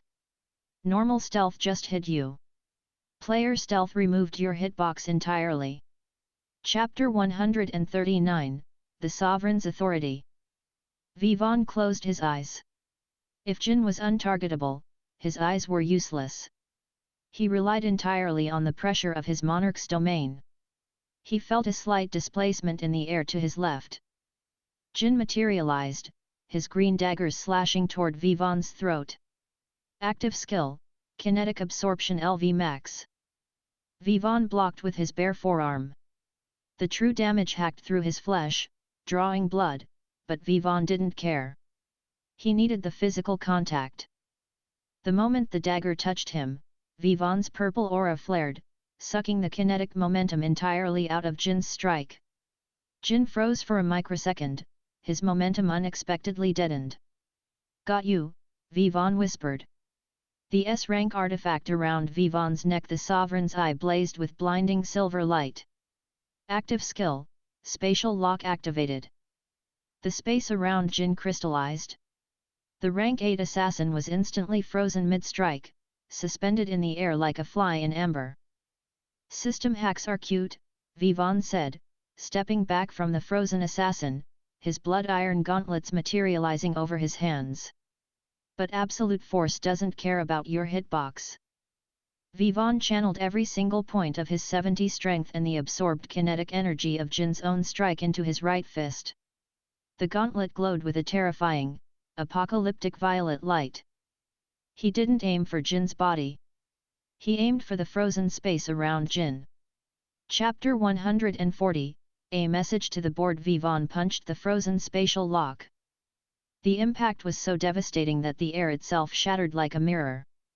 The shockwave blew the massive stone steps of the stupa into dust. Jin's body, caught inside the shattering spatial coordinates, took the full, unfiltered brunt of the blast. The assassin's true damage shield and evasion passives were completely bypassed by the spatial destruction. Jin was launched backward like a cannonball, crashing through the outer walls of the stupa and burying deep into the rubble. The spatial lock ended. Vivaan walked slowly up the ruined steps. Jin was trying to crawl out of the debris, his high-tech suit torn to shreds, his visor shattered, revealing a terrified, bleeding face. Player 008 HP at 5%. Critical status. Vivaan stood over him. He could kill him. The system would reward him with a massive amount of EXP for eliminating a rival player. But Vivaan raised his boot and stomped down on Jin's arm, shattering the wrist. Jin screamed. "I'm not going to kill you, Jin," Vivaan said, his voice echoing in the ruined courtyard. "Because I need you to deliver a message." Vivaan reached down and ripped a glowing golden ring off Jin's intact hand, a high-tier S-rank artifact. "The spoils of war." "Tell Dimitri," Vivaan said coldly. "Tell Arthur. Tell all the administrators watching this stupid game. The India sector isn't livestock. If any of you step into my territory again, I won't just break your bones. I will permanently delete your code." Vivaan kicked the defeated rank 8 player down the mountain steps. As Jin used an emergency teleportation scroll to flee for his life, the sky above Kathmandu chimed with a deafening, golden roar. Global Leaderboard Update. Phantom, India sector has defeated player 008. New global rank, 5. The world didn't just notice Vivaan Sharma. The world learned to fear him. Chapter 141, The S-Rank Lich. The dust from the shattered spatial lock settled over the courtyard. Jin was gone, leaving only bloodstains on the ancient stone. Vivaan didn't celebrate his jump to global rank 5. He turned his attention back to the massive, corrupted Swayambanath Stupa. The A-rank mini-boss was dead, the rank 8 player was crippled, but the dungeon's true master remained. Objective updated: eliminate the sovereign of the dead zone. Vivaan walked through the blasted-out wooden doors of the ancient temple. The interior was pitch black, freezing cold, and reeked of centuries-old decay. The walls were lined with thousands of skulls, their eye sockets glowing with faint, purple necromantic flames. At the center of the massive chamber, floating above a desecrated altar, was the Lich. Target: Arch-Lich Koltar, S-rank boss, level 88 passive, absolute mana drain, drains 5% mana per second in proximity. The Lich wore tattered ceremonial robes. It didn't have a body, just a skeletal upper torso suspended in a swirling vortex of dark souls. Mortal. The Lich's voice echoed directly in Vivaan's mind, dripping with ancient malice. Your soul burns with a delicious, violent light. It will power my phylactery for a millennium. The Lich raised a bony finger. Hundreds of purple, homing soul spears materialized in the air, instantly rocketing toward Vivaan. Vivaan didn't even blink. He didn't activate his kinetic absorption. He simply expanded his monarch's domain. The oppressive, gravitational aura slammed into the soul spears. The S-rank domain didn't just suppress physical stats anymore, infused with Vivaan's massive intelligence, 76, it possessed profound spiritual weight. The magic spears shattered into harmless mist before they even touched him. Mana drain. Vivaan echoed coldly, stepping forward. I don't use mana to kill. Chapter 142, Shattering the Phylactery. The Arch-Lich shrieked, realizing its primary offensive magic had been casually brushed aside. It raised both skeletal hands, summoning an S-rank spell, Grasp of the Underworld. The stone floor beneath Vivaan exploded. Massive, rotting hands the size of cars erupted from the ground, trying to crush him and drag him down to hell. Active skill, Shadow Step Boots activated. Vivaan vanished. He appeared mid-air, directly above the floating Lich. Where is your phylactery? Vivaan demanded. Before the Lich could react, Vivaan brought both fists down, slamming his blood iron gauntlets directly into the Lich's skull. The 70 strength blow, unmitigated by any defensive magic, shattered the boss's physical manifestation instantly. But the purple vortex remained. The Lich laughed, its voice echoing from the walls. I am immortal. As long as my core remains hidden, I cannot be. Vivaan's analytical eye flared. His high intelligence pierced the illusion of the room. He looked at the massive, golden Buddha statue sitting behind the desecrated altar. Deep inside its chest, a black jewel was pulsing. Vivaan landed gracefully on the floor. He ignored the reforming Lich. He walked up to the ancient statue, pulled his fist back, and punched a hole straight through the solid gold. He ripped out the pulsing black jewel. The Lich's laughter turned into a scream of absolute terror. No. Wait. I can grant you. Vivaan crushed the S-rank phylactery in his palm. The Archlich disintegrated into a blinding flash of white light. The dark clouds above Kathmandu instantly parted, letting sunlight hit the ruined city for the first time in months. S-rank dead zone cleared. Rewards, plus 30 all stats, item Soul Sovereign's Mantle, 1 million EXP level up. X5, Chapter 143, The Global Board Stirs. While Vivaan collected his loot, the rest of the world was in absolute chaos. In a lavish, high-tech command center in Moscow, Dmitry the Blood Tsar, global rank 1, sat on a velvet throne, drinking vodka. He stared at the massive holographic screen projecting the global leaderboard. Rank 5, Dmitry muttered, his golden eyes narrowing. He crippled Jin? The ninja rat couldn't even use his true damage bypass. A heavily scarred general bowed before him. My Tsar, the Chinese guilds are mobilizing to secure Jin's territory. And the Americans are trying to pinpoint Phantom's exact coordinates in India. Should we dispatch the vanguard? No, Dmitry smiled, a terrifying, bloodthirsty grin. Leave the glitch alone. He's growing perfectly. The administrators are going to launch the first dimensional raid soon. Let him bring that strength to the tower. I want to break him myself. Thousands of miles away, in London, a man in gleaming, futuristic silver armor knelt in a massive cathedral. Arthur the Paladin, global rank 2. A new king rises in the east, Arthur whispered, praying to the golden system interface floating above the altar. If he serves the light, he shall be an ally. If he serves the void, my blade will strike him down. The top players were no longer ignoring the anomaly.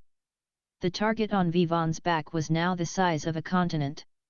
Chapter 144, The Spoils of the Assassin. The Apex Guild rendezvoused at the Kathmandu city limits. When they saw the sunlight break through the clouds, Aman and Tarek cheered. Dr. Ria let out a long breath of relief. Vivaan descended from the mountain, perfectly unharmed. Boss! Tarek clapped him on the shoulder. The dead zone is clear. The association is going to throw a parade.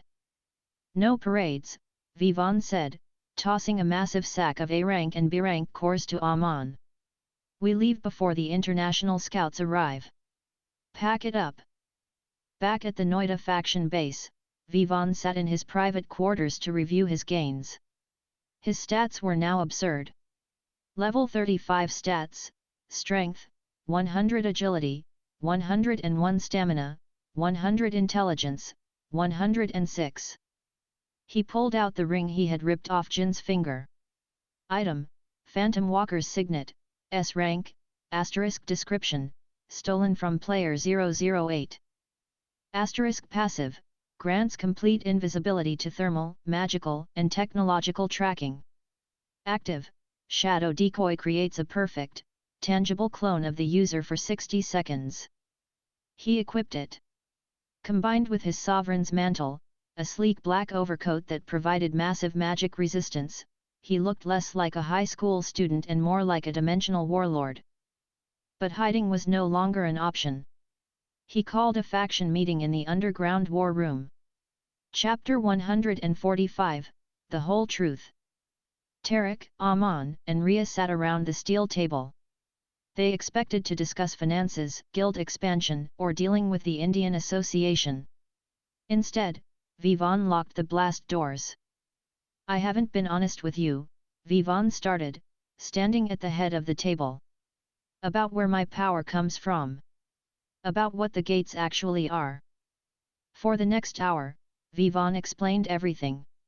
He told them about the outer gods arriving in less than 2 years. He explained the planetary game, the administrators, and the other players who viewed the people of Earth as mere NPC livestock. He didn't tell them about his regression, that was too deeply personal, but he told them enough. Silence hung heavily in the bunker. Aman took off his glasses, rubbing his eyes. Tarek stared at his armored hands. Ria looked at the glowing medical data on her tablet. So, Tarek finally spoke, his voice unusually quiet. We aren't fighting monsters to get rich. We're fighting a countdown to the apocalypse. And the strongest people on the planet, these players want to kill us for experience points, Aman added, his voice trembling slightly. Yes, Vivaan said, bracing for them to quit. I dragged you into a war against gods. If you want to walk away, I will give you enough money to live out the next 2 years in absolute luxury. Tarek stood up. He didn't walk to the door. He walked up to Vivaan and slammed his fist over his heart in a military salute. I swore my life to you when you bought my freedom, boss. If we're fighting gods, point me at the biggest one. Aman chuckled nervously, opening his laptop. I guess I need to upgrade the drone's payloads to god-slaying tier. I'm in. Ria sighed, crossing her arms. Someone has to stitch you idiots back together when the aliens tear your arms off. I'm not going anywhere. Vivaan smiled. His faction's loyalty was absolute. Hidden faction milestone reached, absolute trust. Faction buff upgraded, Apex Predator synergy. All members share 5% of the leader's base stats. Chapter 146, The Administrator's Summons. A week passed in grueling preparation.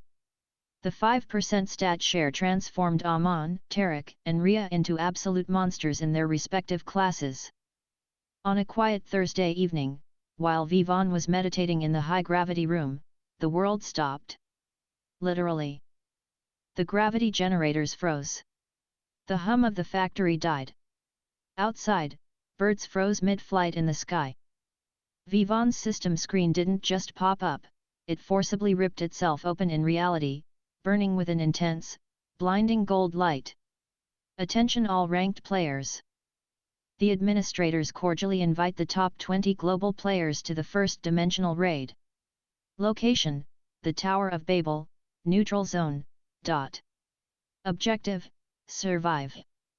Refusal will result in immediate planetary deletion. Boss. Aman's voice cracked over the comms, panicked. The whole world just froze. What's happening? It's them, Vivaan said calmly. He stood up, his blood iron gauntlets and sovereign's mantle equipping instantly. The Game Masters. Commencing forced teleportation in 3, 2, 1. A beam of pure, golden light smashed through the roof of the factory, entirely bypassing the physical structure, and swallowed Vivaan whole. Chapter 147, The Tower of Babel. Vivaan opened his eyes. He was no longer in Noida. He stood on a massive, circular platform made of white marble, floating in an endless sea of stars. In the center of the platform stood a colossal, spiraling tower that pierced the heavens, built from black, indestructible stone. He wasn't alone. 19 other pillars of golden light crashed down onto the marble platform. As the light faded, the top players of Earth were revealed. The aura in the air was so dense it would have instantly crushed a normal human. Every single person on this platform was an S-rank monster or higher. To Vivaan's left stood a woman in elegant, flowing silk robes, holding a paper fan. She radiated an aura of blooming cherry blossoms hiding razor-sharp blades. May the Empress, Rank 3. To his right, a massive man in futuristic, silver paladin armor leaned on a glowing broadsword, his eyes closed in prayer. Arthur the Paladin, Rank 2. And standing directly in front of the massive doors of the tower, wearing a pristine military uniform, was the man Vivaan recognized immediately. Dmitri the Blood Tsar, Rank 1. Dmitri turned around, scanning the group. His golden eyes locked onto Vivaan. A wide, sadistic smile spread across the Russian's face. Well, Dmitri's voice boomed across the platform. The glitch actually showed up. Chapter 148, Rules of the Game. The other 18 players turned to look at Vivaan. The air grew impossibly tense. They had all seen the global announcement. They knew Phantom was the one who had brutally crippled Rank 8. Arthur, the Paladin, opened his eyes. They were glowing with holy light. You are Phantom. The anomaly of the India sector. I am, Vivaan said, his voice flat, completely unaffected by the combined pressure of 19 demigods. He activated his monarch's domain, keeping it tight around his own body to repel their invasive scanning skills. Before anyone could draw a weapon, the starry sky above them violently shifted.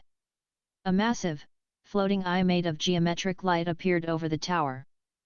The voice that spoke didn't make a sound, it simply vibrated into their brains. Welcome, champions of Earth. I am Administrator Kale. You have been brought here to test your combat viability against the true enemy. Inside the Tower of Babel, you will face simulated vanguard units of the outer gods. No mana beasts. No goblins. True cosmic horrors. The massive black doors of the tower slowly ground open, revealing a pitch-black abyss. Rule 1, survive for 60 minutes. Rule 2, player killing is strictly prohibited inside the trial zone. Violators will be erased. Enter. Dmitri scoffed. Boring. I was hoping I'd get to weed out the weaklings myself. He confidently strode into the darkness. One by one, the top players of the world walked into the tower. Vivaan pulled up his hood and followed them in. Chapter 149, The Void Spawns. The moment they crossed the threshold, the doors slammed shut behind them. The room illuminated. It was a massive, barren coliseum. There was no cover. No terrain. Just flat, indestructible grey stone. Suddenly, the air distorted. Tears in reality ripped open, bleeding a horrifying, pitch-black substance that defied physics. From these tears, the monsters emerged. They didn't look like animals or demons. They were jagged, shifting masses of geometric shapes, pulsing with anti-light. Target, Void Spawn, Outer God Vanguard, Level. Passive, Mana Nullification. Magic damage reduced by 99%. A magic immunity check. May the Empress frowned. She snapped her fan, launching a wave of S-rank razor wind magic. The wind struck the void spawns and simply fizzled out of existence. The void spawns shrieked a sound like grinding metal and charged. They moved with erratic, teleporting bursts of speed. Form a perimeter. Arthur commanded, raising his shield. Physical combatants to the front. Dmitri laughed, drawing his blade of golden light. Don't give me orders, tin can. He charged directly into the horde, slicing through the geometric horrors with brutal efficiency. Vivaan watched the chaos. The mages in the group were panicking, their ultimate spells completely useless against the void energy. The physical fighters were holding the line, but taking heavy damage. A void spawn bypassed Arthur's shield line, teleporting directly in front of Vivaan. It thrust a jagged, pitch-black spike toward his heart. Chapter 150, The Virus in the Code. Vivaan didn't dodge. Active skill, Kinetic Absorption LV Max activated. The void spike struck Vivaan's chest. The anti-magic properties of the monster tried to nullify Vivaan's defense, but the system recognized a critical truth: Kinetic energy is not magic. It is physics. The violet aura devoured the physical momentum of the spike instantly. Vivaan grabbed the geometric horror with his bare hands. You nullify mana? Good thing I rely on gravity and force. With 100 base strength, Vivaan literally ripped the void spawn in half. It didn't turn to ash, it shattered like glass. The administrator's voice echoed in the Colosseum. Warning! Player Phantom is killing simulated units at an unauthorized rate. Difficulty adjustment required. A massive, swirling black portal opened directly above Vivaan. A boss-tier void creature, a terrifying amalgamation of eyes and jagged metal, dropped down, aiming to crush him. But Vivaan wasn't going to play by the administrator's rules. He recognized that this entire Colosseum, the walls, the floor, the monsters, they were all constructed from the administrator's raw kinetic and dimensional energy. You want to test me? Vivaan roared, his eyes turning pitch black. Test this! Vivaan slammed both hands onto the indestructible Colosseum floor. He didn't attack the monsters. He activated his absorption skill, reversing its flow, and targeted the underlying code of the tower itself. Critical error. Unauthorized energy drain detected in tower foundation. The indestructible grey stone beneath Vivaan's hands began to spiderweb with massive cracks. The entire Colosseum shook violently as Vivaan began violently absorbing the administrator's own arena. Chapter 151, Breaking the Simulation. The indestructible grey stone of the Colosseum floor groaned, a sound like a dying tectonic plate. As Vivaan's blood iron gauntlets dug into the stone, his kinetic/energy absorption skill didn't just target an incoming attack. It targeted the ambient dimensional energy holding the administrator's construct together. The violet aura surrounding Vivaan spiraled into a raging, localized hurricane. The massive, boss-tier void creature dropping from the ceiling didn't even reach him. As the floor shattered, the gravity in the arena violently inverted. The 19 other top-ranked players of Earth stopped fighting, staring in absolute shock. What is he doing? Arthur the Paladin yelled, raising his shield against the debris flying through the air. He's eating the arena's source code. May the Empress gasped, her composure completely shattered. Dmitri the Blood Tsar sliced a void spawn in half, his golden eyes locked onto Vivaan. For the first time, Dmitri wasn't smiling. He looked genuinely unnerved. You crazy bastard! You're going to collapse the entire instance. Critical system failure. Structural integrity at 12%. The boss-tier void creature shrieked as the spatial coordinates around it unraveled. It was sucked into a raw tear in the dimensional fabric, instantly deleted from existence, not by a player's attack, but by the arena itself breaking down. Stop! The administrator's voice boomed, no longer calm, but vibrating with digital panic. Vivaan looked up at the floating geometric eye, his own eyes pitch black. You called me a glitch. Let me show you what a virus does. He squeezed his fists, pulling a massive surge of raw, unrefined cosmic energy from the floor directly into his body. Chapter 152, The Administrator Steps in Crack. The entire Colosseum shattered into a billion floating pixels. The void spawns vanished. The endless sea of stars was replaced by a blank, blindingly white void. The other 19 players floated in the white expanse, their weapons drawn, completely disoriented. Before them, the geometric eye condensed, forming into a humanoid figure made entirely of shifting, golden code. Target, Administrator Kale level. Status, hostile. Kale pointed a glowing finger directly at Vivaan. Rule violation. Player Phantom is scheduled for immediate deletion. A beam of pure, absolute erasure shot toward Vivaan. This wasn't magic. It was a command prompt to delete his existence from the universe. Dmitri crossed his arms. Well, it was a fun show while it lasted. But the beam didn't hit Vivaan. The S-rank artifact on his chest, the sovereign's eye, flared with a blinding, silver brilliance. It was forged by a fallen dimensional ruler. It recognized the administrator's code and fiercely resisted. Deletion blocked. Override authority insufficient. Administrator Kale recoiled, the golden code of his body flickering in genuine shock. An Outer King's artifact? How did a mortal algorithm acquire that? I ripped it out of an S-rank box your own system gave me, Vivaan said, floating in the white void, wiping a trickle of blood from his nose. Absorbing the arena had pushed his physical limits to the absolute brink. You need me, Kale. The outer gods are coming. If you delete me, you lose Earth. Chapter 153, The Compromise. Silence stretched in the white void. The other players watched the standoff with bated breath. Rank 14 was negotiating with a literal god. Kale's glowing form shifted, the digital static calming down. You speak the truth, anomaly. Your combat viability far exceeds the simulation's parameters. Deletion rescinded.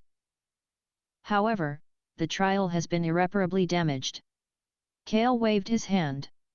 19 golden chests materialized in front of the other players. To the obedient participants, you have survived the aborted trial. Claim your rewards and return to your sectors. Arthur, May, and Dimitri opened their chests, the light of S-rank items washing over them. Then, Kale turned to Vivaan. A different chest materialized before him. It wasn't gold. It was a deep, swirling void black, chained shut with glowing red data lines. To the anomaly, you broke the rules. You stole raw dimensional energy. The system cannot reward you safely. Take this. If your physical vessel can survive its integration, you may keep the stolen code. If not, you will self-destruct. Vivaan reached out and touched the black chest. Item acquired, the Void Core, unranked anomaly, description, highly unstable cosmic mass. Ingesting this will force a class evolution. Survival rate, 0.01%. Generous, Vivaan whispered, storing it safely in his inventory. Returning players to Earth. The planetary game continues. Chapter 154, The Return of the King. A flash of light, and Vivaan found himself standing back in the high-gravity training room of the Noida factory. The gravity generators were humming again. Outside, a pigeon resumed its flight across the smoggy sky. Only a single second had passed on Earth. But the world had changed. Amon burst into the training room, his laptop practically smoking. Boss! Boss! The leaderboards! They just updated again. Vivaan walked out to the war room, his body aching from the raw cosmic energy he had absorbed. Tarek and Ria were staring at the monitors. The global leaderboard was broadcasting across the sky again. Global Rankings 1. Dimitri the Blood Tsar, Northern Eurasia 2. Phantom, India Sector 3. Arthur the Paladin, Western Europe. 4 May the Empress, East Asia. Tariq's jaw dropped. Rank 2. Boss, you bypassed 12 S-rank players in 1 second. What happened up there? I picked a fight with the referee, Vivaan said, pulling out a chair and collapsing into it. And I think I broke the clock. He pointed to the red countdown timer only he could see in his vision. Time until Veil collapse, 180 days, 10 hours. The administrator hadn't just given him a dangerous item. In retaliation for breaking the tower, Kale had accelerated the timeline. The 2-year grace period was gone. The apocalypse was coming in 6 months. Chapter 155, The Summit in Noida. The jump to global rank 2 sent shockwaves across the planet. The international guilds panicked. The Hunter Association of India, HI, however, realized they had won the geopolitical lottery. The next morning, a convoy of black, armored SUVs pulled up to the rusted gates of the Noida faction base. It wasn't a strike team. It was the chairman of the HI, accompanied by Mira Rao. Tarak, standing guard in his Aegis armor, didn't open the gates. He crossed his arms. "State your business." The chairman, the most powerful political figure in the Indian hunter ecosystem, swallowed his pride. "We are here to request an audience with the Guild Master of Apex. To discuss national security." Tarak hit his earpiece. "Boss. The suits are here. Let them in," Vivaan's voice echoed back. The chairman and Mira were escorted into the underground bunker. The chairman's eyes widened at the Level 3 faction base, the advanced drones, the magical medical bay, the pristine high-gravity rooms. It was leagues ahead of the military's technology. Vivaan sat at the head of the steel table. He didn't stand up. "Mr. Sharma," the chairman began, sweating slightly under the crushing weight of Vivaan's suppressed aura. "Your recent global ranking has put a target on our country.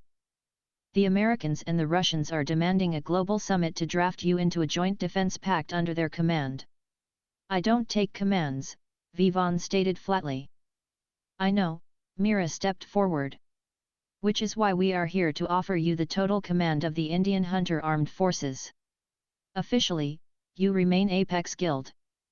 Unofficially, you are the supreme commander of this sector." Chapter 156, Terms of Surrender. Vivaan looked at the chairman, using his analytical eye. The man was terrified, but desperate. He knew Dimitri or Arthur could wipe out India's defences in an afternoon if they wanted to. Phantom was their only shield. "If I take command," Vivaan said, leaning forward, "I don't deal with red tape. I don't answer to politicians. And the military hands over 50% of all harvested A rank and B rank monochores to my chief medical officer for research." The chairman paled. 50%? That will bankrupt the national treasury. "In 6 months, Vivaan said, his voice dropping to a terrifying, cold whisper, "money isn't going to mean anything. The sky is going to tear open, and monsters that make S-rank gates look like child's play are going to invade this planet." Mira gasped. 6 months? The association seers predicted 2 years. "The schedule changed," Vivaan said. He stood up, towering over them with absolute authority. "Give me the resources, and I will build an army that can hold the line. Refuse, and Apex will survive the apocalypse alone in this bunker while the rest of the country burns." The chairman looked at Mira, then back at Vivaan. He slowly bowed his head. "The resources are yours, Commander." Hidden milestone reached, Kingmaker. Faction base upgraded, Level 4, National Command Center. Chapter 157, The Holographic Threat. 2 days later, the Global Summit was held. Vivaan refused to fly to Geneva. Instead, Aman patched a secure, heavily encrypted holographic feed directly into the UN Hunter Assembly. Vivaan's projection materialized at the massive round table, sitting directly across from Dimitri, Arthur, and May. "Ah, the glitch graces us with his presence," Dimitri sneered, leaning back in his chair. "Hiding in your bunker, Phantom." "I'm busy," Vivaan replied coldly. "You called this meeting. Talk." Arthur the Paladin slammed his silver gauntlet on the table. "The dimensional rifts are increasing in frequency. The European sector is losing ground. We need to consolidate the top 10 players into a single vanguard strike team. You will relocate to London, Phantom." "No," Vivaan said simply. May snapped her fan shut. "This is not a request, little boy. The survival of Earth." "Earth will survive if you hold your own borders," Vivaan interrupted, his holographic eyes locking onto the leaders of the world. "I am the sovereign of the India sector. No foreign player steps into my territory, and I won't step into yours. If you can't hold your gates, that's your weakness." Dimitri stood up, his golden eyes blazing with fury. "You arrogant rat! I should fly to Delhi right now and rip that S-rank artifact off your corpse." Vivaan didn't flinch. He leaned forward, pushing his monarch's domain directly through Amon's advanced monocircuitry broadcast. The holographic projectors in Geneva sparked violently. The top players in the room suddenly felt a crushing, suffocating pressure drop onto their shoulders from a continent away. "Come to Delhi, Dmitri," Vivaan whispered, the broadcast static crackling around his voice. "I'll bury you next to the guru." He cut the feed. The screen went black. Chapter 158, The Void Serum. Deep in the medical bay, Dr. Ria was sweating profusely. Behind reinforced, mana-infused glass, the void core Vivaan had brought back from the administrator hovered in a containment field. It was furiously devouring any light or magic that touched it. "Boss, this thing is pure antimatter," Ria said, looking at her readouts. "It defies our entire understanding of physics. I can't synthesize this into a serum safely. If you ingest this, your cellular structure won't just mutate, it will collapse into a singularity." Vivaan stood outside the glass, his blood iron gauntlets equipped. "What if we don't synthesize it for digestion? What if we use it to force a class awakening?" He looked at his interface. He was level 35. His class, Kinetic Monarch, had reached a plateau. To fight Dmitri and the Outer Gods, he needed the evolution Kale had promised. "Ria, disable the containment field," Vivaan ordered. "Are you insane? It will rip the bunker apart." "I have spatial lock in my domain. I'll contain it," Vivaan said, his eyes turning pitch black. "Open it." Trembling, Ria hit the release command and ran behind a lead-lined blast shield. The glass lowered. The void core immediately expanded, a terrifying black hole trying to consume the room. Active skill, Monarch's domain, maximum compression. Vivaan stepped forward. He didn't punch it. He grabbed the expanding void core with both hands. Chapter 159, The Void Monarch.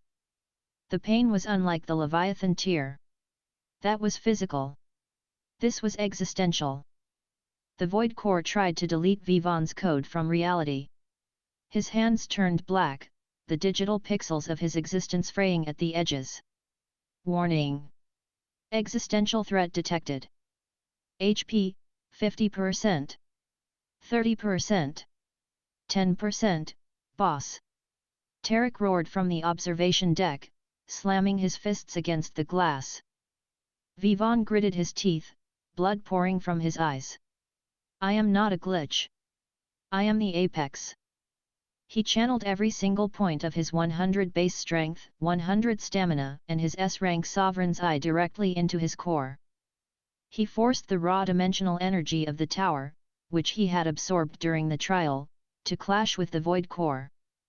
The two impossible energies met inside his body. A blinding, silent explosion of white light engulfed the bunker. When the light faded, the void core was gone. Vivaan stood in the center of the room. His black hoodie was disintegrated, revealing his torso covered in glowing, jagged black geometric tattoos. His eyes weren't just pitch black anymore, they held a swirling galaxy of stars within them. Survival check. Passed. Class evolution complete. New class acquired, Void Monarch, Mythic rank. Passive, Absolute Nullification, immunity to all system hacks and true damage. Active, Spatial Rend, the user can physically tear the fabric of space with kinetic force. Vivaan looked at his hands. He lightly tapped the air. The space in front of his finger cracked like a mirror. He was ready for the gods. Chapter 160, The Sky Cracks. 5 months passed in a blur of militaristic preparation. Under Apex's command, the entire Indian coastline was fortified. Tarek and Amon, constantly buffed by Vivaan's mythic rank domain, had officially broken into the S-rank tier. The countdown timer in Vivaan's vision read, 00 days, 01 hours, 10 minutes. Vivaan stood on the roof of the Level 4 Noida Command Center. He wore his sovereign's mantle and his new mythic rank tattoos pulsed faintly. Beside him stood Tarek, S-rank juggernaut, Aman, S-rank technomancer, Ria, S-rank biomancer, and Mira Rao, S-rank cryomancer. Below them, the courtyard was filled with 10,000 of India's elite hunters, standing in perfect, silent formation. "It's quiet," Mira whispered, looking up at the smoggy night sky. "The calm before the storm," Vivaan replied. Suddenly, the red timer in his vision hit 0. Planetary integration complete. The veil has fallen. There was no sound. No explosion. The sky over Delhi simply unzipped. A rift, spanning hundreds of kilometers, tore open the atmosphere, revealing a terrifying, blood-red cosmos on the other side. From the rift, massive, continent-sized shadows began to descend. They weren't monsters. They were warships, gargantuan, living biomechanical vessels belonging to the vanguard of the outer gods. The emergency sirens across the entire country wailed simultaneously. Aman's tablet screamed with alerts. "Boss! Rifts are opening everywhere. Moscow, London, New York, Tokyo. The whole planet is under attack." Vivaan didn't look at the tablet. He looked up at the descending alien dreadnought blotting out the moon. He cracked his knuckles, the sound echoing like a gunshot over the silent army. Space itself warped around his fists. "Tarek! Sound the war horn," Vivaan, the Void Monarch, commanded. "Let's welcome them to Earth." Chapter 161, The Vanguard's Descent. The red rift in the sky screamed as the biomechanical dreadnought breached Earth's atmosphere. It was so massive that its shadow instantly plunged Delhi and the surrounding NCR into a premature, pitch-black night. The silence of the invasion broke with a sound that defied description, a localized sonic boom mixed with the grinding of tectonic plates. From the underbelly of the continent-sized warship, thousands of glowing red pods shot downward like a meteor shower. "Incoming!" Aman yelled into the comms, his Neuralink visor projecting 100 holographic targeting screens around him. Estimated impact, 10 seconds.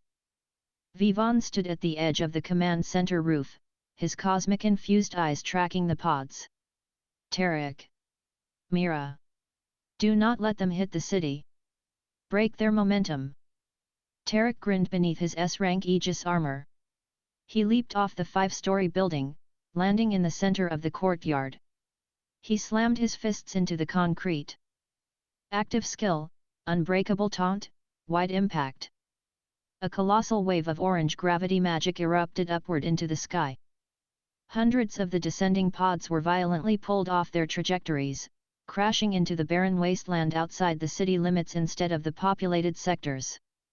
Mira moved next. She raised both hands toward the heavens. Glacial epoch, skyfall. The temperature in the sky plummeted to absolute zero. A massive, miles-wide sheet of solid ice formed mid-air above the city. The remaining pods slammed into the ice shield, shattering it, but losing all their kinetic impact. They dropped like heavy stones into the empty streets, cratering the asphalt but sparing the buildings. The pods hissed, venting toxic red steam. They cracked open. These weren't feral beasts or undead monks. They were the biomechanical foot soldiers of the outer gods. 8 feet tall, armored in dark matter plating, wielding plasma scythes that burned with enough heat to melt a tank. The invasion had begun. Chapter 162, The 10,000. "Hold the line," the commanders of the Indian Hunter Armed Forces screamed. 10,000 elite hunters clashed with the ZL vanguard. The sheer scale of the battle was unprecedented. Magic spells, fire, lightning, earth rained down on the alien soldiers. But the dark matter plating of the ZL absorbed standard C and B rank magic almost entirely. A ZL soldier swung its plasma scythe, instantly slicing a B rank hunter's shield in half. "Biomancers to the front!" Dr. Ria Sen commanded from the rear. She slammed her hands onto the ground, projecting a massive, blinding white purifying ward. The moment the plasma scythes touched the white light, the alien weapons fizzled out, their corrupted energy neutralized by Ria's S-rank cellular magic. The wounded hunters instantly felt their severed limbs and burns knitting back together. "Aman! We need heavy fire!" Tarek roared, holding off Threezel simultaneously with his bare, armored hands. "Firing payload!" Aman shouted from the roof. Aman had hooked his mana circuitry directly into the command center's military-grade server banks. He didn't just launch drones, he hijacked the orbital satellite defense grid the military had abandoned. Thick, continuous beams of S-rank holy plasma rained down from the atmosphere, vaporizing entire clusters of the biomechanical invaders. But for every 100 they killed, 1,000 more dropped from the dreadnought above. Vivaan watched the attrition from the roof. Earth's defenders were strong, but their stamina was finite. The dreadnought's supply was not. "Hold the ground," Vivaan ordered over the guild channel. "I'm turning off the spigot." Chapter 163, Spatial Rend. Vivaan activated his shadow step boots. But instead of dashing horizontally, he aimed straight up. He materialized in the sky, 3,000 feet above the city, directly beneath the gargantuan, metallic underbelly of the alien dreadnought. The sheer gravitational pressure radiating from the ship was enough to crush a normal human to paste. Passive skill, Leviathan's Veil activated. The crushing pressure washed over him like a light breeze. Vivaan hovered in the air, his eyes swirling with starry, pitch-black energy. A cluster of automated defense turrets on the ship's hull locked onto him. Thousands of red lasers charged, instantly firing a barrage that could have leveled a mountain range. Vivaan didn't dodge. He didn't even use his absorption gauntlets. He raised his right hand. The geometric black tattoos on his arm pulsed with raw cosmic light. Active skill, Spatial Rend. Vivaan swiped his hand downward in a slashing motion. He didn't hit the lasers. He didn't hit the ship. He literally tore the fabric of space itself. A massive, pitch-black fissure in reality ripped open between him and the ship. The thousands of laser beams flew into the spatial tier and were instantly deleted from existence. Vivaan didn't stop. He drove his fist into the tier, grabbed the very edges of warped space, and physically pulled. The spatial tier violently expanded upward, colliding with the dreadnought's impenetrable dark matter hull. The hull didn't break or shatter, it simply ceased to exist where the space was torn. A colossal, jagged hole, a mile wide, opened in the bottom of the continent-sized warship. Alarm sirens, so loud they shook the clouds, blared from inside the vessel. Vivaan flew straight into the breach. Chapter 164, The Zul Commander. The interior of the dreadnought was a terrifying labyrinth of pulsing organic veins and cold metal machinery. The gravity was heavily distorted, and the air was thick with toxic red mana. Vivaan landed on a massive internal catwalk. Instantly, the ship's internal security responded. Hundreds of advanced Zul elites, wielding multi-dimensional rifles, surrounded him. Before they could pull their triggers, the air in the corridor warped. A figure descended from the higher levels.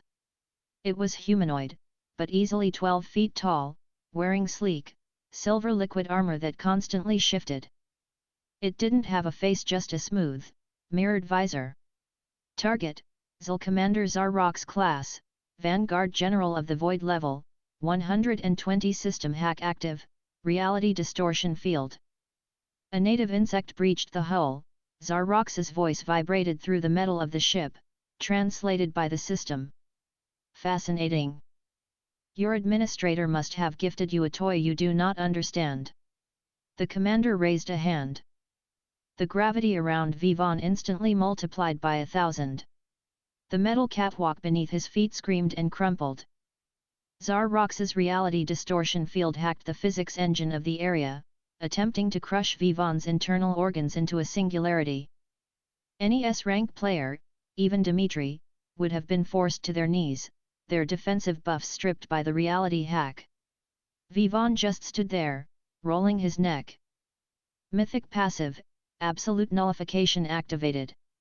The thousand-fold gravity simply slid off Vivaan's body. The system hacks of the outer gods meant absolutely nothing to avoid Monarch. Zarrox's mirrored visor tilted in mechanical confusion. Error. Target physical state unchanged. My turn, Vivaan whispered. Chapter 165, The Mythic Clash. Vivaan vanished. He didn't use an item or a skill. His base 101 agility was so unfathomably high that he simply outpaced the alien sensor's frame rate. He appeared directly in front of the 12-foot commander. Zarrox reacted with lightning speed, shifting its liquid silver armor into a massive, razor-sharp broadsword, swinging it in a horizontal arc designed to sever Vivaan in two. Vivaan raised his left hand, his blood-iron gauntlet catching the blade mid-swing. The kinetic shockwave of the impact blew the hundreds of ZL elites off the catwalk, sending them plummeting into the abyss below. You rely on hacks, Vivaan said, his starry black eyes locking onto the mirrored visor. Because your base stats are trash. Vivaan gripped the silver blade, activating kinetic/energy absorption. The alien weapon violently vibrated as Vivaan sucked the kinetic force out of it, rendering it entirely inert. With his right hand, Vivaan channeled his raw 100 strength and activated spatial rend simultaneously. His fist was coated in a jagged halo of torn space. He punched Zarrox squarely in the chest. The liquid silver armor, designed to adapt and deflect any physical or magical attack, was completely useless. You cannot adapt to a fist that deletes the space it occupies. The punch blew a massive, perfectly spherical hole entirely through the commander's torso. Zarrox didn't even have time to register the error. The colossal alien general collapsed, disintegrating into a shower of blue sparks and dark ash. Level 120 Vanguard General defeated. Rewards, plus 10 all stats, item Dark Matter Core, 5 million EXP level up. X3, Chapter 166, Dropping the Sky. With the commander dead, Vivaan didn't waste time fighting the infinite swarms of foot soldiers. He sprinted deeper into the dreadnought, guided by his analytical eye, following the densest concentration of mana. He burst through a set of massive blast doors into the ship's engine room. Suspended in the center of the colossal chamber was the ship's power source, a violently swirling star of red antimatter, contained within a magnetic cage. Aman, Vivaan spoke into his comms, the signal barely piercing the hull. Get the troops out of the northern quadrant. I'm bringing the ship down. Copy that, boss. Evacuating Sector North. Aman's voice crackled. Vivaan expanded his monarch's domain to its absolute limit, compressing the gravitational pressure inward until the air around him turned into a visible, dark singularity. He leaped into the air and slammed both fists into the magnetic cage containing the red star. Active skill, Spatial Rend, maximum output. The magnetic cage shattered. The fabric of space around the antimatter star tore completely open, sucking the ship's power source into the void. Without its anti-gravity engine, the continent-sized dreadnought groaned. From the ground, the Indian hunters watched in awe and terror as the massive alien warship began to tilt. The red glowing lines across its hull flickered and died. Brace for impact! Tarek roared, raising his shield. The dreadnought plummeted from the sky.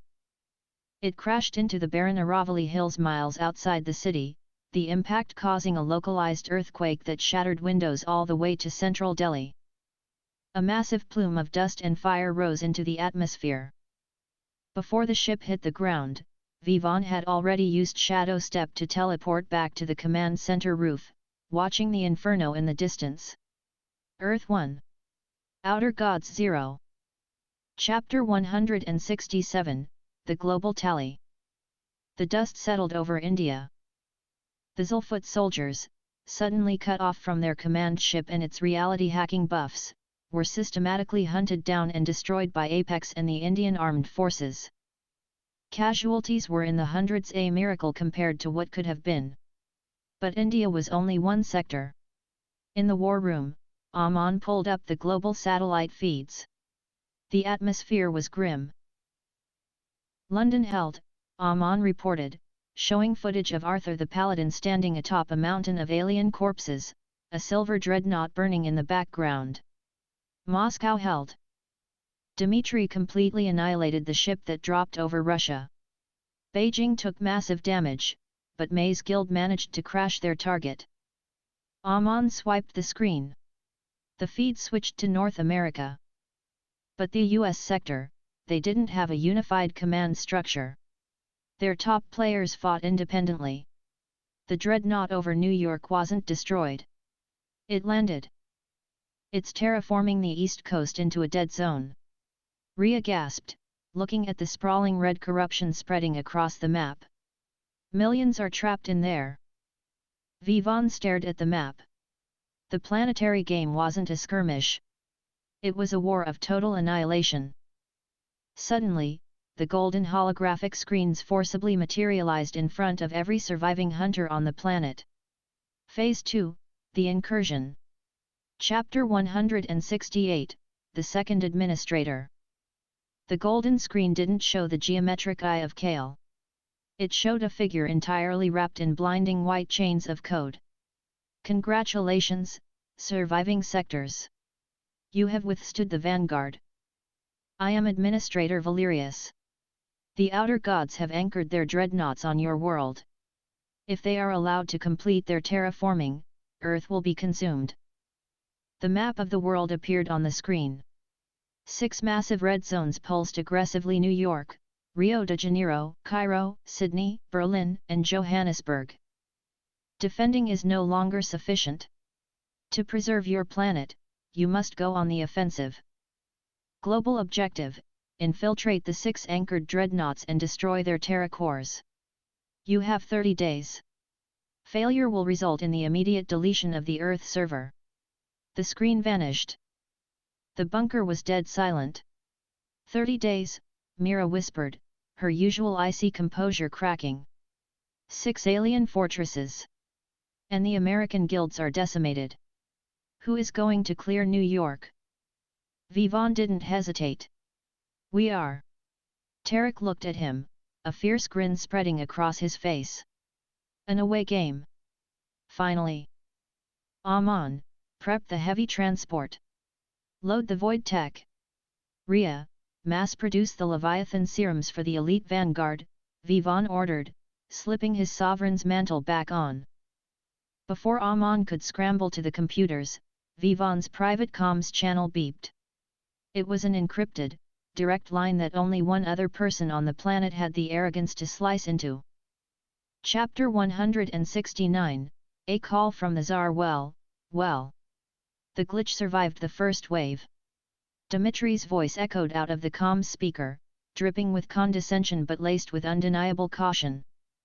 What do you want, Dmitry? Vivaan asked, leaning over the war table. If you're calling to surrender your rank, I'm busy. Dmitry let out a booming laugh. You're arrogant, phantom. I'll give you that. But Valerius just changed the rules. 6 dreadnoughts in 30 days. My Russian guilds can clear Berlin and Cairo. Arthur is marching on Johannesburg. And New York? Vivaan asked. A meat grinder, Dmitry said, his tone dropping its playful edge. My scouts report the New York dreadnought isn't commanded by a vanguard general. It's commanded by a void prince. Level 150 at minimum. If I go in alone, I might actually have to sweat. And I hate sweating. Dmitry paused. I'm proposing a temporary, highly uncomfortable truce. The Blood Tsar and the Void Monarch. We drop into New York together. We crack the fortress, we kill the prince, and we split the EXP. After the core is destroyed, we go back to trying to kill each other. Vivaan looked at his team. A joint raid with the number 1 player in the world. It was a massive risk. Dmitry could stab him in the back the moment the boss was dead. But a level 150 Void Prince was not something even Vivaan could guarantee a solo victory against without massive casualties to his faction. "We meet at the perimeter of the New York Dead Zone in 48 hours, Vivaan said coldly. "If you try anything, Dmitri, I will feed you to the void." "I look forward to it, Phantom," Dmitri chuckled, cutting the line. Chapter 170, The Portal to the Abyss. 2 days later, the Apex Guild stood at the edge of the Hudson River in New Jersey. Across the water, the skyline of Manhattan was unrecognizable. The massive, biomechanical dreadnought had fused with the skyscrapers, creating a terrifying, towering fortress of pulsing red flesh and dark metal. The sky above it was entirely black, choked with alien spores. A fleet of Russian military VTOL aircraft touched down on the tarmac beside them. The ramps lowered. Hundreds of elite Russian hunters, clad in dark red, bear-hide armors and wielding heavy magical artillery, marched out in perfect formation. At the front, wearing an immaculate white military coat draped over his shoulders, was Dmitri the Blood Tsar. He walked up to Vivaan. The physical disparity was stark. Dmitri was a towering, broad-shouldered warlord in his 30s. Vivaan looked like a lean, quiet teenager. But when their auras clashed, Dmitri's blinding, blood-red mana against Vivaan's crushing, pitch-black void pressure, the concrete beneath their feet instantly pulverized into dust. The air crackled with suppressed lightning. The two strongest humans on Earth stared at each other. "Nice tattoos," Dmitri smirked, looking at the cosmic geometry on Vivaan's neck. "You ready to save the world, kid?" "I don't care about the world," Vivaan said, his eyes swirling with starry darkness as he looked across the river at the alien fortress. "I care about my territory. And they're polluting it." Vivaan stepped forward. Active skill, spatial rend. He tore a massive rift in the fabric of space, creating a direct portal from New Jersey straight into the heart of the Manhattan dreadnought. "After you," Vivaan said. The invasion of the outer gods had failed. The counterattack of humanity had begun. Chapter 171, The Manhattan Meat Grinder. The spatial tier deposited the Joint Strike Force directly into the center of Times Square. The neon signs and towering screens were gone, replaced by towering pillars of pulsing red flesh and dark metal. The sky was an impenetrable canopy of alien biomatter. The air was so thick with toxic red mana that the Russian elites immediately activated their rebreathers. Amon's Neuralink visor sparked furiously as the corrupted atmosphere tried to fry his tech. "Boss! Sensor range is cut by 90%. We're flying blind." "We don't need sensors," Dmitri laughed, drawing a massive, curved saber that immediately ignited with a blinding, blood-red aura. "We just follow the screaming." From the shadows of the twisted skyscrapers, the Zil poured out. But these weren't the standard vanguard foot soldiers they had fought in Delhi. These were heavily mutated variants, fused with the assimilated biomass of the fallen American hunters. Target, assimilated Zil brute, S rank, level, 85. Formation. Tarek roared, stepping to the front, his Aegis armor locking into the concrete. He slammed his fists together, casting unbreakable taunt. The horde turned their terrifying, multi-eyed gazes upon Tarek. But before they could charge, the Russian forces opened fire. It wasn't precision striking like Amon's drones. It was pure, unadulterated devastation. Dozens of A-rank Russian pyromancers and artillery mages unleashed a synchronized barrage that turned the entire avenue into a localized sun. "Don't get lazy, Phantom!" Dmitri yelled over the roaring flames. He dashed forward, swinging his blood saber. Every time the blade connected, it didn't just cut, it violently boiled the blood of the Zil, causing them to explode from the inside out. Vivaan didn't draw a weapon. He walked into the fray, his pitch-black eyes scanning the geometry of the battlefield. A mutated Zil brute bypassed the flames, bringing a massive bone hammer down toward Vivaan's head. Vivaan raised a single finger. Active skill, Spatial Rend, Micro. A tiny, invisible tear in space opened exactly where the hammer's handle met the head. The hammer cleanly separated, the heavy head falling harmlessly to the asphalt. Vivaan casually backhanded the brute with his blood iron gauntlet, the 100 strength impact instantly turning its skull into red mist. "Show off," Dmitri muttered, slicing another alien in half. Chapter 172, The Blood Tsar's True Power. They pushed relentlessly up Broadway, carving a path of destruction toward the colossal, pulsing spire at the center of Central Park, the Dreadnought's Terra Core. But the Dreadnought was a living entity.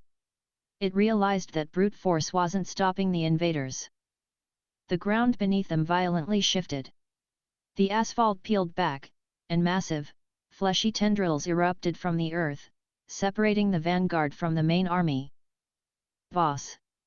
Tarek yelled, throwing his shield to block a tendril, but a thick wall of dark matter instantly generated between him and Vivaan.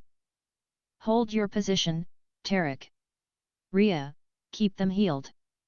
Vivaan ordered over the comms before the signal was jammed entirely by the dark matter wall.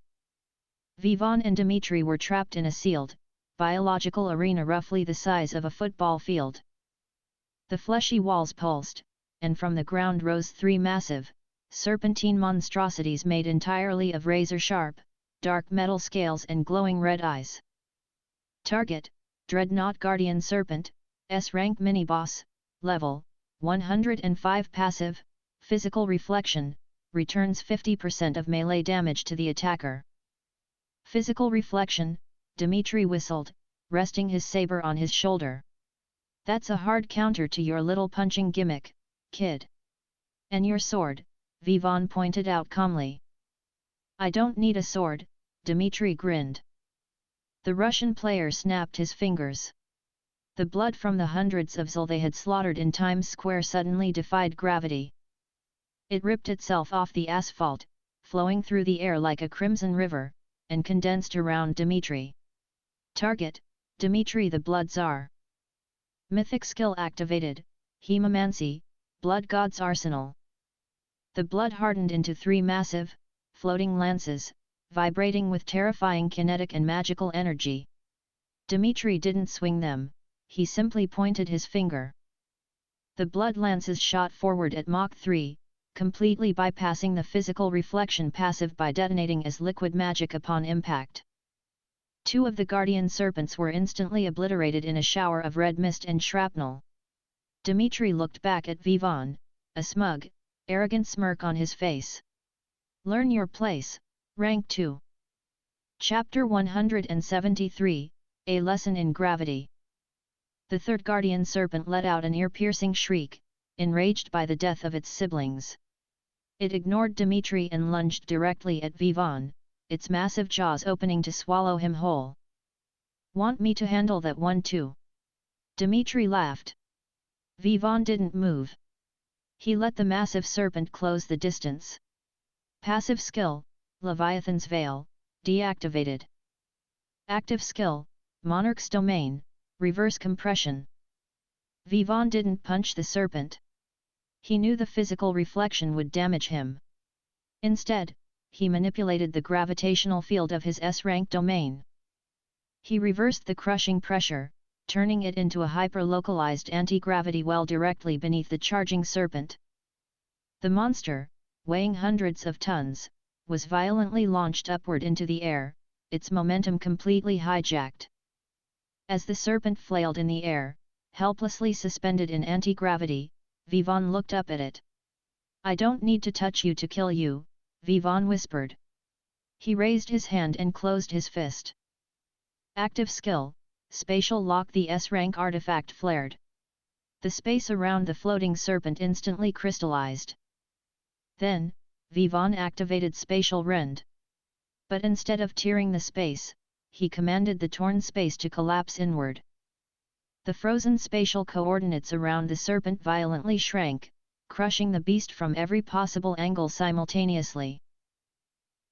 The serpent didn't even have time to scream. It was instantly compressed into a sphere of dark matter the size of a marble, before popping out of existence entirely. Vivaan casually lowered his hand and looked at Dmitri. "You use blood," Vivaan said, his starry black eyes completely devoid of emotion. "I use the fabric of the universe. Don't lecture me about place." The smug smirk vanished from Dmitri's face. For a split second, the number one player in the world looked genuinely threatened. Chapter 174, The Heart of the Dreadnought. The dark matter walls sealing them in withered away as the mini-bosses died. Vivaan and Dmitri didn't wait for their armies to catch up. They sprinted forward, breaching the inner sanctum of the dreadnought. Central Park was gone. In its place was a massive, subterranean cavern illuminated by the sickening, pulsing light of the Terra core.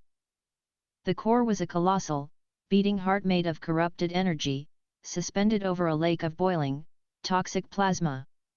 And standing on a platform of black glass in front of the core was the Void Prince. Target: Prince Malachar of the Outer Void class, Dimensional Sovereign, Mythic Rank Boss, Level 150 Passive 1, Absolute Magic Immunity Passive 2, Space-Time Distortion. Malachar didn't look like a monster. He looked like an angel carved from obsidian, possessing 6 wings made of jagged, dark light feathers. He held a slender, elegant rapier that seemed to absorb the light around it. "Players," Malachar spoke. His voice didn't translate through the system, it bypassed it entirely, echoing directly in their souls. "Kale's little lab rats. You have done well to reach my sanctum. But your trial ends here." Dmitri didn't banter. He knew a level 150 mythic boss wasn't something to joke about. His aura flared to its absolute maximum, bathing the cavern in blinding red light. "Phantom," Dmitri growled, his golden eyes locked on the prince. "He's immune to magic. My blood lances are useless. I have to engage him in close combat." "He has space-time distortion," Vivaan warned, his own violet aura violently erupting, merging with his starry black tattoos. "If you miss, he'll counter before you even swing." "Then make sure he doesn't dodge," Dmitri said. For the first time since the apocalypse began, the two strongest humans on Earth charged into battle side by side. Chapter 175, The Prince's Dance. Dmitri crossed the platform instantly, his blood saber swinging for Malachar's neck.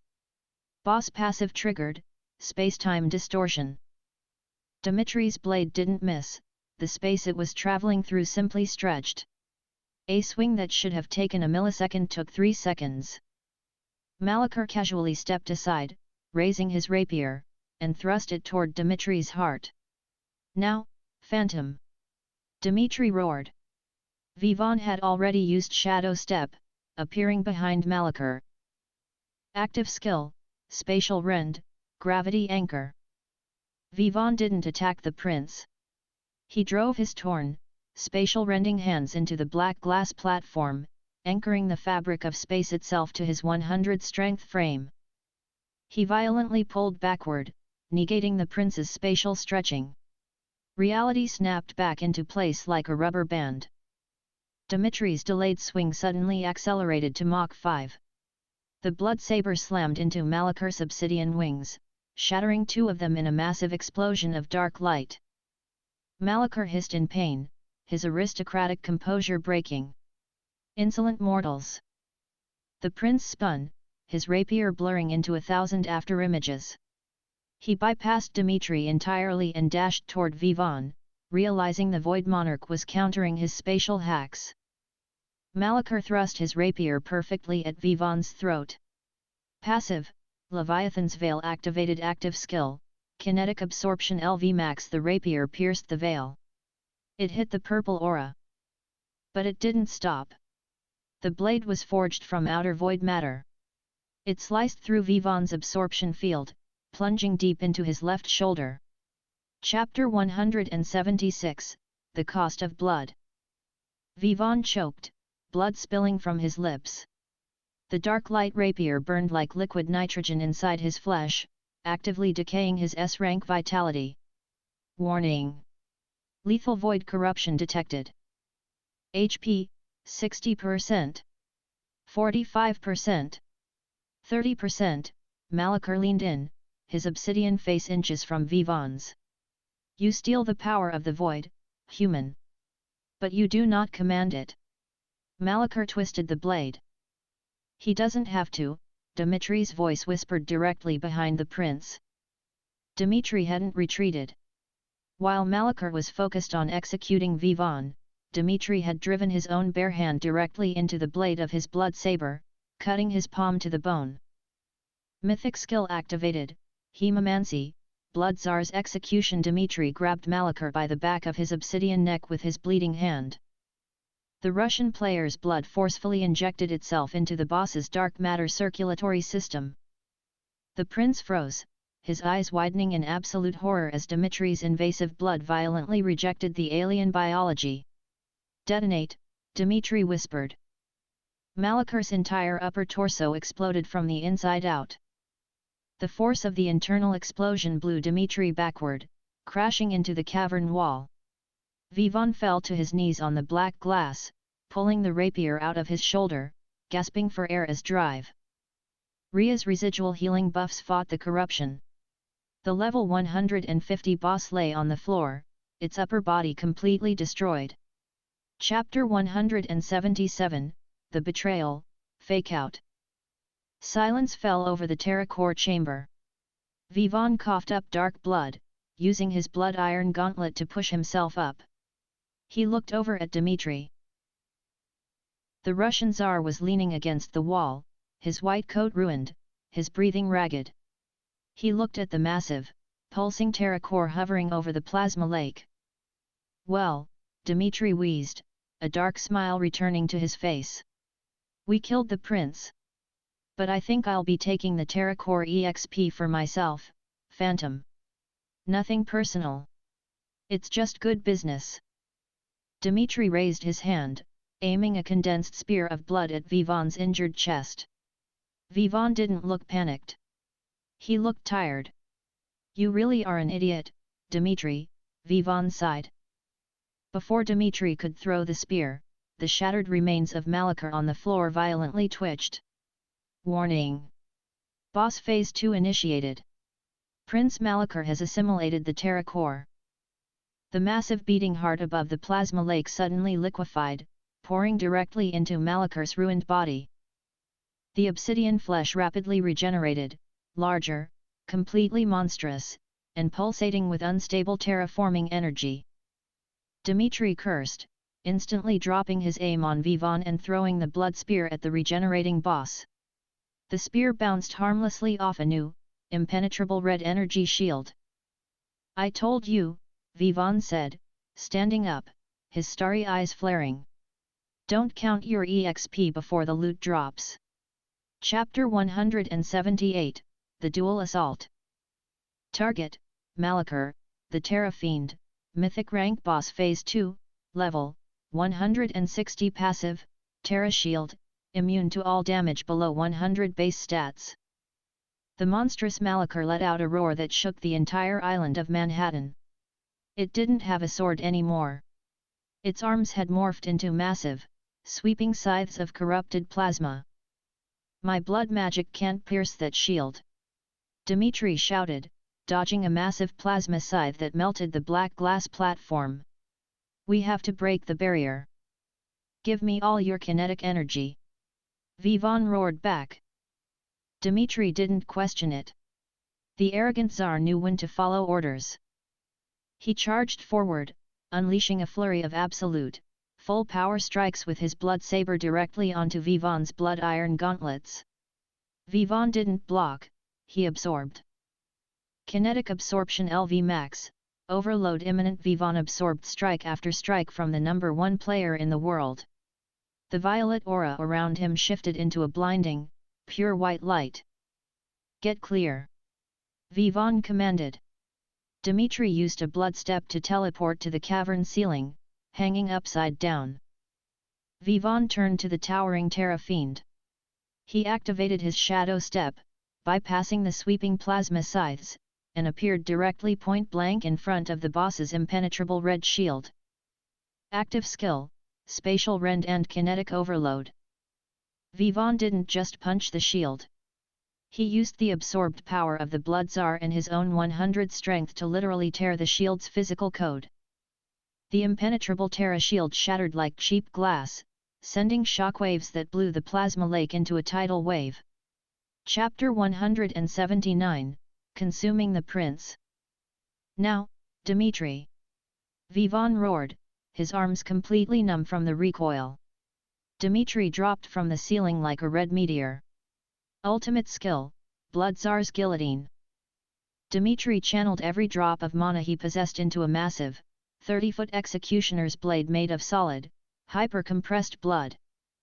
He brought it down directly on Malakar's exposed, regenerating neck. The blade cleaved through the obsidian flesh. The boss shrieked, its monstrous head separating from its shoulders and tumbling into the boiling plasma lake. The massive body staggered, but the terraforming energy inside its chest was violently destabilizing. Warning! Terra core meltdown initiated. If the core detonates, the North American continent will be destroyed. It's going to blow. Dimitri yelled, creating a blood shield around himself. We have to portal out, Phantom. No, Vivaan said, his starry black eyes locking onto the glowing, unstable core in the headless boss's chest. If it blows, the game is over. Vivaan sprinted forward. He leaped onto the chest of the collapsing boss. He didn't use a spatial rend. He opened his mouth and roared, activating the true, terrifying nature of his mythic class. Class skill, Void Monarch's Consumption. Vivaan plunged both hands into the melting chest cavity, grabbed the unstable, continent-destroying Terra core, and forcefully absorbed it directly into his own body. The blinding light of the meltdown didn't explode outward. It was violently sucked inward, funneling straight into Vivaan's veins. Vivaan fell backward onto the glass platform, his body thrashing violently as he digested the power of a level 160 dreadnought. Terra core consumed. Meltdown averted. Mythic boss defeated. Rewards, plus 50 all stats, Crown of the Void, 20 million EXP level up. X15, Chapter 100.